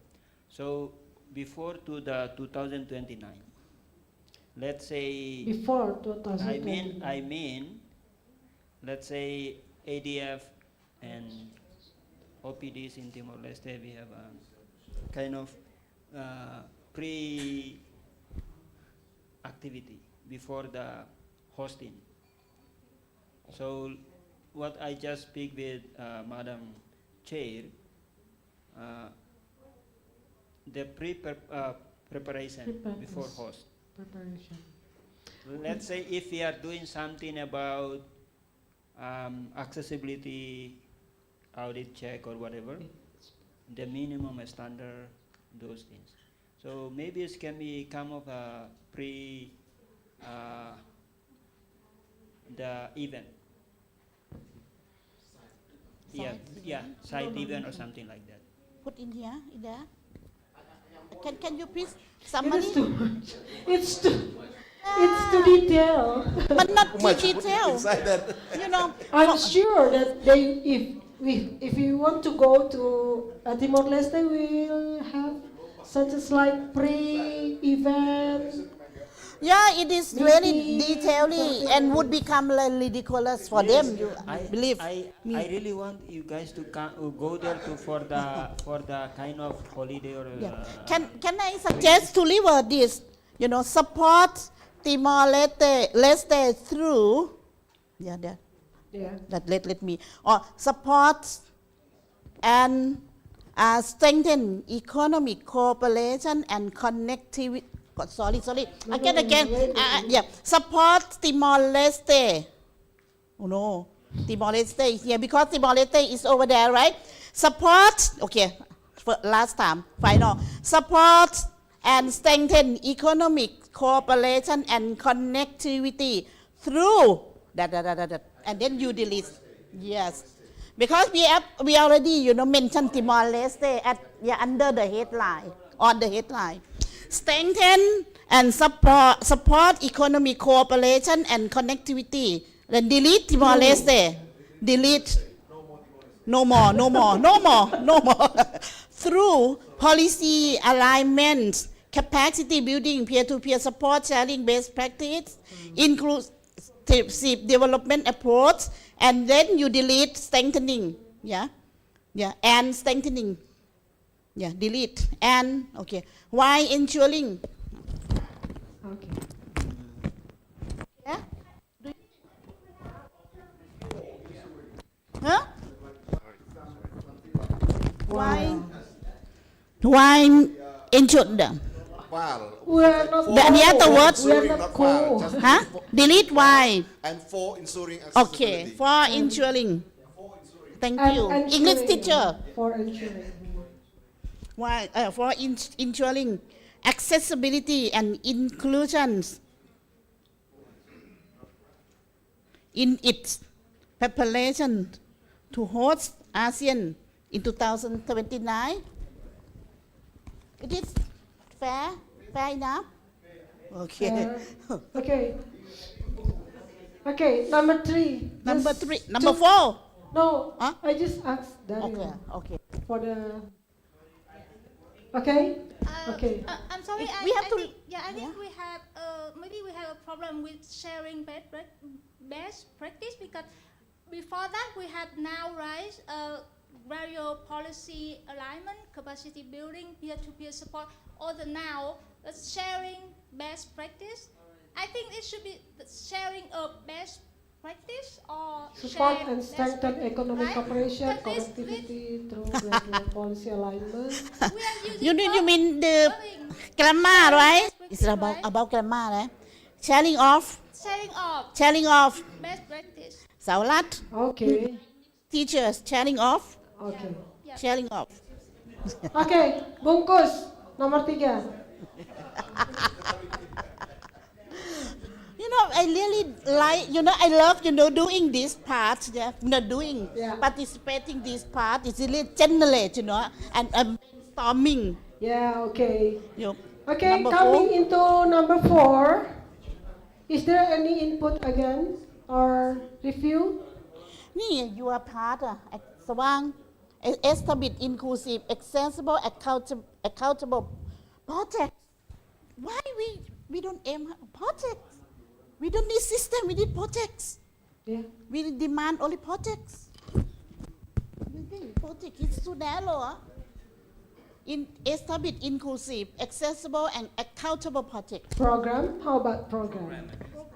Program. Change project to program? I think it would be established inclusive, accessible, and accountable Program and funding mechanism. Programs. Funding mechanism. It is different, you know, funding we demand for mechanisms. But for inclusive, accessible, accountable, we demand, right? We demand, our demand is lower standard, lower than mechanism. But program is not mechanism. Mechanism is something, you know, come with mandatory resource, money allocation, mean funding allocation and money and resource. Yeah. Yeah. The mechanism is not after funding. We demand inclusive, accessible, accountable program, not system. You know, system is about policy, but program is something that we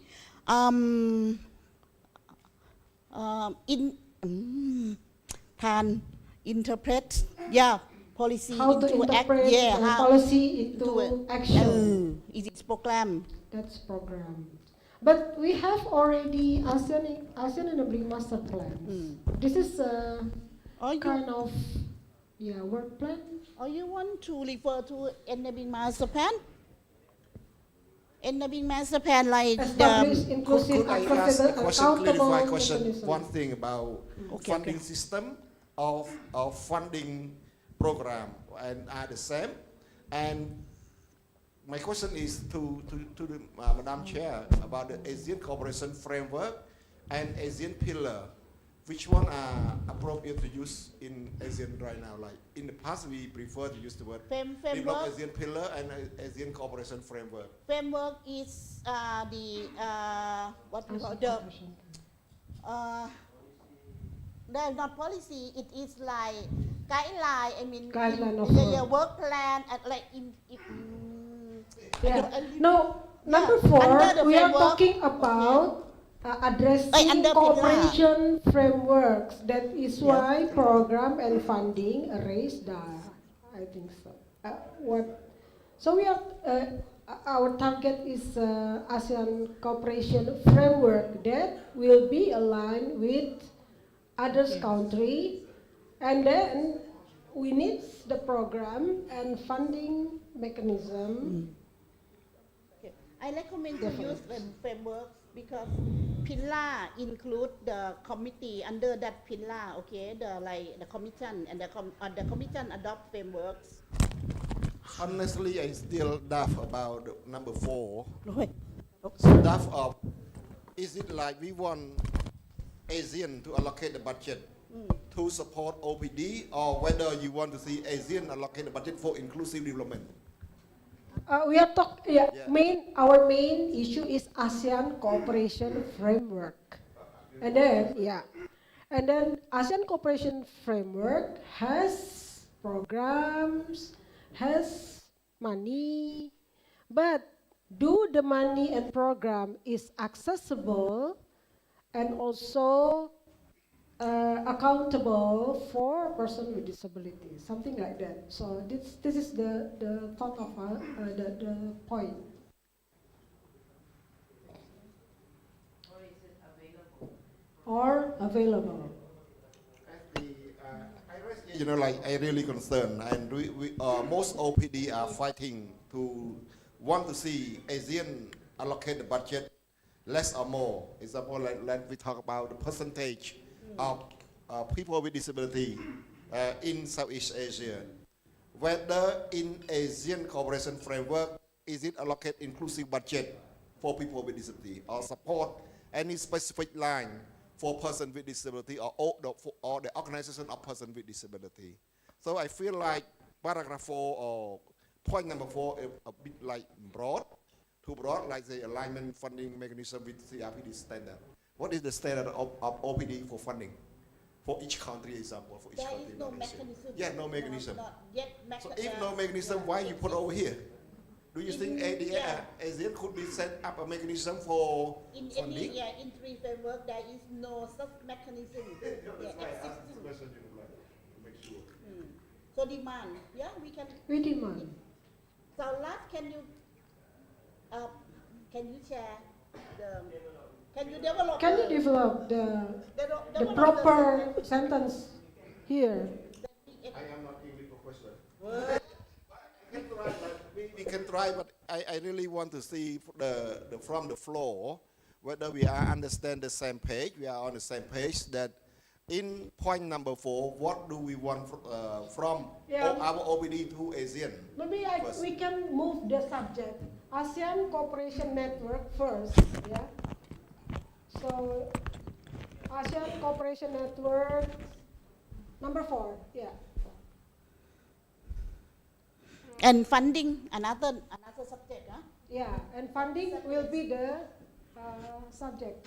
Oh, you can include in the same subject, but it's like substantive.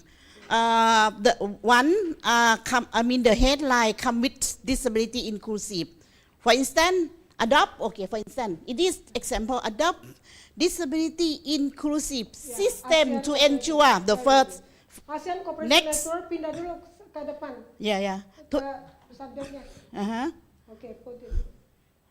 And then the bullet points, you separate funding and accessible reasonable accommodations, Okay. in Ini- separate. So using the same languages that we something like that. What you call demand? Demand? Contoh yang di atas previous point. Jadi so ASEAN Cooperation Network framework should blah blah blah blah blah gitu ya. Coba. Frameworks. They have international cooperation framework. There are 3 frameworks. 3 frameworks include one human rights charter.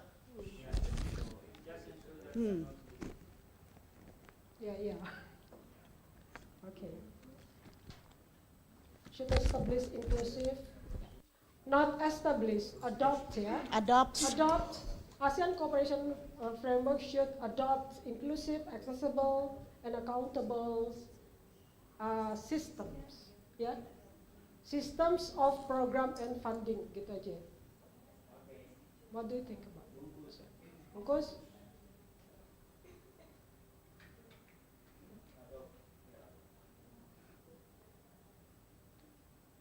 sistemnya di depan.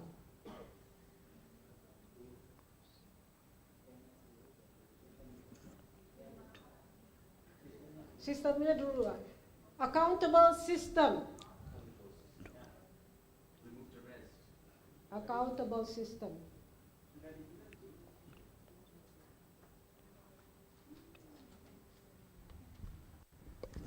There I are think that's all. there are another enough. words for you to consider. There are another words according to CPD. Take appropriate account. Take appropriate measures to ensure. ASEAN Cooperation Framework should take appropriate measures. If you want to be a little bit, politics. Should take appropriate, take first. Should take, appropriate measure. Measures. Many measures.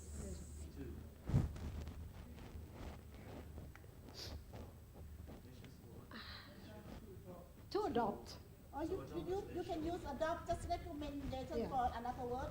If you feel really boring and No boring. repeat. Just tired. Pak Lim, let's do the change. And You are not part of the native languages. Adopt or appropriate legislative, that is administrative and other measures. This is from CPD. Very strong.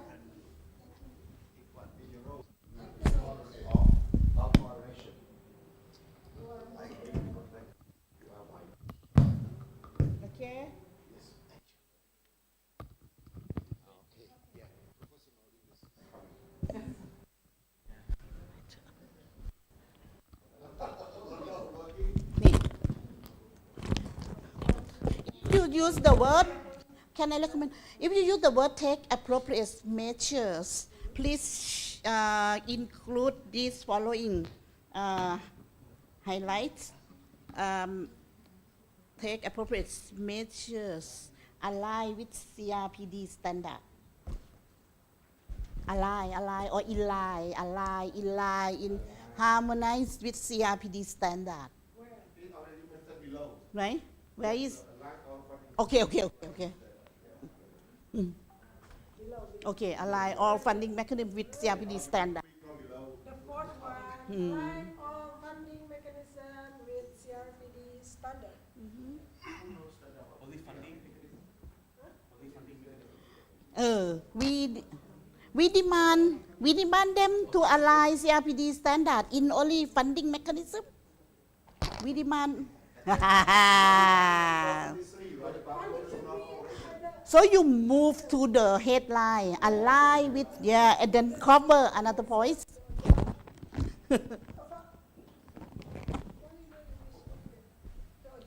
No, I think we are trying to achieve too much in one point. So let's focus. If not, people will just get tired of listening to you. To adopt funding and program inclusive accessible accountable system, program and funding. Gitu aja ya. Just number 4, the last one, blah blah blah, accountable system of program and funding. Accountable system of programs and funding. Appropriate measure align with CRPD standard. I would use a more stronger word than adopt. Yeah. Yeah, I will use the word. I think I'll take Sawalak's point. Ensure is a better word. CRPD standard, naik ya. Okay. And then because adopt, it seems like you have a, they exist You can already. say no. Right, they can say no. So instead of adopt, we could change to ensure. to ensure. Take appropriate measures to ensure. To ensure Sure. inclusive, accessible, and accountable systems of programs and funding that are aligned, right? That are aligned with CRPD standards, or in line with. In line, align, it's okay.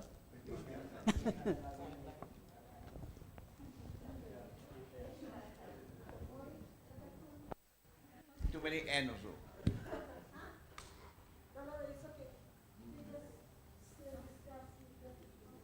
Okay, full stop. Now then the below point. I'll take away. Yes. No, take out. The rest can throw away. Yeah. It's the detailing of point 4, right? So at least this come across very strongly. I agree. Yeah. Yeah. The subject is already strong, and then when they implement at the implementation level, we'll talk about those details.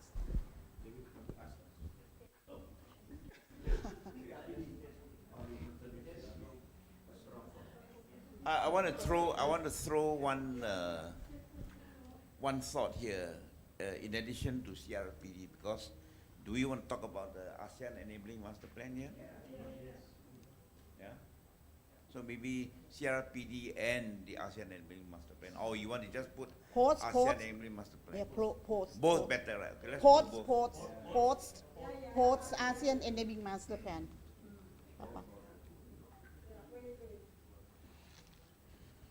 Disappear.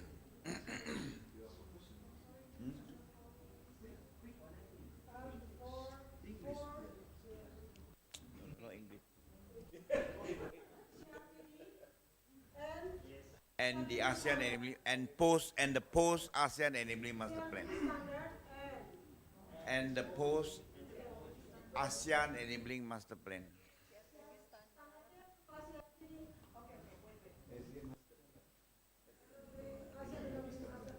Standards. Don't read. post is already after 2025. Right? Just post.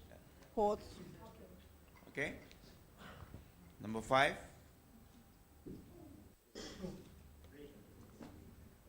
Mainstream JC.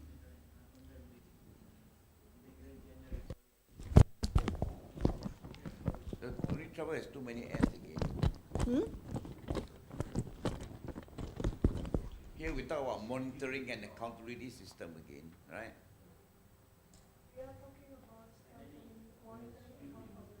The point here, you're talking about data inclusive indicators, right? Is that the main point we're trying to say? Mixing, you know, the demand for JC and also monitoring, accountability, and also data. This is like to get the data. How many points have we been? I think what you want to say here is that ensure that all ASEAN projects are supported by disability disintegrated data. All ASEAN projects, including GEDSI, right, are supported by disability inclusive disintegrated data. Full stop. In our region, there is no disaggregated data collection system. Not yet, it is absent. So we cannot. So when you are supported means you have the means to collect. It assumes that you have this system. So if you don't have, then you create a system to collect data. And what you create a system, make sure is No, disability we don't included. need flag system. We don't have the system yet. No, right? It is only OPD or CSO try to Okay, they are supported by. analyze. See, this is a double-edged sword, right? When you say you want to do this, and then by adding that you need to have that data collection, most government can turn around and tell you we don't know how to collect. So that's the end of this recommendation, you know.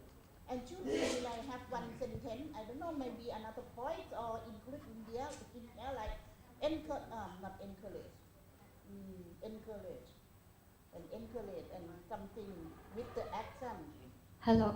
Yeah. Hello. May I say something? It's purely about grammar. So for number 5, mainstream JC and strengthen. Yeah, that part is okay. And integrate JC across all ASEAN projects. And this term I think is repetitive. So I think we should change the term supported, because the JC is not just supported by the disability disaggregated data, because the data is not just to support, it has other functions. So we should use other term. And later I would like to go back to the first page, because there's some grammatical corrections that I would like to make too. But this part, just delete the including JC supported by, including JC. And I want to change the term supported by to other words, because as I mentioned, the disaggregated data function is not just to support, but it has other functions too. And JC across all ASEAN projects. Yeah, you can leave it this way. Or you can change the term supported to other terms. Or ASEAN projects supported. That's why I said Yeah. earlier, we're trying to integrate too many points into one statement. And So the focus here is JETC, or are we talking about disability disintegrated data? So we can't combine two sometimes, as Aruni pointed out, because disability integrated data can be more than just JETC, across everything. Yeah, for me, I don't understand how to integrate it, because JC is one thing. JC is not about Correct, data, correct. right? And then Disability disaggregate. yeah, and is how another about thing. monitoring and accountability system? We demand them to strengthen this monitoring and accountability system. for JC or for So I would suggest mainstream JETSI and strengthen monitoring systems across all ASEAN projects. Who stop? I think that should be the main point that we're trying to make, right? Whether it's how you're going to do it can be through data, you know, and all this kind of thing. So is there a better word for monitoring system? There is the word CRPD word monitoring system. MEL actually evaluation and learning. MEL monitoring is human life word.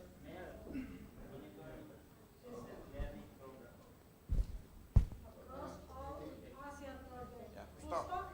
Yeah. Habis. Fokus. Chinese tapao. Tapao.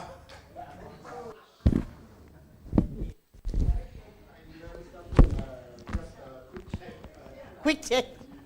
Just quick check with Daryl about WHO and UNESCAP, because as our knowledge, UNESCAP already mentioned some statistics and some data collection within the ASEAN itself.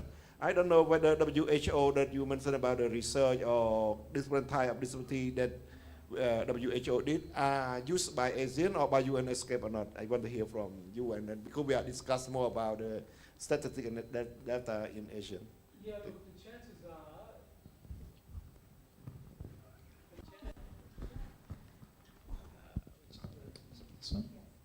The chances are that you're going to have to develop some sort of monitoring or data collection, right? Because as far as I know, and again, are you talking about countries or are you talking about ASEAN projects? Because they're quite different, all right? Are we talking about, you know, the monitoring or the collection of data and the analysis of data from the national level, which is different to ASEAN projects?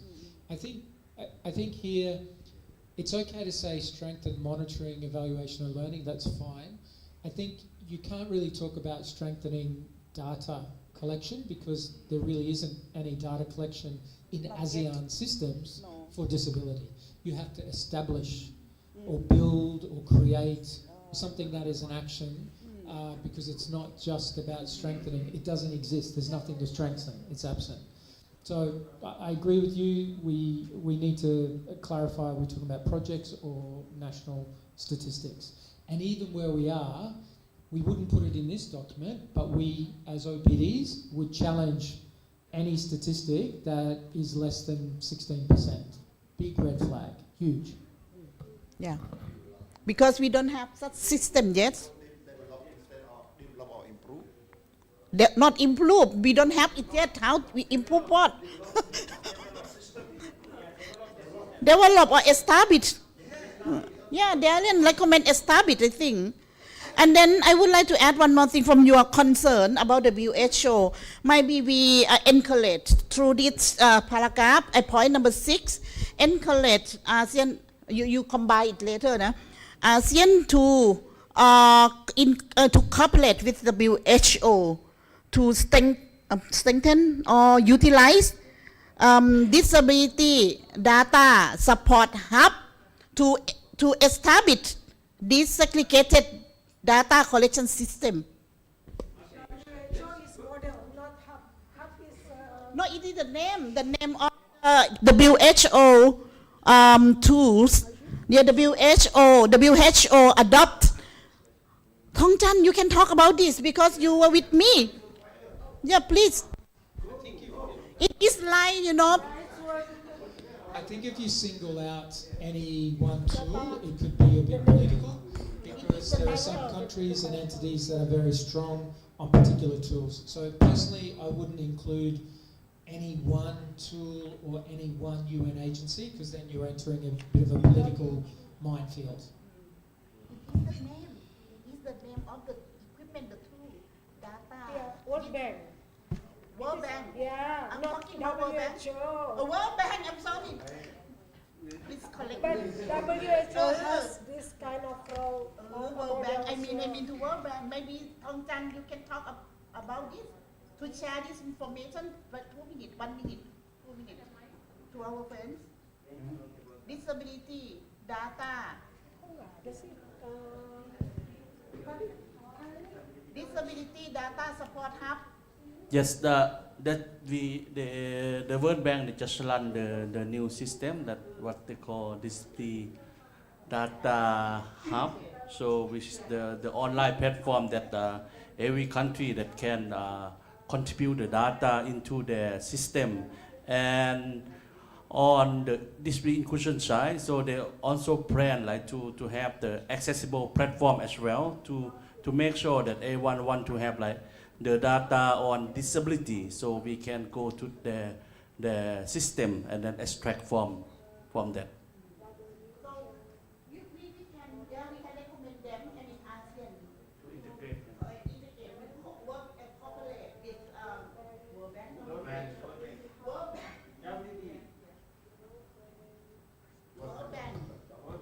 Yeah, to strengthen, I mean, about to utilize the disability data support hubs within the region I mean, I don't know the English. My question is whether World Bank we have already got the data running. Yes. There are many countries, right? But some country, I think 4 ASEAN country exclude because these projects focus to lower income, right? ODA countries, so Singapore and Brunei excluded from the data, from the data collection. But for the lower income, I remember Laos and another Vietnam, 2 countries are excluded. I just want to raise a flag again about highlighting any one particular model. I'm on the World Bank data hub now, and it shows East Asia and Pacific prevalence of disability at 1.62%. Is that the prevalence statistic you want to highlight?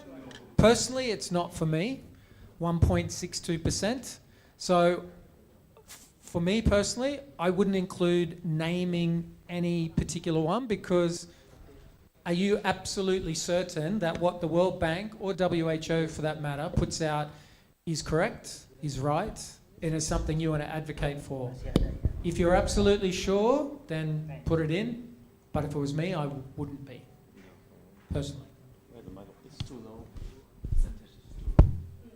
I think we leave all this to whether WHO or World Bank, we leave it to the detailing, I mean, we can, if they want more details, we can suggest that this is a good example to follow or not a good example to follow, and move on from there, because that would distract, right? I think I agree with Daryl. If you name people, then there will always be some territorial crossing the line, and people might resist the changes. That is, so let's leave that alone. But I think Sawalak's point about this that the data hub and the disability data hub, including the aggregated disability data, are important points that we should be mentioning, right? Yeah, because when we suggest ASEAN to develop or establish disaggregated data collection system, they may feel really uncomfortable because they don't see any example or model by cooperations with existing data collection system would be encourage them to adopt something about this system, or even strengthen the existing tools and equipment on data disaggregated system in place. I mean, in ASEAN. I think we put it as a footnote. Huh? I think the secretary can put it in the footnote. So we let number 5 continue as it is, and then the WHO just put it as a footnote that we can talk about in details. So let's come quickly to number 6, because we got quite a number to move on, right? So number 6, I'm asking the same, huh? Oh, last one? Ah, good. Okay, so number 6, again, we have a lot of ideas down there. What is it that you want? Because you are talking about the goal, and then you're providing the means to achieve that goal, so it confuses the issue. So to clarify it, what is it that we want to? Are we saying that we want to promote cross-sectorial coordination, all right? Or are we talking about ASEAN mechanism on the rights of a person with disabilities? We want to monitor midterm evaluation. We want to strengthen regional governance and coordination. So what is it that we want to, what is the main point that we want to get across to them? And leave the detailing, for further discussion or whatever. I think there are two, right? 2 points. Cross-sectoral coordination and disability focal point as a monitoring. I mean, the commission as a disability focal point. This is two. So you're talking about mechanism, commission, right? You want to establish a commission, isn't it? Establish the commission Yeah, as a so disability focal say point. that. Yes, so you want to establish a dedicated commission, ASEAN Commission, on the rights of persons with disabilities, full stop. Right? And also promote cross-sectoral coordination. Then continue next line, this commission, right? All right, would strengthen, is to achieve strengthening regional governance, coordination, and all these things. So that bring in a different idea, to support, the main point that we're trying to say. Not consider. I don't want them to consider. We demand them to establish. Establishing also not consider. ASEAN should establish, all right, a commission, right, on the rights of persons with disabilities, full stop, right? This commission, right? This commission, serve as Yeah. disability focal point Okay. and To promote cross-sectorial coordination, right? And strengthen regional governance. Should we delete the dedicated ASEAN mechanism or that term, because we want to highlight the Commission on the Rights of Persons with Disabilities. So we shouldn't provide another option, like should establish Commission on the Rights of Persons. Full stop, with disability, full stop. Then second line. if you want to educate ASEAN, it might be according to CRPD Article 4.3, Article 4.3. If you want to educate ASEAN. Can anyone read it again? ASEAN should establish the, ASEAN have to be the commission. ASEAN should establish commission, not ASEAN. Commission, yes. ASEAN should establish a commission on the rights of persons with disabilities, full stop, right? This commission, right? And big letter for the C and the R, just because it's the name, specific name, so the commission should start with the big letter C. Yeah, and the R, right? Yeah, and the P. Because and the P. as the number on the top above, we mentioned about UNCRPD, number 6 could be add a bit like, say, promote a cross-sectoral coordination while reinforcing midterm evaluation and implementation of ASEAN framework and UNCRPD. Because everyone in ASEAN already ratified the UNCRPD. So we can say and UNCRPD.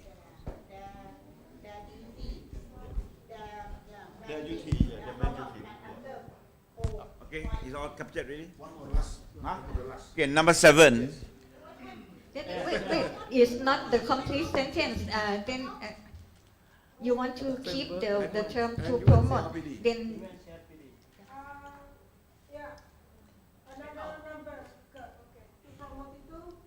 this commission, right? No, number 7 is different, isn't it? This should be part of 6.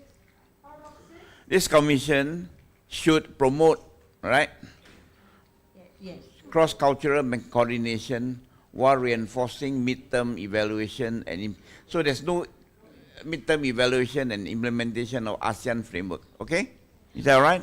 Or we can say the commission of person with disabilities which shall promote cross-sectoral. Okay. Because the term shall mean must do. Yeah, shall promote. Yeah.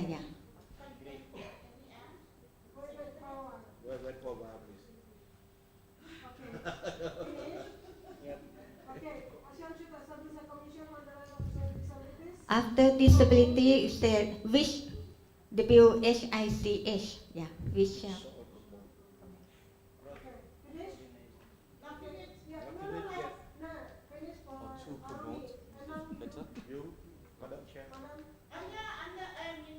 Following the commissions on the rights of persons with disability and underrepresented groups.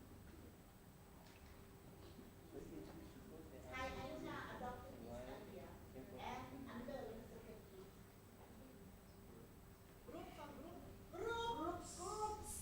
Groups. So just a question, that commission is not disability specific? Yeah, I think it should. Because underrepresented groups can mean migrant workers and refugees. It can mean a range of non-disabled people. That's a question. How do we represent that we would include migrant workers with disability or It's just you want to make sure that commission has as its main focus on persons with disability. disabilities. That's my only question. I'm not saying that we I don't make it diverse. I agree with that. I think let's just stick with disabilities. Yes. And if they want to include other groups under this commission, so be it. Yeah, but this didn't come from us. Yes. Okay. Okay. So Secretary, please take away. Okay. Shall we go to number 7? Okay, number 7 now. Okay. Yeah, that one take away. Number 7. Again, I ask the question. What is it that you want to get across? You want to talk about climate change, or you want to talk about disability inclusive disaster risk reduction, and humanitarian responses? So you're talking about 3 different things here. So what is the focus that you want to talk about? Are we focusing on climate changes, or you want to talk about? So your main point is climate change, right? So climate change can be a main point, and it can include your disability inclusive disaster risk reduction, right? And then you can also talk about humanitarian response system. Full stop, right? Okay. So we want to say something about we want to promote climate resistant preparedness for persons with disabilities, we should include disability inclusive disaster risk reduction and humanitarian response system. Full stop. That's my proposal. I think it's very short and sweet and clear. Yeah, okay? Okay, the rest. Ibu Madani. I've been half of the day talking always. So the last point is just cosmetic, right? It's just a conclusion.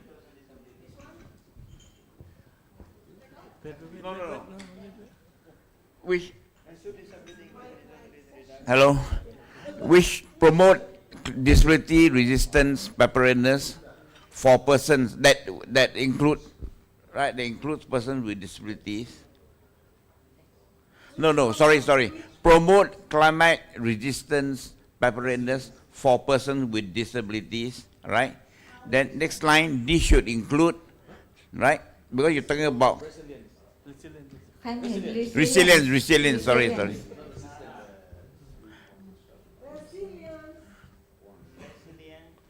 Okay.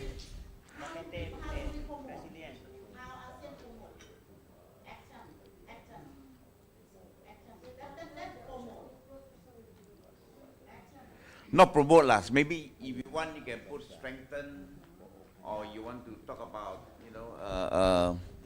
establish. Yeah. Yeah.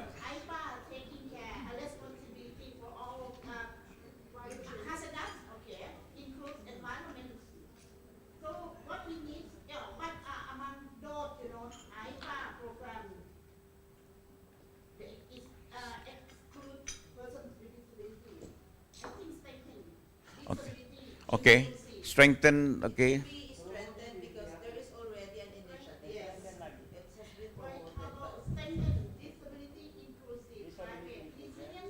Okay.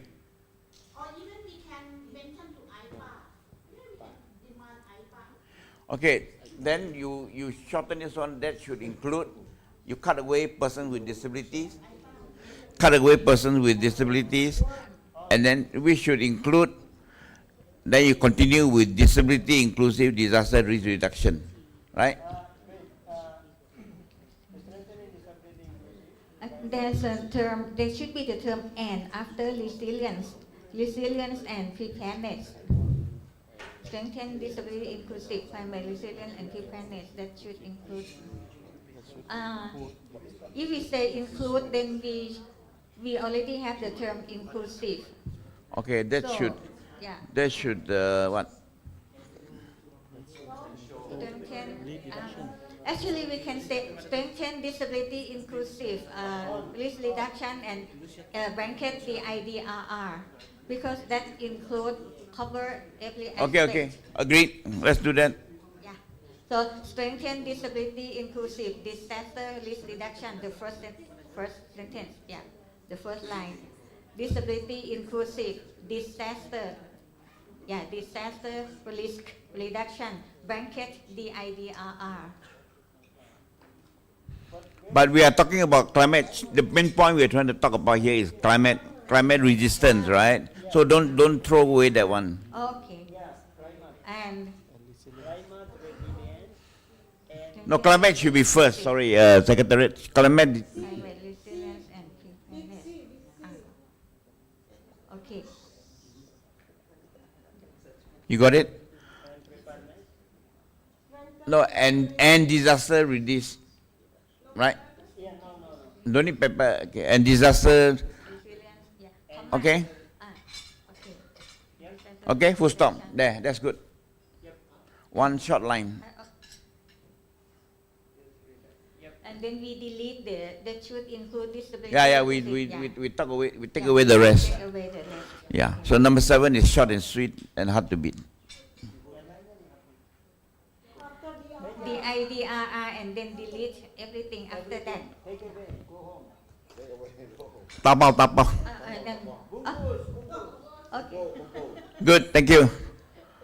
Then the concluding paragraph, the ASEAN Disability Forum also requests ASEAN to strengthen monitoring and accountability mechanism to ensure that no one is left behind in the implementation of the post-ASEAN Enabling Master Plan, right?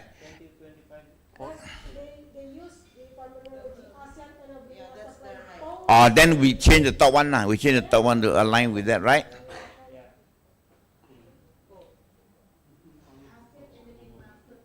Post 2025. Okay? So we come back again to this point number, okay? And the ASEAN community. So the rest, I think we can do it. I think that's one short and sweet sentence there. The inclusive partnership and all those things, right? It's more a commentary on the first line, right? So we just leave it at that. I think that we stop at the Community Vision 2045 and that's it. Agree? Okay, thank you. And if you finish finish this, then let's go back to first page. Just very small grammar. Yeah, first page. Do you want to request? Yeah.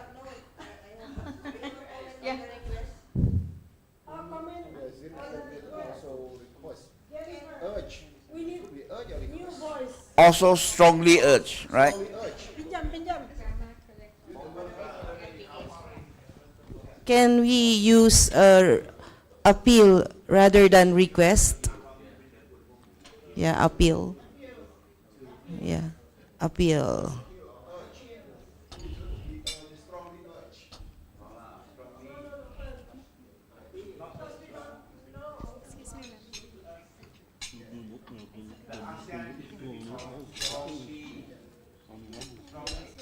It's more diplomatic, the word appeal. Encourage. How about strongly encourage? Lobby, no, not lobby. Encourage.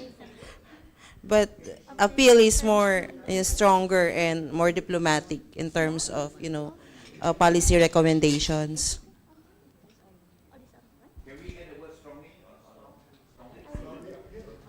Appeal is a word being used, when it comes to diplomatic and policy recommendations. The encourage is sometimes, very light, although you have this strongly encourage. Also appeal to the to ASEAN, right? Strengthen. Appeal to. Yeah, appeal to. Yes. Then we stop at 2045. Anything else you want to add after that? No, nothing, right? Well, the rest are all commentary. Everybody agree? Ada ASEAN community. ASEAN community-nya naik lah.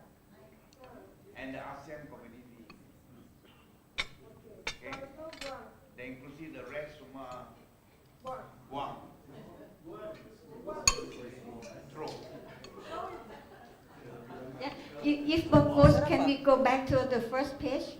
Just small grammar to make it align with the other documents. The first page. Yeah. After each paragraph, just make it delete the full stop and change to semicolon because it's not the sentence. It's just a phrase. Yeah. Delete. Yeah, delete full stop and change to semicolon. Yeah. Yes. And second one too, the same. Yeah. And another paragraph. Oh yeah, and that's all. Others are okay.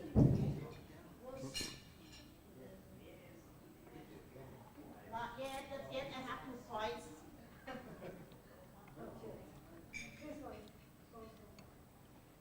And for the footnote, I want to add a little bit. Can you go to the footnote?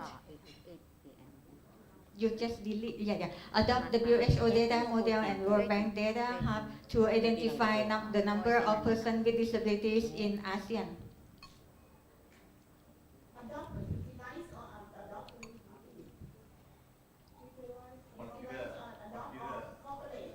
Consider is too late. Consider. Remember what the Darren said, because the World Bank data is only 1.6, right? Yeah, I wouldn't include that because the data is not strong. It won't add anything to your argument if the government says, well, it's only 1% of the population, so really it's not a priority.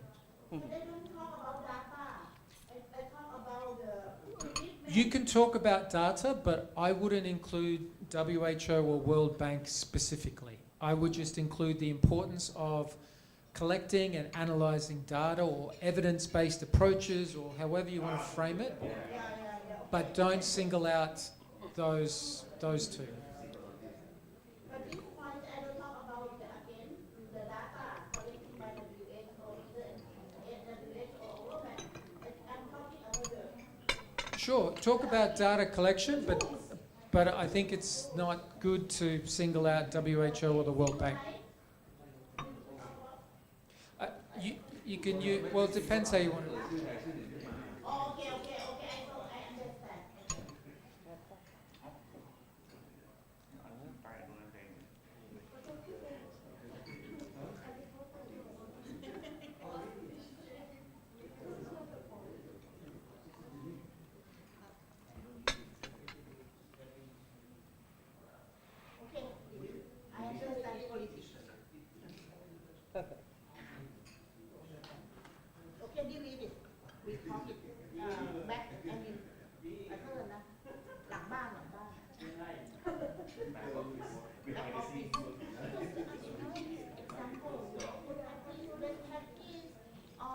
Innovation, even though it is not perfect, we need innovation, right, to show them it is possible to generate this desegregated data.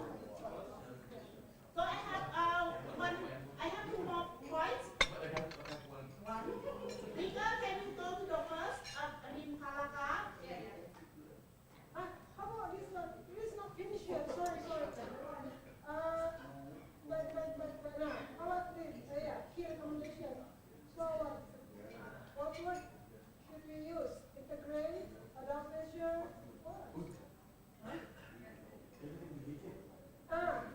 Adopt measures. Adopt measures. Okay. Adopt measures. Take appropriate.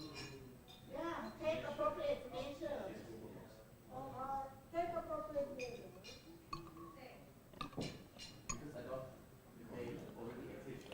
Take appropriate. We need some word after the term measure. Take appropriate measures to do what? Take appropriate measures to ensure disability inclusion. Can understand everybody. Standard. It is standard. Okay, the first paragraph there. Wait. It is not okay. It is not done here. Effect measure and then ensure inclusion in the field. This is the explanation. I forgot about this. Inclusion of ASEAN priority sector. Do you want to keep this word? Do you want to keep it or not? Do you want to keep it? If you want to keep it, you may use the word. I don't know which one is appropriate or the right. Particular or especially or I don't know, for example. If you want to highlight the priority area, it is like particular. In particular.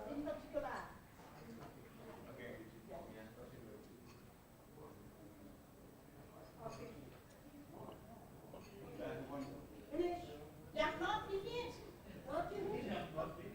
Can you please go to the first paragraph? It is important about target, our constituency. If we don't mention about, because we don't have disaggregated data, so ASEAN understand that the person with disability is a homogeneous group. Since we don't have the disaggregated data, so ASEANs understand that misunderstanding that persons with disability is a homogeneous group. So we need to highlight. So from the first paragraph, I introduce the other paragraph, that then we will synchronize or incorporate. ADF, not ADF already, concern about, ADF concern about the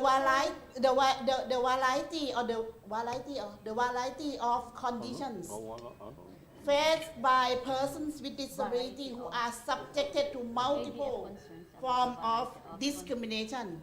The variety of conditions faced by persons with disability who are subjected to multiple forms of discrimination on the basis of multiple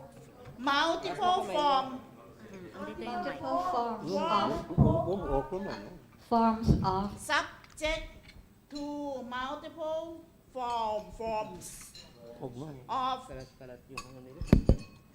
discrimination on the basis of race, color, sex, ethnicity. Be careful.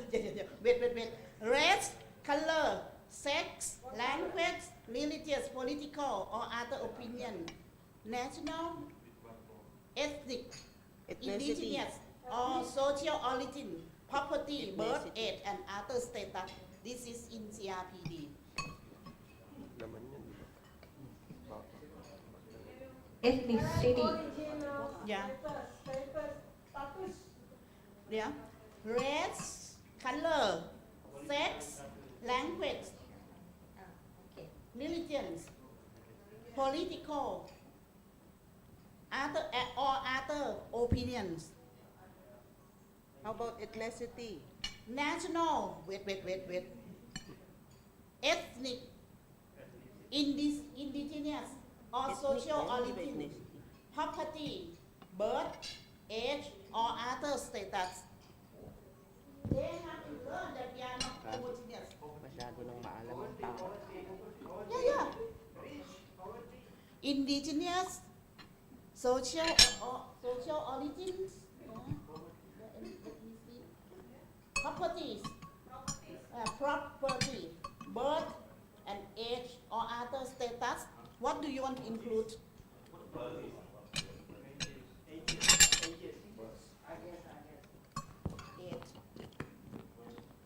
Birth, age, birthday.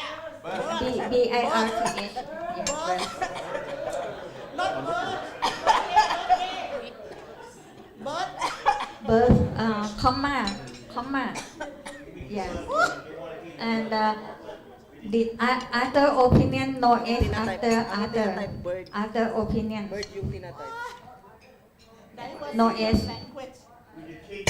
Other opinion, no S. No. The term other has no opinion has S. Opinion has S. Other has no S. Okay. And national, comma, national, comma. And ethnic. We just Our friend is saying. yes, I think yeah, national ethnic. They put a comma. National. Ethnicity. Yeah, Yes. and depend on you because CRPD use ethnic. I see. Because ethnic is an adjective for origin. For Ethnic, origin, oh, yes. indigenous, and social, and the main word is origin. Other terms are And adjective. Thank you. My master on English language. Ethnic, indigenous, or social origins, properties, birth, age, or other status. You want to include any? It is free, free opinion. It should be ethnicity.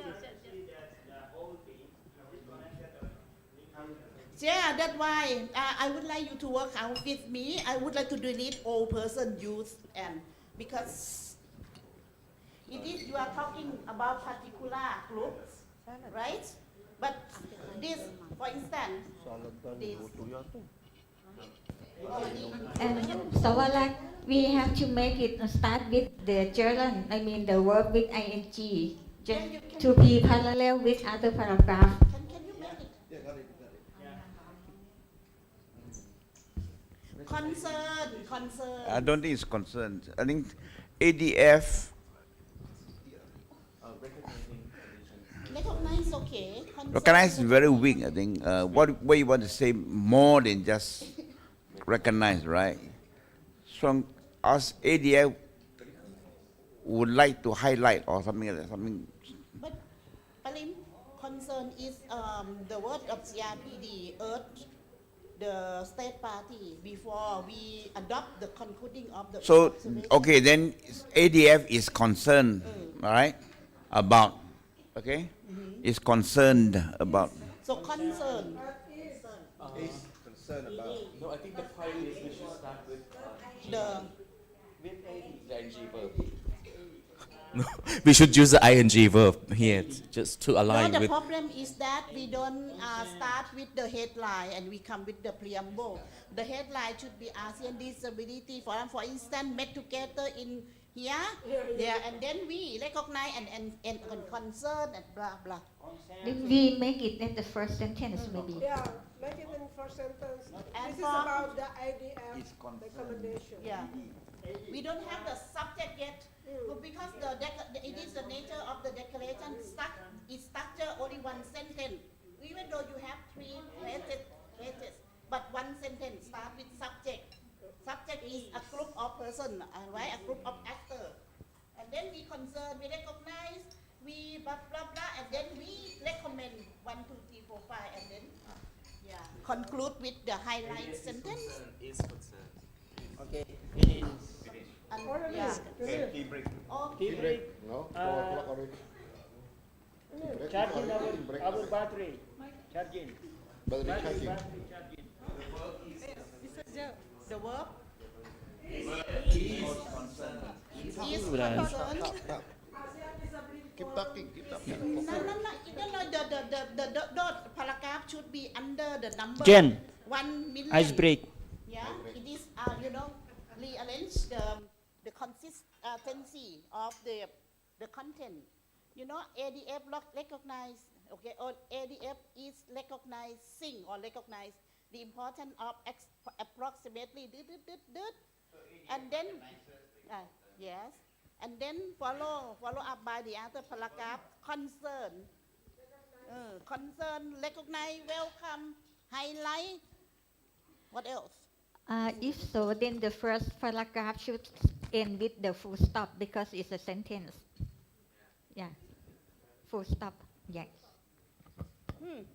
Yeah, move. No. Come.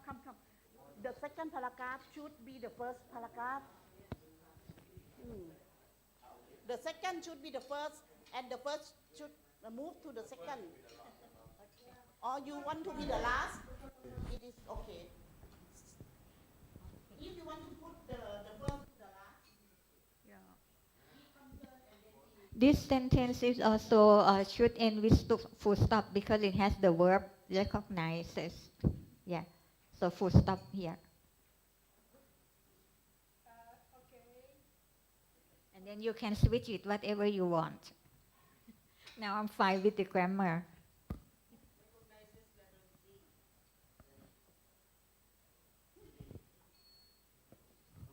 It doesn't matter because this is American English. If with the S is British English.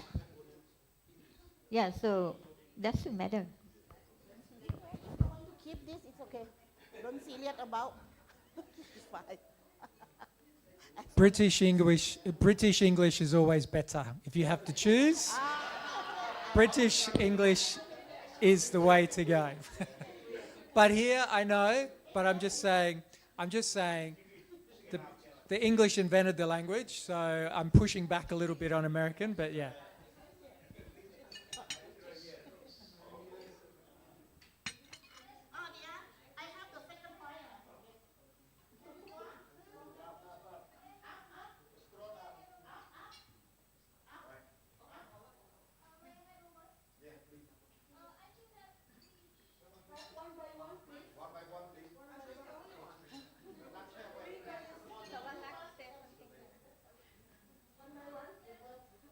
I think the first paragraph, I think we should change the word condition by discrimination.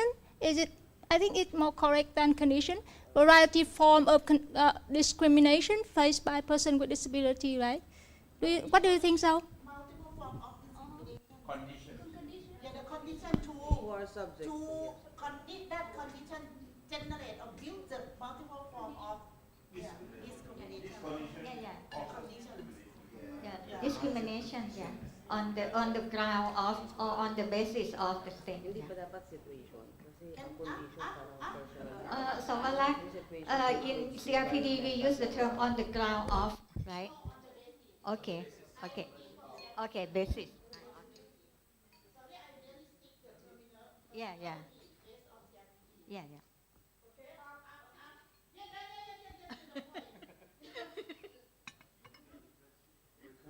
Or independence of person with disability and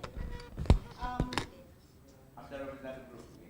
and the Autonomy? I think the condition, it should not be condition, situation. Autonomy is up there. Because condition is about personal. Situation involves the environment.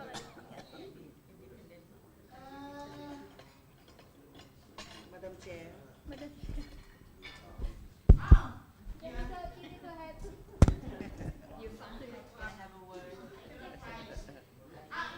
including Freedom of expression. Freedom to make their own choices. Okay, sorry.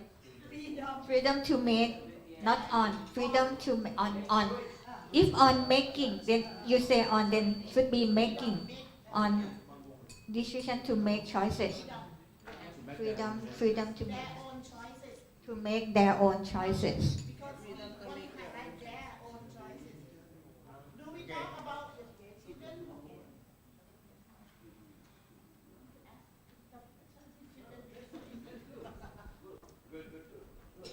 Madam Chair, just a little comment on the upper part, please. On the first line, the variety of conditions faced by persons, can we, may I, just a thought, because the condition, it refers to the, like the physical or the personal condition of a person, but if we're going to use the situation, the person and including its environment. My recommendation is to replace it with situations, variety of situations. Situations. Yes. Thank you.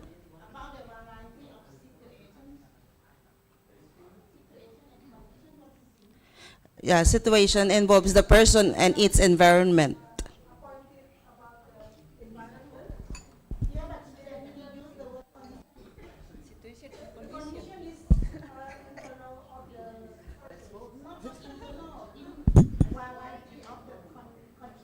Why we should make it very But you can make the situation different, okay, you can keep it, we don't need to follow every single. I like to show you the word from the text. Thank you. Situation and condition faced by Situation is already broader. Bungkus.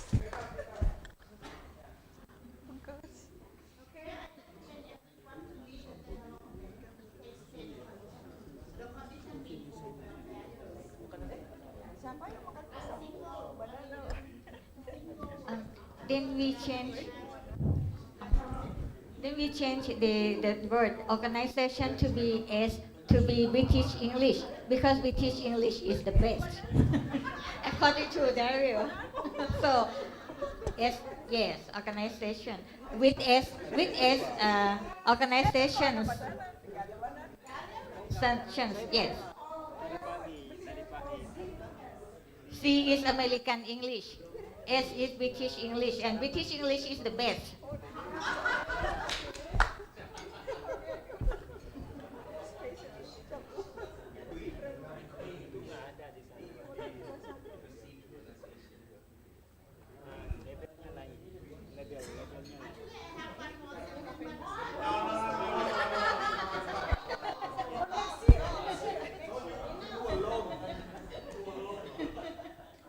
Sudah ya?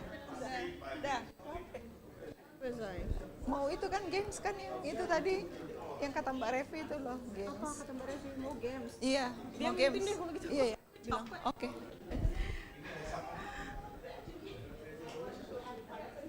Oh ya, nanti sekalian kabarnya buat besok kita jam berapa? 7.30. Iya, terus di lobi selatan. Oke.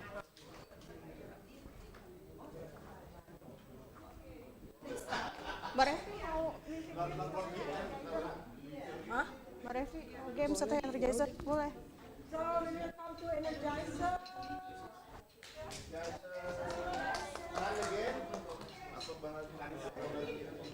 Enggak ada lagu.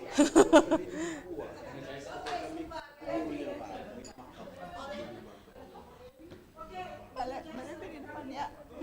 Iya, udah.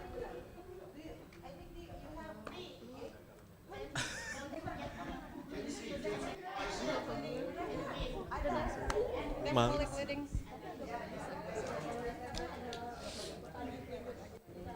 Sini, gue gak ngerti game sih gimana. Gue juga gak ngerti. Iya. Kan gue jadi. Hello. Hello everyone. Okay, so for now we want to play games.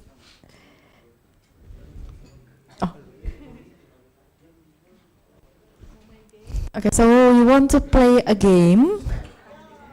So we gonna compete.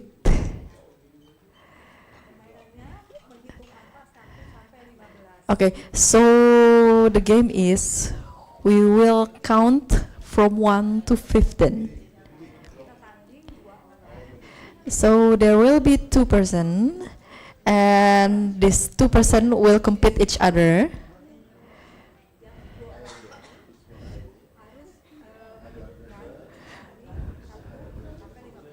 So for every couple, they will have to, for every 2%, they will have to mention the number between from 1 to 15. The last number will be the winner. So the way we compete is like this. Simple. Okay, for example, both of us will compete. So you will mention the number from 1 to 15. You can mention 1 or 2 numbers, maximum 2 numbers.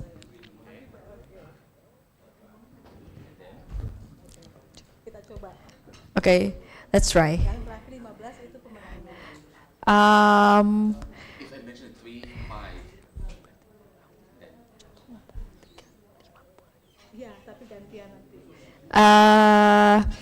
Yes, you may do that, but like you mention the numbers, like you taking turns in mentioning the numbers. Okay, first you can do rock, paper, scissors.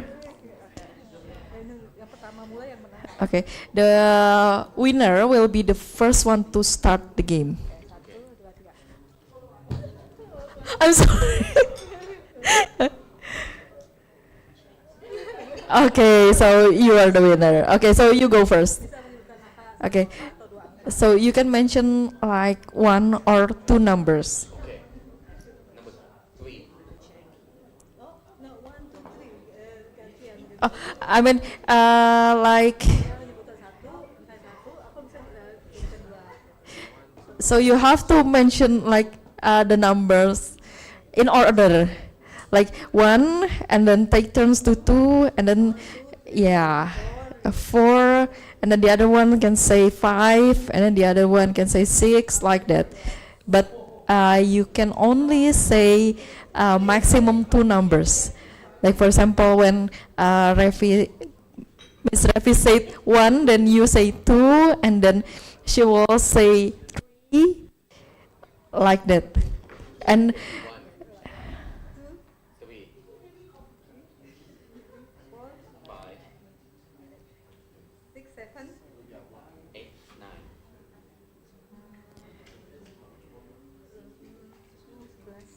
10, 11. 12. 14, 15. Okay, so you're the winner. Okay, got it. Okay, let's try it. The one who said 15, he will be the winner, yeah. Okay. So, but because we compete each other, so we have to say it fast. Okay, so you can find your partner to do the game, to play the game. The winner have to raise their hands.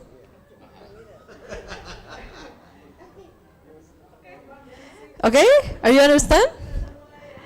Can we start? Understood? Okay.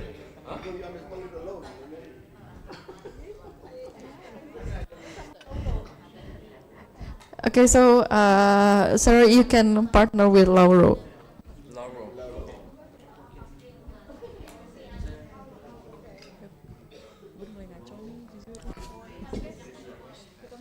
Okay, let's start with your own partner. You can do rock, paper, scissors, and then the winner is the first one to start.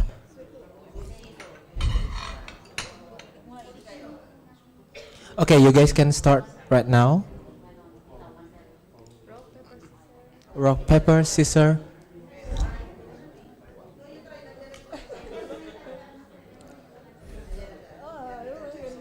And you win, okay. You're in partner or?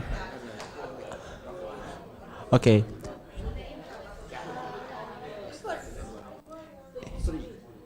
No. First number one. 1, 2. Okay. 1, 3, 5, 7, 9, 11. You can mention twice. And then others.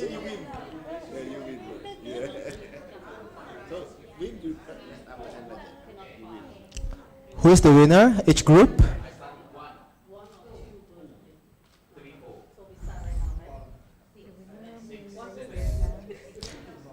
The winner, you may raise your hand. This.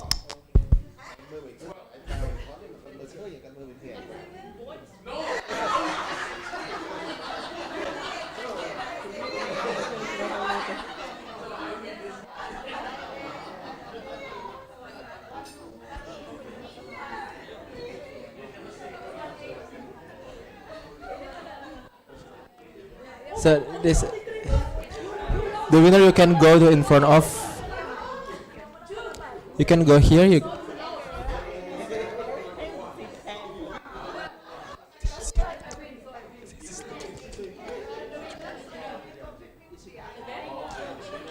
The winner, you have to compete with another winner.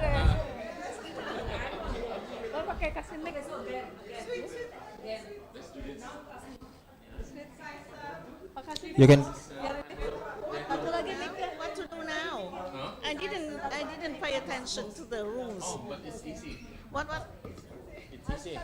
But you won, right? You just won. You just won, right?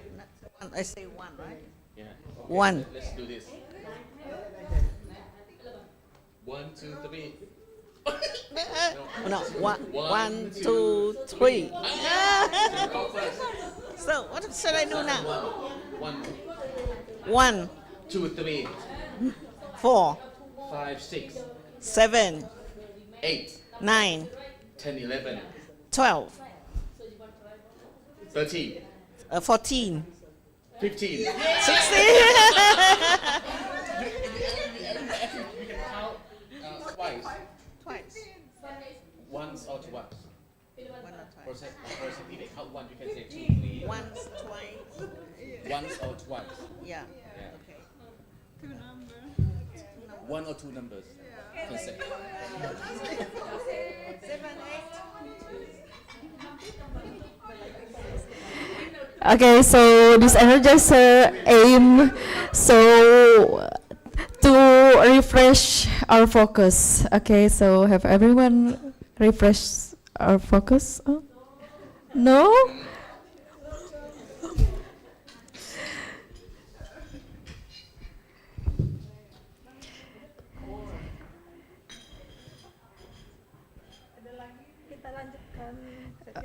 Okay, maybe we can move to the next station right now. Okay.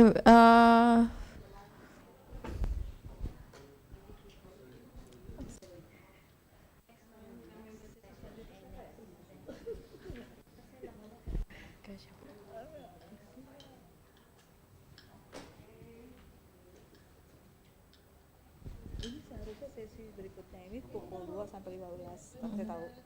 Oh yeah.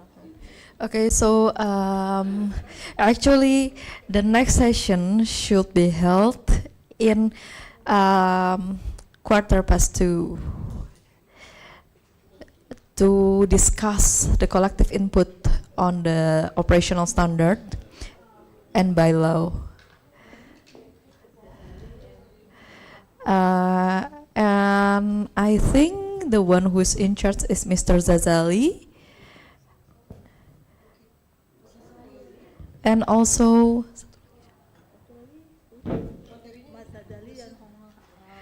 and Miss Hong Ha. Mr. Zazali and Miss Hong Ha.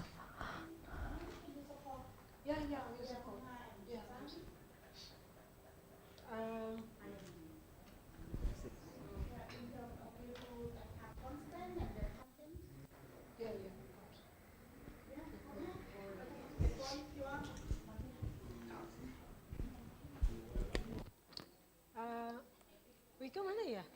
Ke materi SOP kita pengenalan aja. Nanti kita akan iya. Iya.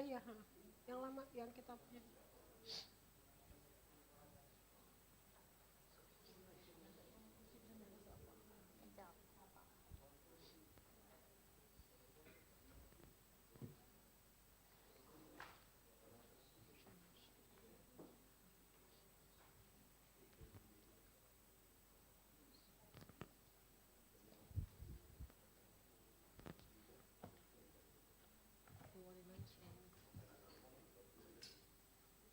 Ya, semuanya jangan tidur.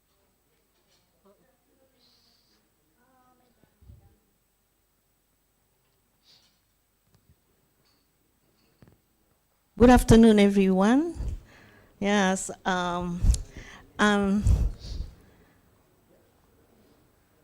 have the task, to run these sessions together with Zazali.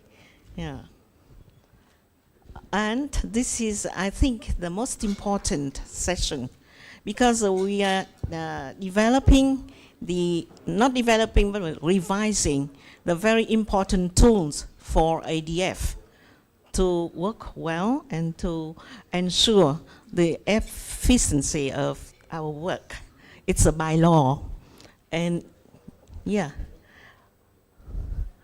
And now this is okay. This is thank you the Secretariat for showing the bylaw, the latest bylaw on the screen.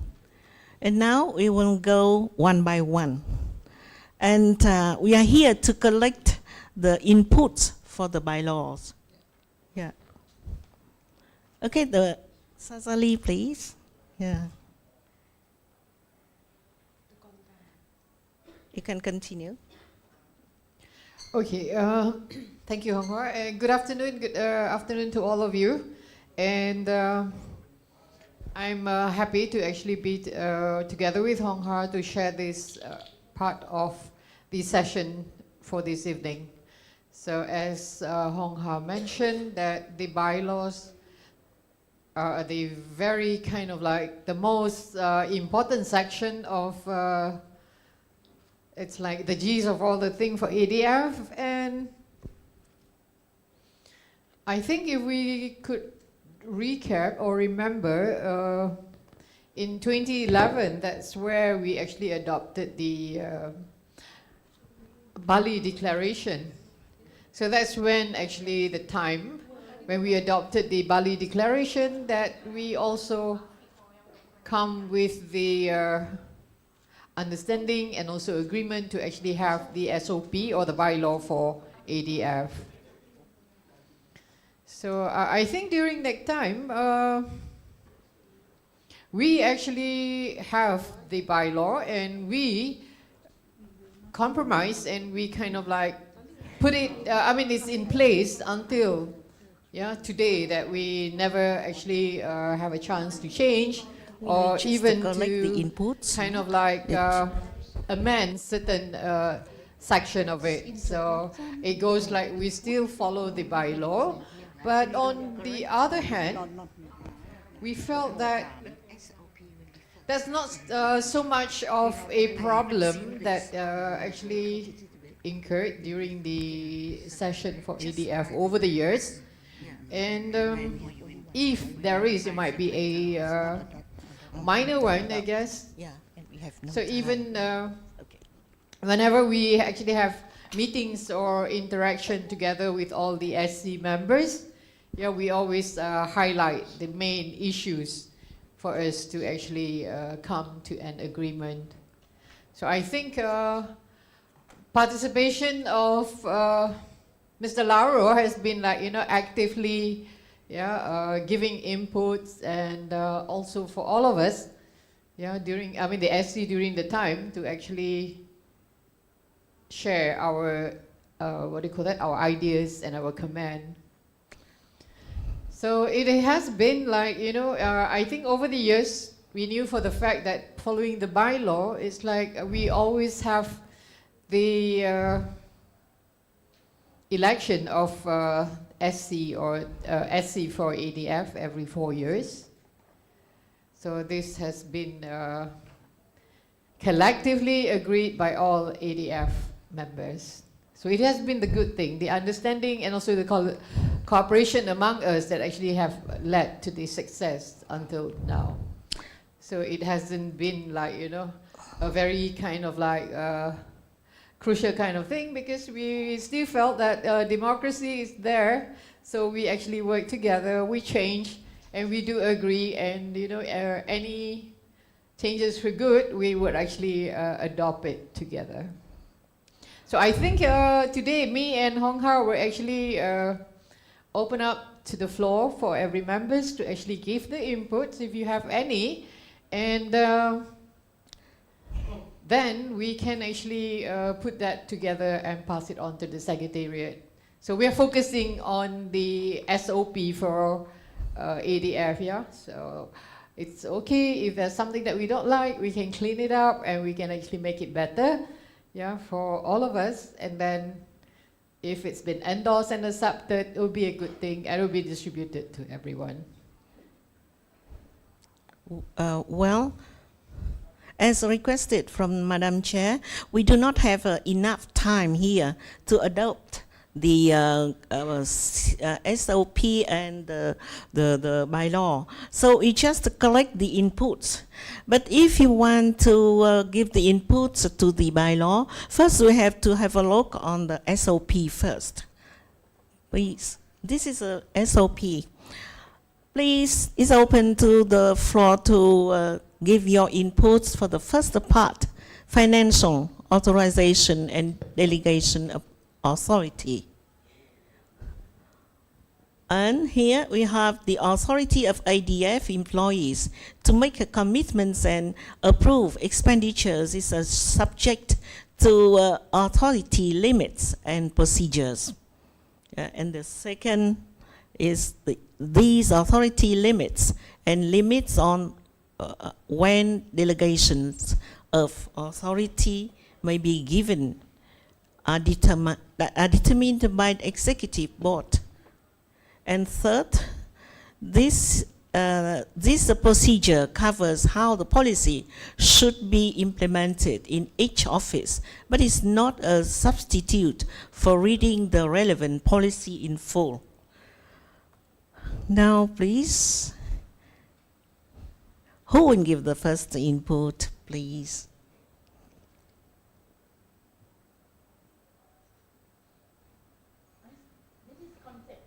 This is concept, not details. Not details. But if colleagues would like to add such as standard concept of the financial authorization, it will be good. It is maybe the process is such as Madam Hong has said, that we collect all information or things that you think it is essential to put into the SOP of financial authorizations. So, and then we will follow up after this, maybe in the online discussions, and also maybe we also can collect the name that some of you are interested in what SOP, and then we will have, create the task force, for the SOP, or every of us would like to jump in to all SOP. It's let's decide together. So let's study it later, because this is the first time you can see it. So that's why we need time to understand. So we change to the bylaws. Yeah. Yes, Jen.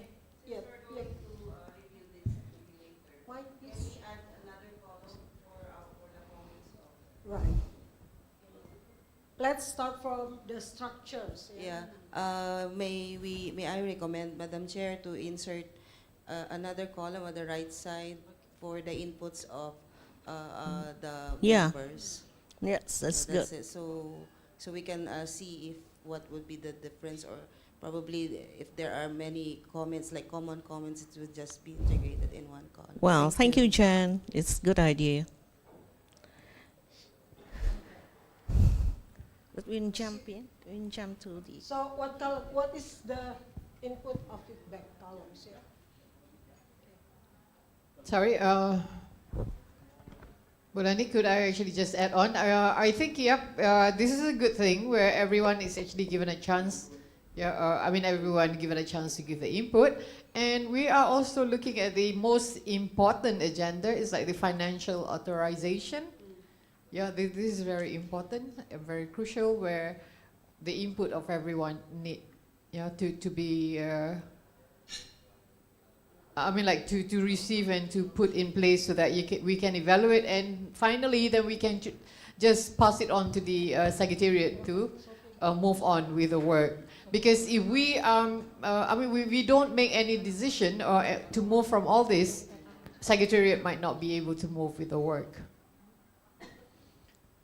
So, we continue with the Just for SOP, or we information. leave it? Just- Please, Madam Chair, we leave it to. Yeah. Just for the information, Mm-hmm. we have been drafting the concept of 26 SOP for the works of all of us. But yeah. We run through, or we jump into the bylaw. I think we no, need not the time. bylaw. The bylaw is our We need- fundamentals. We cannot talk about bylaw here, but this SOP is interpreted from the bylaw, of course. Mhm. The standard is the bylaw. So we run through this. Yeah, let's Continue. Yeah, Let's continue. Let's continue the SOP.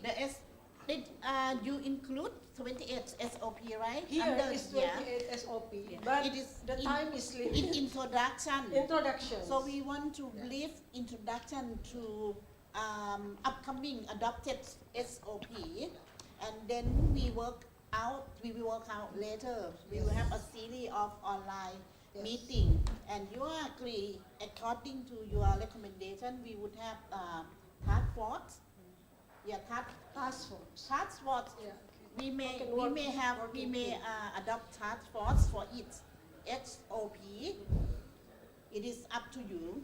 But we are now, two of them, Sasani and Hong Ha, would introduce you the expected expected SOP. Read it out. That's all. Yeah, okay. So I am going to read, so that to introduce you, the SOP. Yeah, okay. Now I start again with the reading. The first part is of financial authorization and delegation of authority. The first item is the authority of ADF employees to make commitments and approve expenditure is subject to authority limits and procedures. 2. These authority limits and limits on when delegations of authority may be given are determined by Executive Board, in the abbreviation EB. 3. These procedures covers how the policy should be implemented in each office, but is not a substitute for reading the relevant policy in full. Please, the second part is a segregation of duties.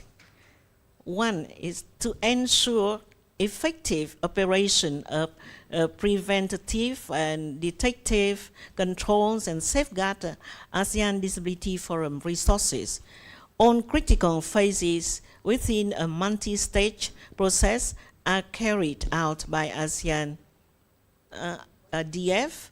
Employees must be adequately separated to prevent one full ownership of the entire process by an individual or a group of individuals. 2, human errors or mistakes in processing transaction going unnoticed. 3, fraud by discouraging collusion in appropriating funds. 4, inefficient appropriation of funds. 5, misuse of funds other than for intended purpose. 6, inappropriate review on approval of transactions. Go on, up please. Okay, part 3, cash management and controls. 1, the purpose of this procedure is to manage and control operational cash balances effectively. 2, the procedure deals with receiving, holding, transferring, reporting, and controlling cash and bank balances and includes the key control requirement to reconcile all bank accounts at least monthly. Part 4, bank account maintenance. To provide guidelines for operating bank accounts. Part 5, receipts. To ensure that all cash, check, and electronic banking receipts from third parties or repaid by employees are appropriately recorded, deposited, and accounted for. Part 6, payments. To validate and document all payment made by ASEAN Disability Forum by securing proper authorization, recording and accounting for financial transaction, and ensuring segregation of duties. To ensure timely payment to suppliers. Part 7, petty cash. To ensure that petty cash funds are minimized and used to make payments only if other forms of payment are impractical. Part 8, fixed assets definitions and acquisition. The purpose of fixed assets is to provide value to the organization over an extended period of time. This document sets out the main classifications of fixed assets and how their acquisition should be documented and recorded. Part 9, fixed assets disposal. These procedures set out the procedures and approvals required for fixed assets disposals. Part 10, fixed assets tracking. Fixed assets provide value to the organization over an extended period of time. Part 11, prepayment. 1, payment in advance of services or goods being received should generally be avoided. However, for certain transactions where the service covers a quarterly or annual period, this basis of payment represents the normal form of business. 2, this procedure covers the processes required to record and manage payment, including the steps to be taken and authorization required to shorten the period over which prepayment is expensed. Part 12, deposits with third parties. 1, this procedure outlines the deposits may be paid to third parties in order to secure a service and how to control such a deposit. 2. Deposits with third parties should be accounted for as assets for the extent that they are recoverable. Part 13, expenditure. This procedure deals with expenditure from a broader perspective and covers the eligibility, review, approval, recording and monitoring of expenditure. Part 14, procurement. This includes number 1, procurement or the purchase of goods and services, and number 2, subrecipient awards or the pass-through of client financial assistance to the organization's subrecipients. Part 15, property leases. These procedures gives guidance to ASEAN-DF on real property leasing with respect to documentation of leasing decisions, entering into leasing agreement, obtaining approval for leasing agreement. Real property herein refers to apartments, condominiums, units, flats, houses, office buildings, vacant lots, and warehouses. Part 16, travel and other expenses incur, how to pronounce it? Yeah, incur by staff. To ensure fair and equitable treatment of employees by defining procedures for authorizing business travel by ASEAN-DF employees and for expenses claimed by ASEAN-DF employees. Part, down please. 17, tax payable and receivable. To ensure that ASEAN-DF is in compliance with the tax regulations and reporting requirement of government of Indonesia. Part 18, anti-terrorism compliance. ASEAN-DF does not engage with organizations and individuals that are involved in terrorist activity. There is a legal obligation to ensure there is no such engagement. And, up please, and positively certify that ASEAN-DF do not deal with terrorists or those that advocate, plan, sponsor, or engage in terrorist activity. That's all? That's all? Yeah. The code of conduct, yeah, for ADF. Can you go up one? Yeah, just take note. Money laundering. Yeah. Can you put an 18%?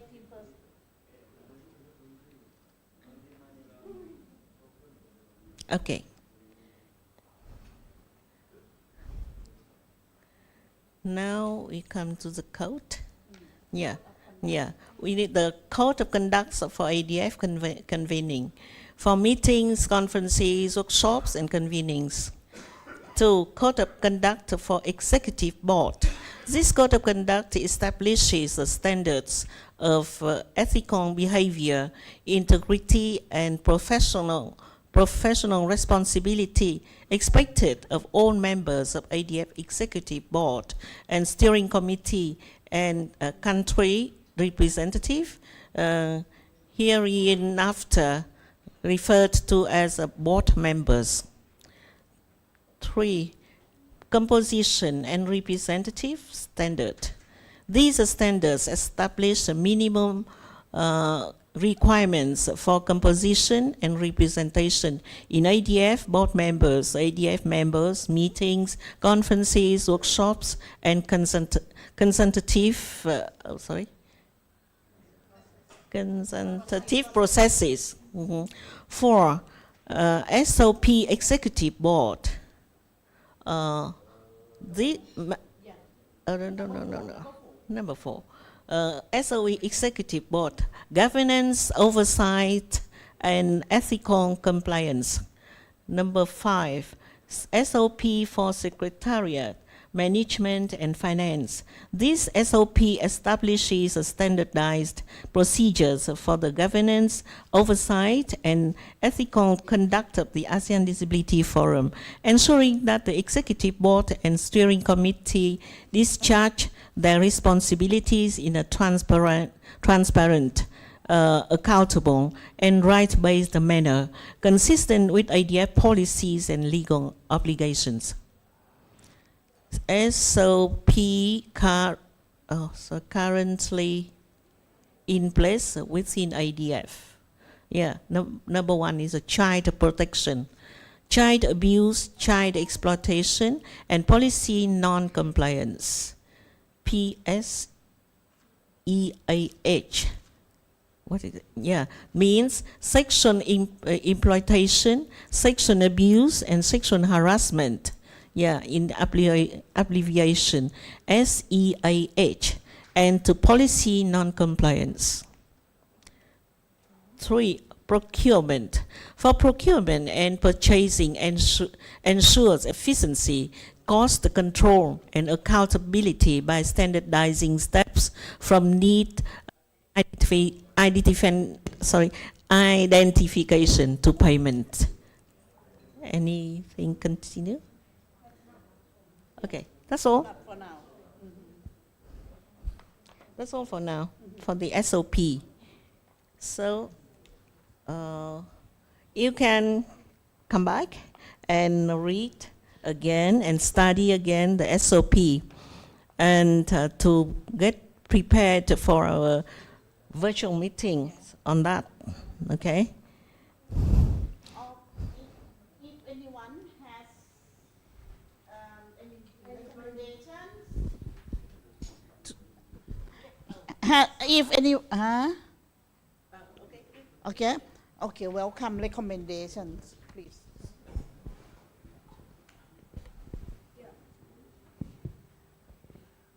Thank him for set up a good step for SOP. My first question is, as the time is limited, do you think that the draft SOP will be fulfilled by this late afternoon, number one? And number two, as among ourselves, we got not only about SC, not only about international OPD, but observer as well. So I don't know whether will just give us as the homework or just give us to do in the name of prospective country or in the name of SC. And it is the interlink to the constitutionalized of ADF as well for us to understand about clear role of SC, clear role of national OPD, and also how to apply and recognize like membership, also membership as well. I know it's very good and very comprehensive, and it really takes time to see like each of component, like mostly about some is internal, some need decision making process by whom? Is it from SC and like secretariat and define properly to understand from now on? It would be very useful for discuss on the internal one. Thank you. Hong Hai is very clear. It's homework. Yeah, it's an introduction, a step of SOP. Yeah, an introduction that we have to work out. We, not me, not us, not only two of us. We have to work out how Yeah. SOP for now.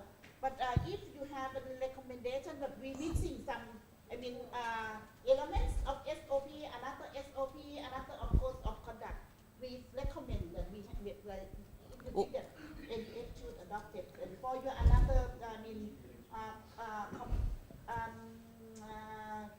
concern.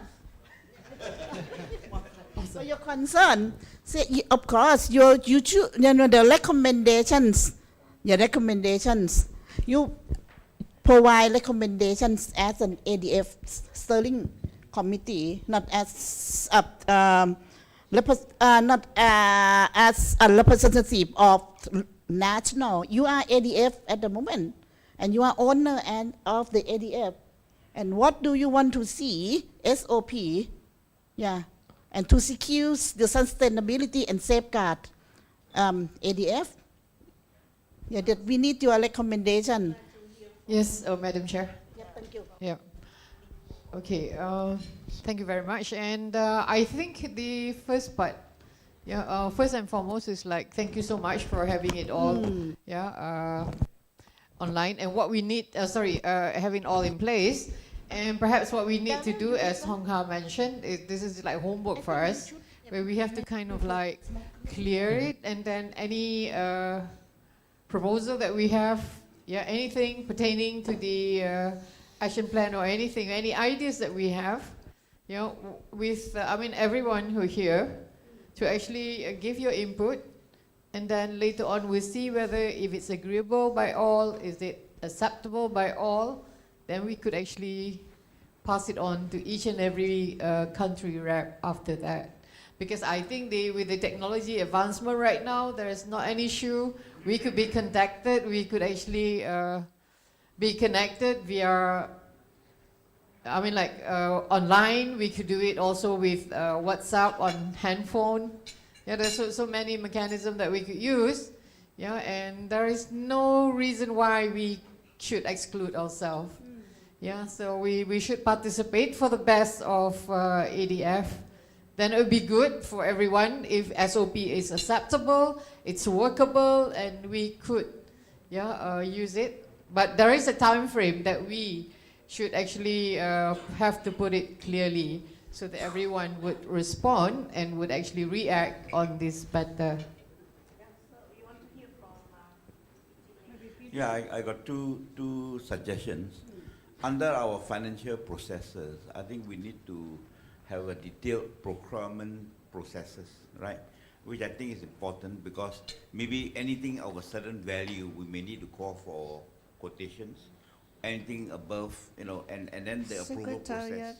Who will process, who will approve the quotations and all these things? Because sometimes it's important, you know, because we are trying to have more accountability and good stewardship of the grants that has been given to us. So I think that's important. Anything we can come out, things like anything below certain value can be at the decision of the resident head of organization or whatever. I think that is important. The second point I want to make is on the board. Please, Secretariat, can you write?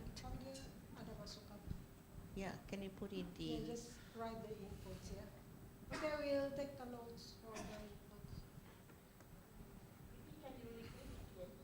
Okay, talk about the financial processes.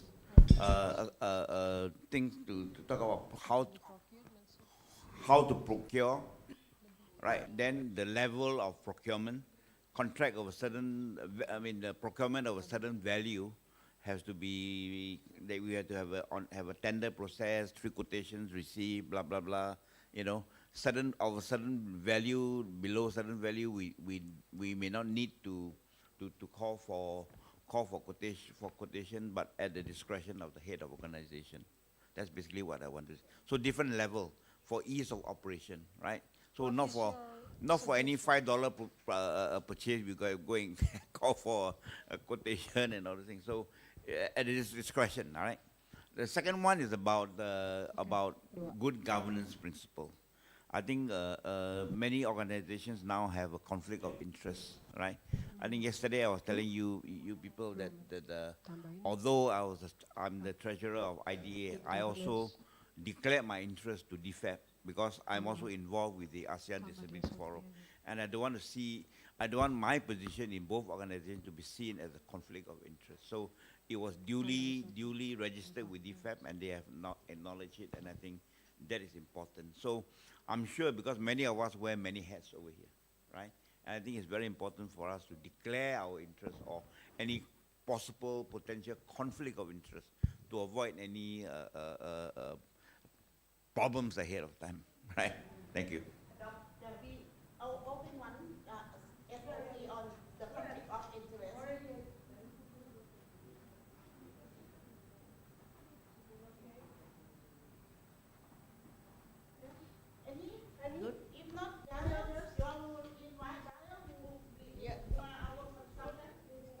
I think the conflict of interest is a separate one. It's not under good governance and complaint mechanism. It needs to be a separate one because it is a very important one. Look, just a couple of things. I think this relates directly to my presentation yesterday. This is all about the governance of ADF and what we need to do to make it stronger. There are 26 SOPs listed here. So Sarawat, to your point, what you need to decide as the steering committee is what you can achieve this year. DFAT's not expecting this to be rushed through. In fact, the opposite. They would rather quality over speed. So we have to decide which ones are the most important. Usually it's things like financial management, maybe the conflict of interest, those sort of things are usually higher order, but we can propose a priority list and just work our way forward, okay? Most of this can be done online. There are some things that are fairly straightforward. For example, you know, there was something about office spaces and things like that. That should be a fairly straightforward secretariat process that the steering committee can approve. There will be others that require some discussion, particularly around membership and decision making. Those things will require more of a discussion. So we need to separate out which ones are fairly quick and straightforward and just need a kind of stamp, and which ones actually need a debate and a discussion. The other thing that we need to decide is some of these SOPs will already align with your constitution, and some of them won't even be mentioned in the constitution. So we need to decide to what degree these standard operating procedures actually speak to the constitution. Is the constitution saying the right things around these SOPs? Do we need to flag the constitution change, or do we need to do something different? So we need to keep that in mind. The other thing, you had the code of conduct for the executive board. The code of conduct should be for everyone that ADF has as a member. So yes, the board should, set the standard, but the code of conduct is for everyone. So I want to flag. Code of conduct. There was also one around composition and representation. I think that's one that will need discussion with the steering committee to determine what the constitution currently says, what the constitution allows you to change, or do you actually need to refresh the constitution? The other thing I want to flag is that what's not clear in these SOPs is what is the process to approve these SOPs. Like Sarawat said, is it the executive? Is it the steering committee? Does it include national reps? Does it include observers? That is also not very clear. The Constitution speaks to some of that, but not to all of it. So we need to look at the process. We need to start getting used to going back to the rule book, and right now the Constitution is your first rule book. If that doesn't speak to it, then we need to work out what's acceptable and approve that by the steering committee or the board, depending on what topic it is. The other thing I want to say is that actually, to my understanding, there are no SOPs in place. I know that you had listed a couple of SOPs in place, the prevention of sexual exploitation and harassment and child protection policy. They are there in draft, but they haven't been approved, my understanding. Certainly I didn't see any minutes that they were approved or ready to be implemented. They're in draft. So I think we should take all of these as consideration for us to start with as a foundation. So, thank you, Daryl, for very good insights. So actually we have already have the child protection and SEA, and we have used it for requirement of the fundings. Yes, of course, such as like Daryl said that we are not yet officially approved in the forum of ADF. So I think if we can see today do you mind? Might be it's very standard. If you don't mind.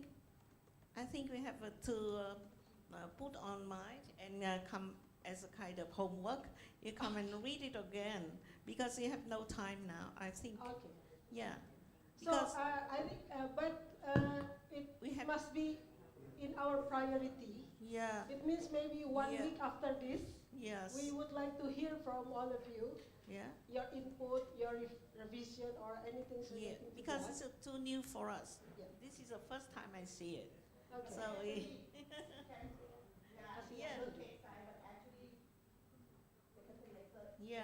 yeah. Yeah, we will send So it. I think we should focus on the inputs for the bylaw. Yeah. First. Daniel, can you repeat again that to revise input and provide input by law at the same time? Can you explain the process again, like step by step? So what we need to do, remember yesterday, if you can remember all the way back to yesterday, I talked about what's required from DFAT for this work that we're doing is an action plan. Okay, remember you've got the two packages in the program. You've got package 1, which is about the governance, all of this about how ADF works. And then you have the package 2, and that's more about the advocacy and the activities that you do with ADF and DPOs. What we need to do for package 1 is a governance plan, an action plan about how we're going to strengthen ADF's processes, like all those SOPs said. So what we will be doing is developing this plan. I will draft up this plan for the steering committee to review. As part of the plan, we will have the review and development of all of these SOPs. But what you have to decide as ADF is which ones are the most important ones to start with and which ones can go further down the line. Okay? So all of those are important, but some of them are more urgent than others. Some of them will be handled very quickly because they might be something about the way the Secretariat organises a lease for the office. That's fairly straightforward. Others, such as the membership of ADF and the responsibilities, that's more of a discussion among the steering committee or the executive about what needs to happen. And then on top of all of that, we need to work out, does the Constitution support what ADF needs to do with all these SOPs? Because the Constitution, when it was drafted, none of these SOPs existed. So we might find that to do the correct processes for ADF now, the Constitution doesn't work in some areas. So we have to look at the Constitution to make sure it is fit for purpose, because in the Philippines at the end of the year, if you want to change the Constitution, that is the time to make changes to the Constitution. So we have probably realistically about 4 months on top of all of this, on top of all your program work, on top of your national OPD work. So we have to be realistic about what's achievable, and we have to prioritize the most important things for this year. Any questions? Thank you. Any specific timeline from specific timeline? The only timeline that I'm aware of is this morning, I think it was this morning, when Malani put up the work plan, or was that yesterday? I can't remember. It might have been yesterday. The work plan already listed some outputs. So that's our starting point. We need to look at what has been committed by ADF already and see if that's achievable.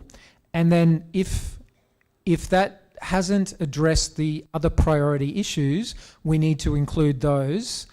And that's our starting point. The rest can go next year, or the rest we can work it out. Okay? We have to look at the work plan that's already been committed.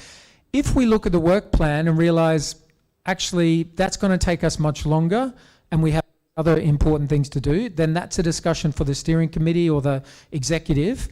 And then we just let DFAT know we think it's important to change for these reasons. And I think that they will understand if we have a genuine good reason. Would I propose, just only my idea, and I might want to hear from our team or among SC or National OPD as well. as now we still like, we know like the constitution of the ADF could not be touchable or could be reviewable. And also it show about the role and responsibility of SC or executive board, or the role of national OPD as well. So that's why I think like, and structure is also a part. Whether do we want to see clear structure from ADF from the beginning?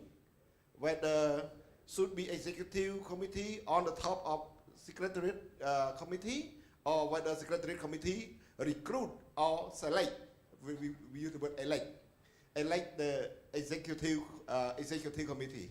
And the role of executive committee, how to show the secretariat of committee. After we know all of this, I think SOP is a part of internal, and we know the level of the decision. Example, the budget we spend, the money we sign agreement between the donor or whatever like this. So if it's my personal opinion, I propose we would look into the structure of ADF and its constitution and clearly define what is it, and then for the operational we can set for the next milestone. That's my idea. Thank you. Well,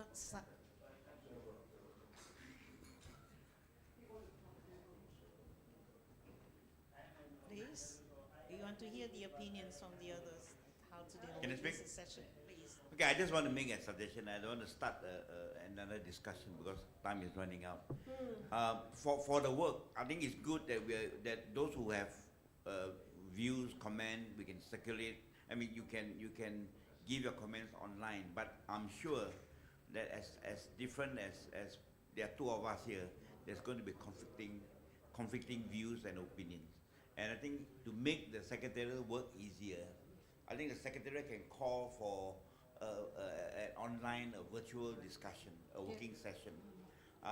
Do it democratically. I mean, WhatsApp has a very interesting feature on you suggest 3 dates, 3 times, or some dates and time, and you people vote on it. All right. So the one with the most popular time slot, we will go ahead and schedule the meeting there, and those who can join in, and then we can have an online discussion to finalize the draft. So that's my suggestion. Thank you. Thank you. Well, I appreciate all the your opinions. Yeah, and I think we should leave it to the. So.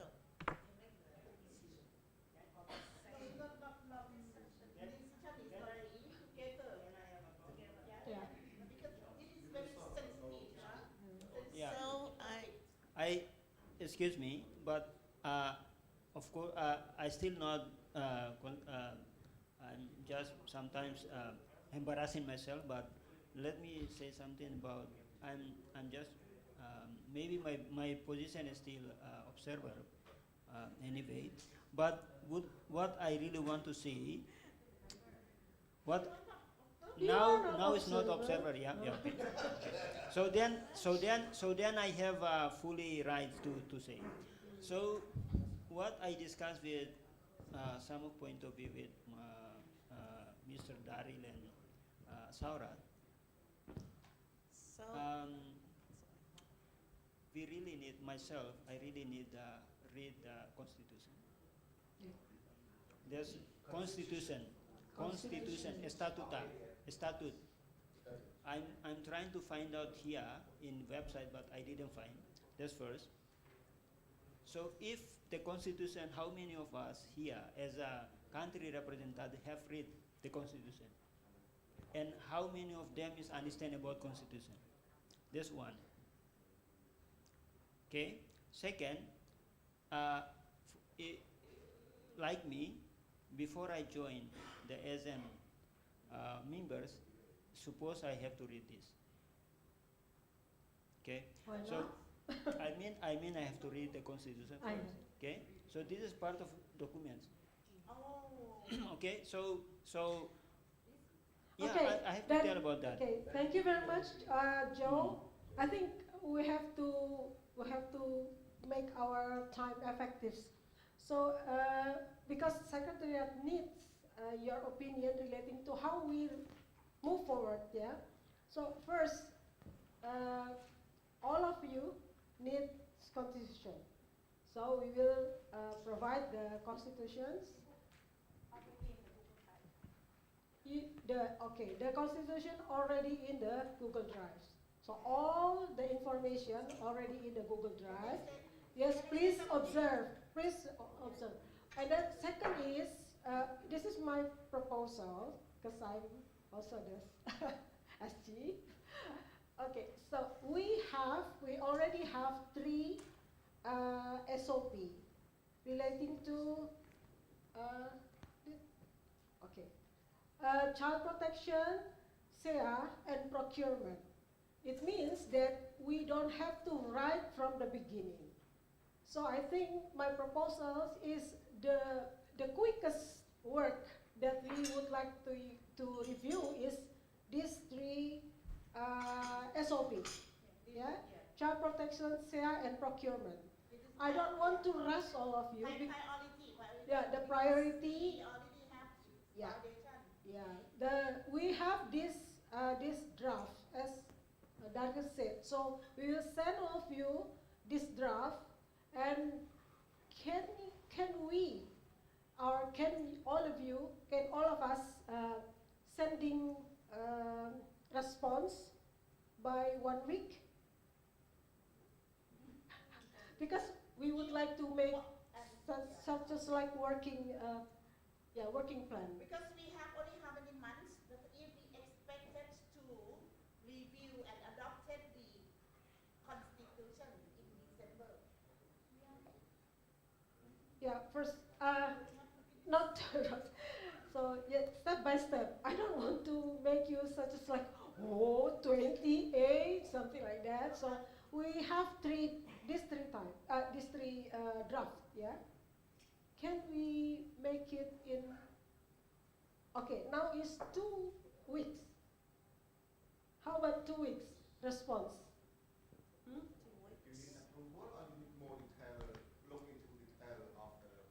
You look into details. We have a policy in paper, okay? We have policy document on child protection and peers and what else? Give the input procurement. for the You give draft. inputs Yeah. because we want to enhance the policy, and then next step is approve content and approve. To be a strong policy, I really suggest to do online with our SC, one by one, or at least let's say every 2 weeks we will move one to review the policy through online. It would be much more comprehensive than just set deadline and do 3 policy individually. I don't really like. And what is indicator if we set up, follow your recommendation? How do we ensure that everyone will follow the plan? We have to be realities. That's why we need your leadership. It is not my leadership, it is No, your listen responsibility. to me. I know it is our responsibility, I know, but we want to set up clear schedule. In case, example, among the 10 countries who are not joined the online review policy, he has to be agree on what we are doing. It is the indicator. But if the indicator just say, okay, 3 week time, approve for 3 policy, nonsense. We are not talking about the approval, Madam, Mr. We are talking about your review. What is your opinion about the draft? And then what kind of input you would like to put, or additional or delayed, something like that. First, this is the one that let's not to rush, like Darius said, let's work step by steps. We have 5 years. No. Let's say we will not rush you, Yeah, but we have to be we have to be realistic. Daniel is very Daniel is really clear that what we No. want to achieve. If we want to achieve, because your concern, your main concern is about constitutions. I know. If you want to achieve this in December, then we have to set up a work plan with certain time frame. Yeah, under knowledge and flexibility, but it's realistic to achieve. I mean, for achievable. But because I don't want to say that, okay, we don't like you, and what else? Which is the deadline? When is the the deadline. When, yeah, we want to get an effective, you know, participations. It's not passive that we have to send. Madam Chair, can I? Madam Chair, yeah, sure. Okay, let's talk technically. Yeah, I totally agree with Sarat. I think we should set up like a meeting to work on one paper together. If we just send out the document, and then if I put some comment in the first paragraph, and then another person will put in the third paragraph who will summarize it. So we need to agree together. And beyond that, we need to clear our structure. Like we don't need to wait like until December, November. Like if we have good structure, and we will know, like maybe the chair can be approved this kind of document. So after we finalize together, and then the chair can be approved, and then we can, yeah, approved by board or whoever, because we don't clear yet in our organization. Yes, we need to clear on our structure first. Yep.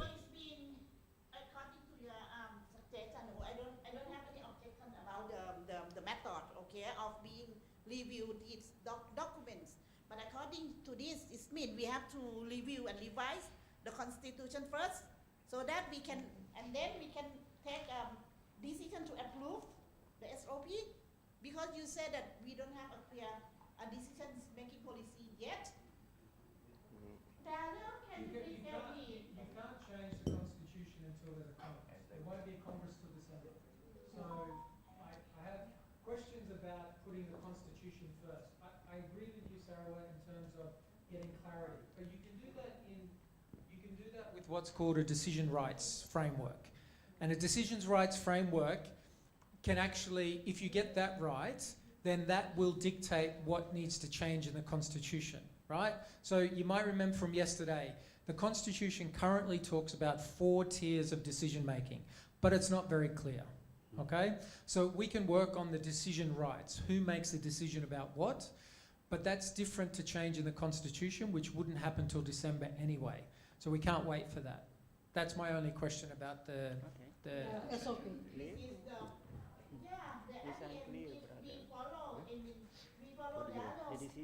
Suggestions as our consultant. This means we make a priorities of, you know, adopting, reviewing, enhancing and adopting the documents, the SOP, why we are why we are working on the constitution. If you are waiting until we have a clear decision-making policy, we adopt nothing in the year.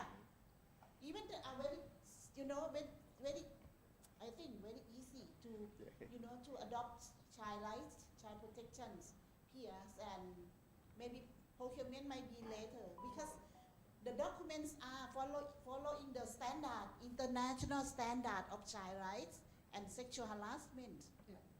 Yeah, it is not concerned about money. Maybe I'll just, sorry, Melanie, I'll say one thing. So it's very good, your approach in terms of being thorough. I guess my concern is we have 26 SOPs just on this alone, and we have a whole plan of issues that need to be dealt with.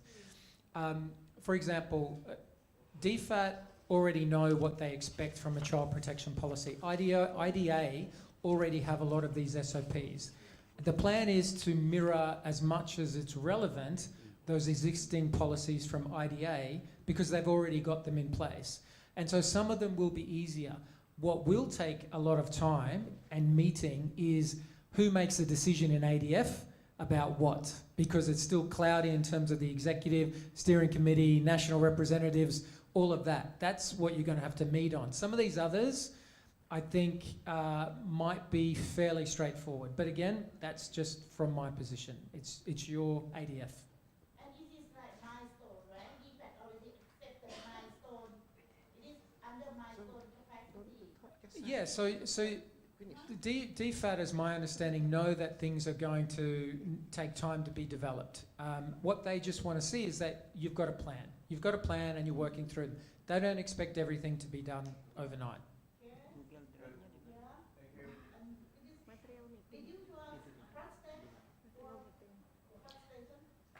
Okay, so my proposal is, if you allow us to design the work plan on and the prioritize of the SOP, Then we will come back to all of you maybe 2 or 3 days after. And then you give a response on this one. Okay? Okay.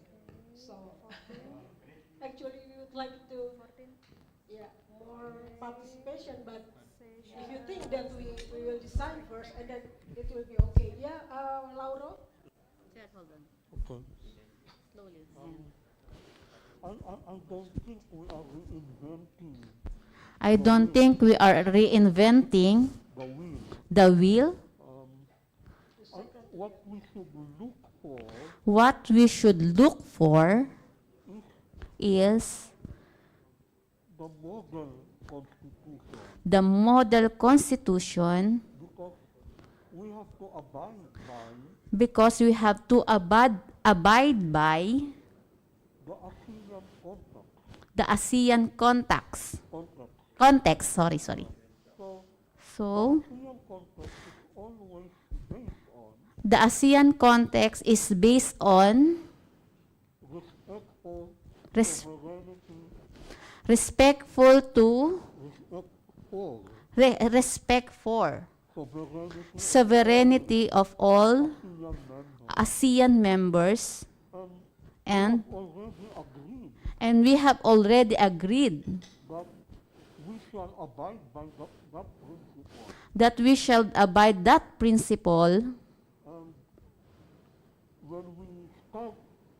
And when we start interviewing, intervening intervening with other countries' affairs, with other countries' affairs,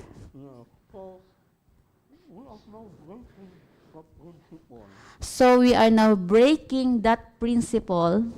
so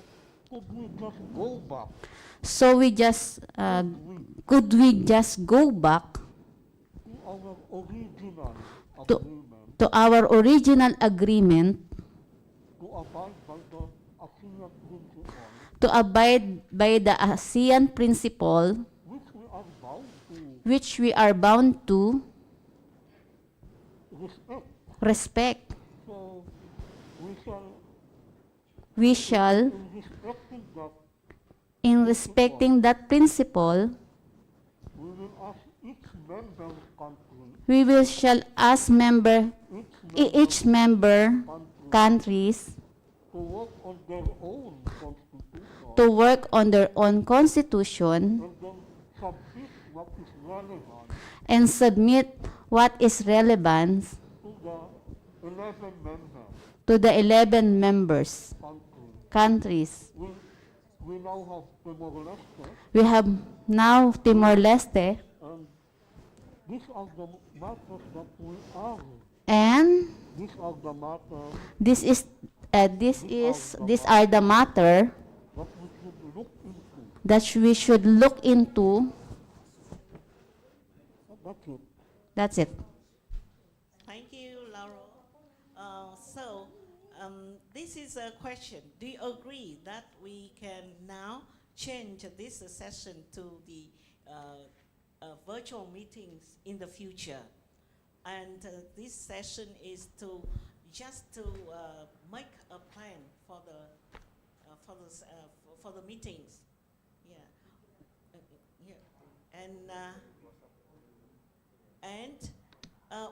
What is the time frame that you can see that very suitable for your insight, for your view of the Constitution, and your insight in your inputs to that? What do you think? 2 weeks or a month?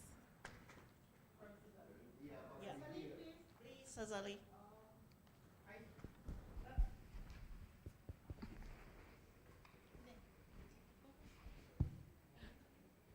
Okay, I think first and foremost, thank you everyone for the brainstorm, the idea, and the inputs that you shared.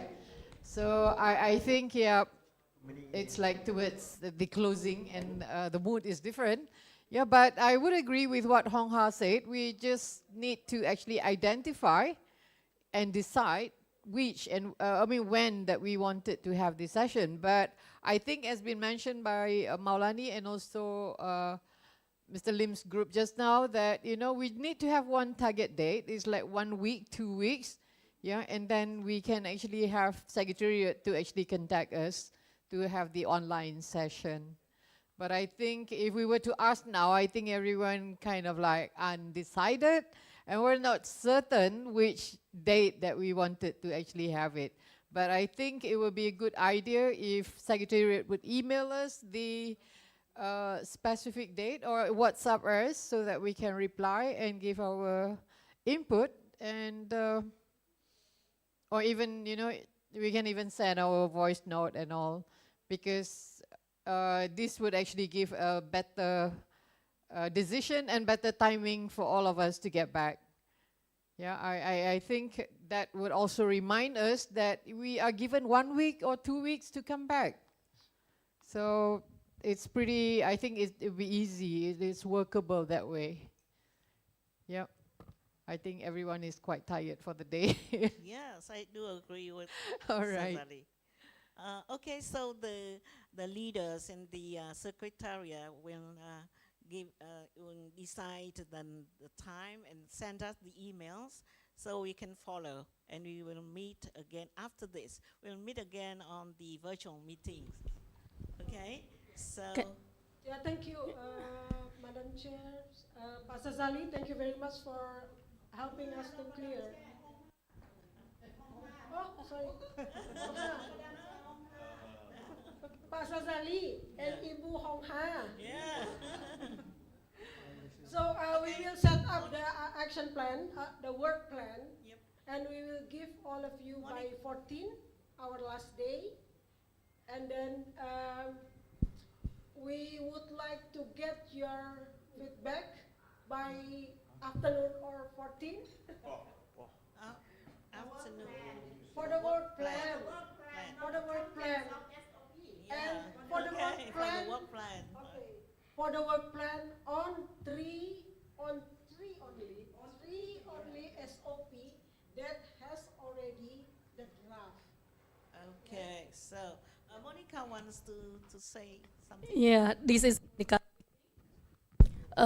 So regarding to we heard a lot about the SOP or any 3 policies. As I remember, is a prioritized one. So just my idea from my mind, I think we could share first through email through the share Google first for the 3 policy, and then in the email we can state the appointment or the meeting schedule for all of us. I think it's much more easier than we not, you know, go through the document and all of us sit to discuss and body that probably we don't have much time, honestly speaking, because there are 3.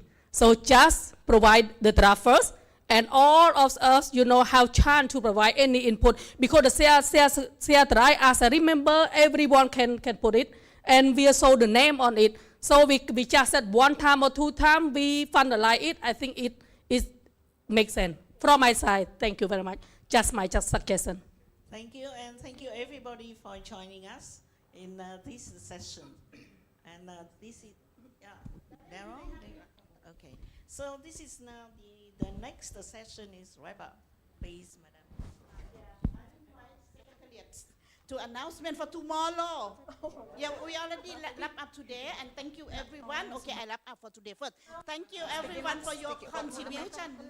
Yeah, even we are talking a lot of under sensitive matter, but we are openness, touch each other. Thank you again, and enjoy your dinner times. And next, may I invite Secretariat to announce for tomorrow program, because we are attending, right? All of us will attend the ASEAN CSO forums. Iya, satu warna aja. Wait. Can you project itu? Yeah, oh, wait. So tomorrow we will attend the CSO forums. Iya, satu warna aja biar nggak pusing orang. Iya, satu orang satu. So we want to know how do we travel there, and where is the meeting, the meeting venues. Another,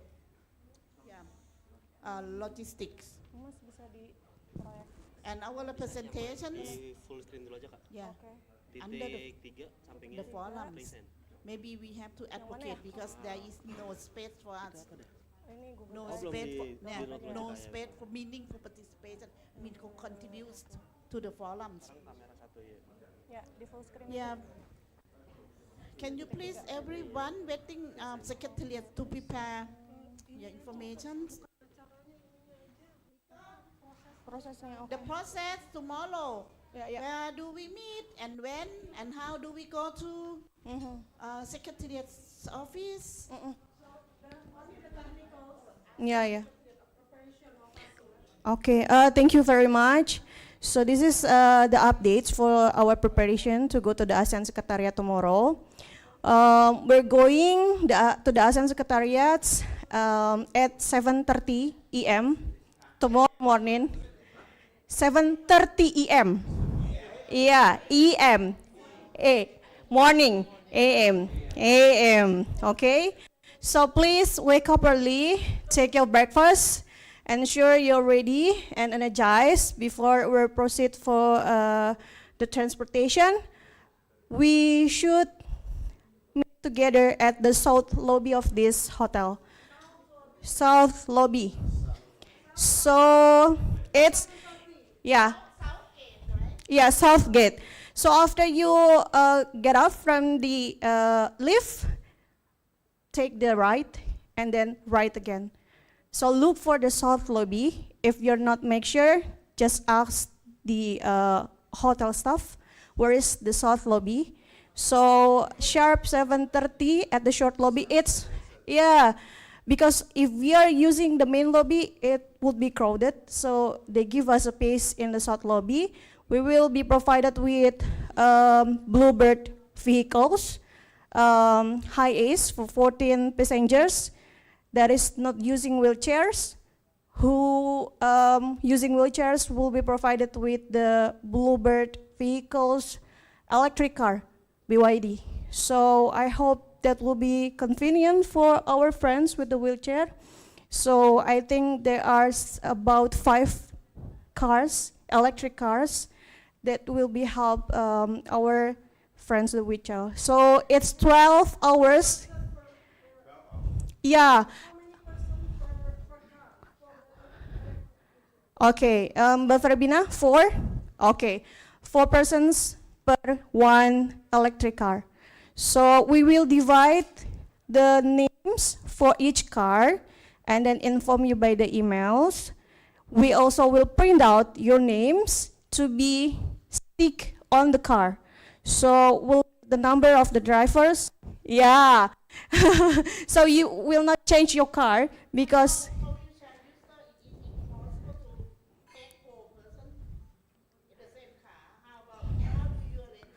yeah, we can back and forth. So that's why 7:30. Yeah, I know. Yeah, yeah. So that's why. Yeah, we will accommodate back and forth. So we have 4. Yeah, back and forth. So that's why we anticipate 7:30. So hopefully it's not far, just 20 minutes. So yeah. We only 4. We have 4 cars. 4. Yeah, yeah. 4 cars with back and forth. Yeah, 4 cars. Yeah, 4 cars. Oh, I'm sorry, Febrina just make some revision. 5 cars, madam. 5 cars. Yeah, the high S is for non-wheelchairs, right? Yeah. Yeah, okay. Noted on that, 1 vehicle for 2 persons, wheelchair in the PA. So use the semi-formal or business attire to go there. If you're wearing the traditional clothes, that would be great. This is the agenda of the meeting. I have uploaded it in the Google Drive as well. If you would like me to send you the separate emails of this agenda for the ASEAN Secretariat meeting, I can email you tonight with all the information for our meeting point tomorrow at 7:30 a.m. Any questions? We will.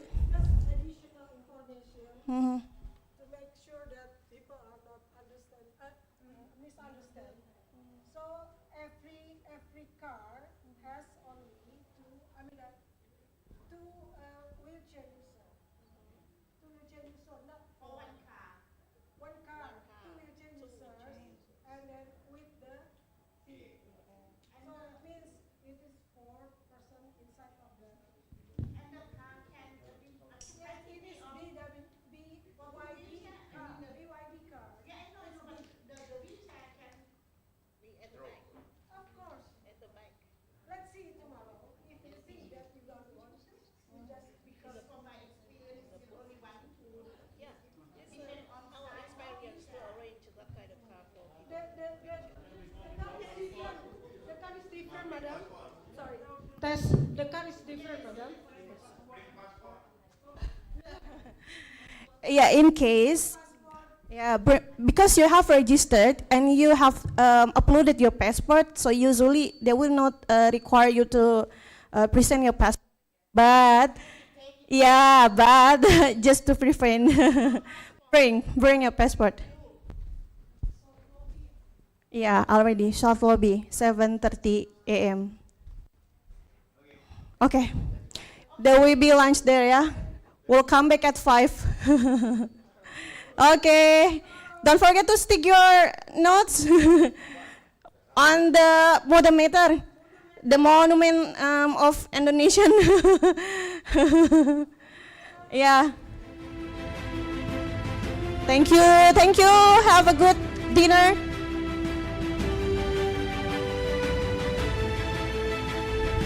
I will give you.